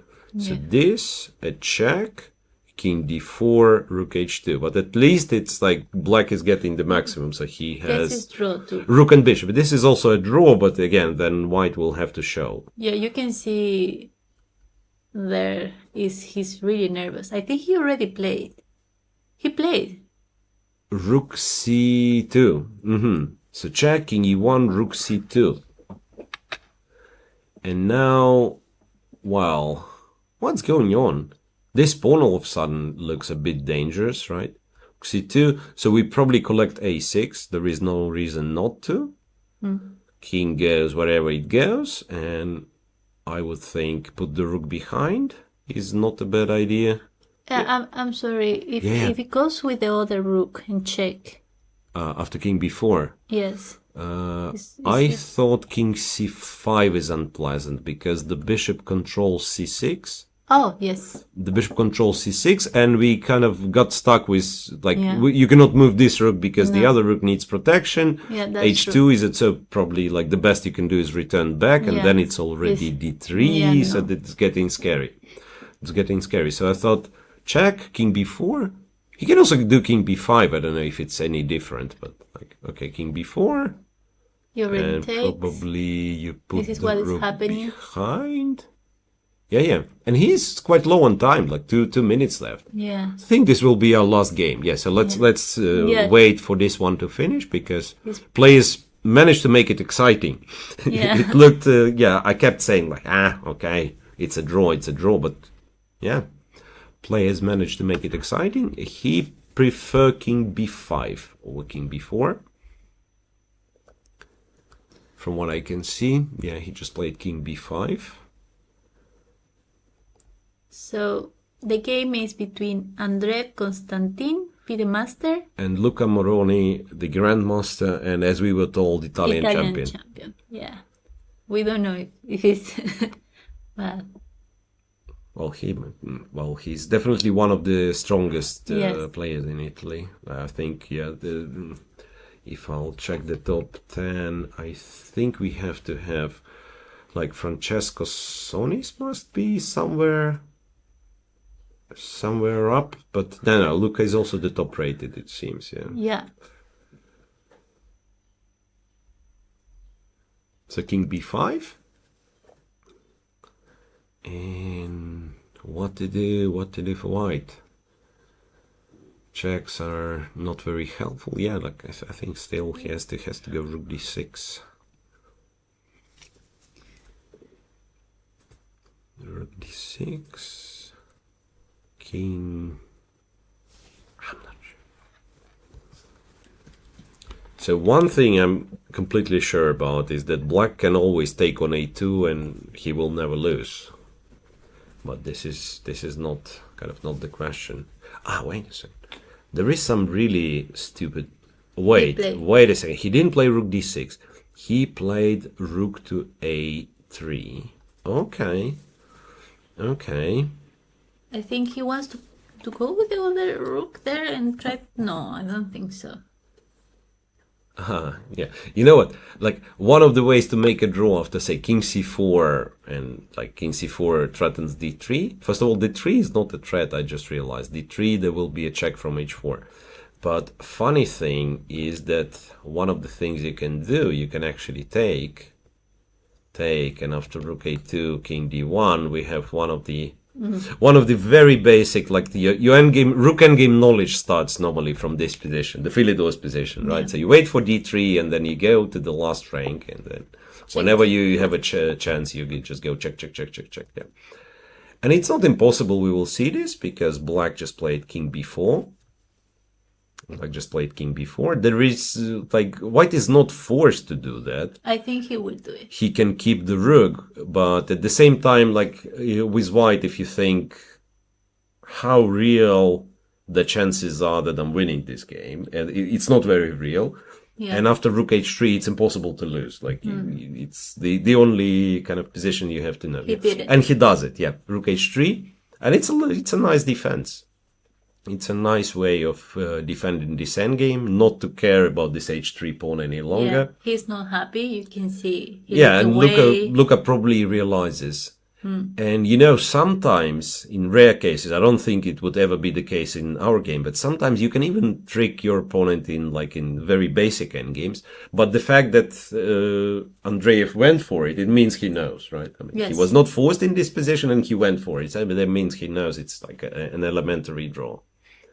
Yeah, he's relaxed. He's happy the master. Probably he knows this is a draw. Yep. Yeah. And yeah, moreover, it's not only it's a draw. There is like pretty much zero ideas of how to make progress with black. There is no I don't know, no traps, no nothing. Yeah. So They are asking if Luka had any opportunity to win the game. It's hard to tell, right? So I think the most realistic one was long time ago. We missed some part. That's for sure, right? We missed some part. But realistically, the last time computer was giving serious advantage to black, or reasonable advantage, was all the way back on move 18, when he played c takes d4, which looks very reasonable. Yeah. And computer was advocating for bishop takes, knight takes, queen takes, and then try to use the massive pawn center that he had. And later on, maybe we could click through, say, what happened at the part that we've missed, somewhere here. And now I have to say that I'm no longer using an engine, so I might miss the moment, but like optically it doesn't look that there was a big chance. King b, king c1, maybe something here again. So black traded, went rook f3, and then Luka's opponent found this very reasonable idea, c3, and kind of simplifying, yeah. Rook, bishop e4 and bishop d5 and rook e7, yeah. Yes. So it must have been like maybe here somewhere. Like maybe not trading on g5, but doing something instead. I'm not sure what. Like, then bishop f3 comes to mind, something like that. And wait. What's going on? What's going on? I just seen black king on d3, and normally it shouldn't happen, right? It shouldn't happen, but white was to move. So how exactly did he do it? Rook f2, rook h3, king d5. So he's giving checks. And yes, and that's the only exception that you can give a check, because after king e3 you would still give a check, and black cannot block. Yeah. I mean, black can block with the rook, but then you trade, go king d2, and it's a draw. That pawn cannot promote. So, but yeah, Luka, he is of course trying, but it's about the time to give up, because it's clear his opponent knows what he's doing. King d5, rook a3.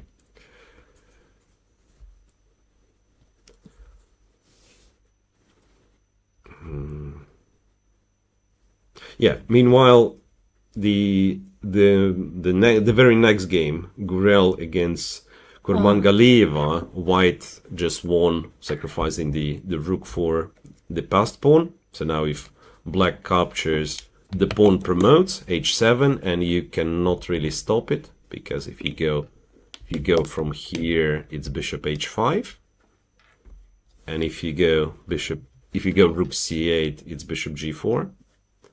So the game is officially over. Gurel won. Yeah, well done. And Gurel. here, rook h1. Luka is still, I don't want to say trying, because there is nothing, nothing he can do. Just hovering around. Rook here. How long can this go on? This is the question. Yeah, this is the question. It's the thing, but maybe he's upset. No, of course he's upset, right? It's just that, like, it's not your opponent's fault, right? I mean, he was defending. He played a good game, Konstantin. So I think that's only fair to say that if you're upset, you should be upset with yourself, like not putting more. Of course.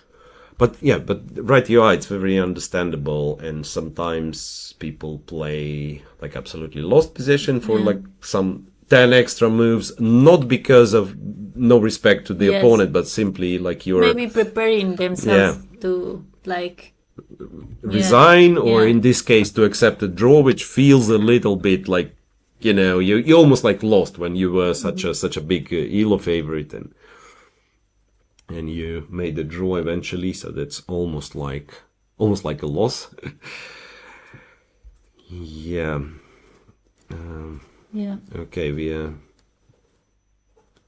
I hope it won't last the entire 50 moves. Yeah.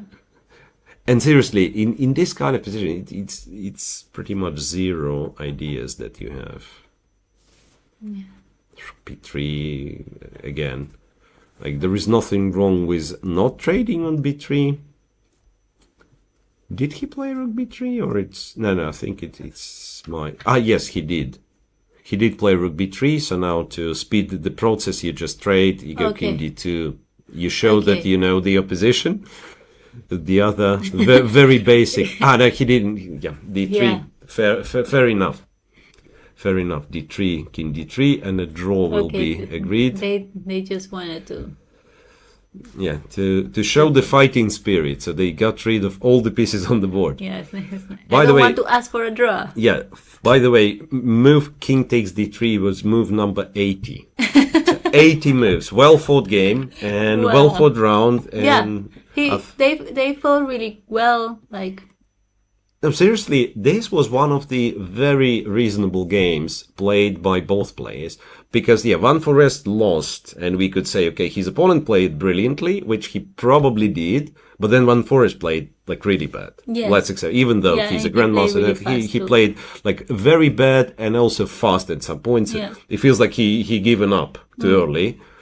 Well, here, it was very intense game. Okay, maybe last 20 moves were just shuffling around, but before that, it was very tense game with a lot of tactic, so well played. Yeah, as an exchange sacrifice. Yeah. Exchange sacrifice, like early in the opening, like move 10, and they kept, so that's one of the really, really impressive games here. Anyway, I think with this draw, we will conclude a little broadcast. Some games on lower boards might be still in progress. But, It was a really first round, really good games, many Sicilians. Good results. Right. Yeah. A lot of favorites went through the results, so quite a few surprises, particularly this one, a draw, and then a loss of Van Forest. He's also surprised, and I believe there have been quite a few other ones. Yeah. So on the top boards, not a single draw. Once again, why I don't know. I like open tournaments. Probably you would agree that not a lot of boring draws, right? No. I mean, on top 10 boards, only one upset and 0 draws. Yeah. Boards 11 to 20, if we have it, yes, we do. No result yet for Luca Moroni, but we already know it's a draw. Yeah. For Sivuk, I was checking this game, but there is a PGN error, so something happened to the transmission board. Could be finished by now. Anyway, so Yeah. I think this will be it for today. Yes, very nice. Thank you everyone for watching. Yeah, thanks for watching, everybody. Please make sure to come back tomorrow. Same time, same place, I guess. Right? For the second round. And we will watch many of the games, also the top players and the streamers. Yeah, so, well, we'll try to keep it as entertaining as possible. I don't know if you find it entertaining, but please show up so that we think that you find it entertaining. Cheers, guys, and see you tomorrow. Bye.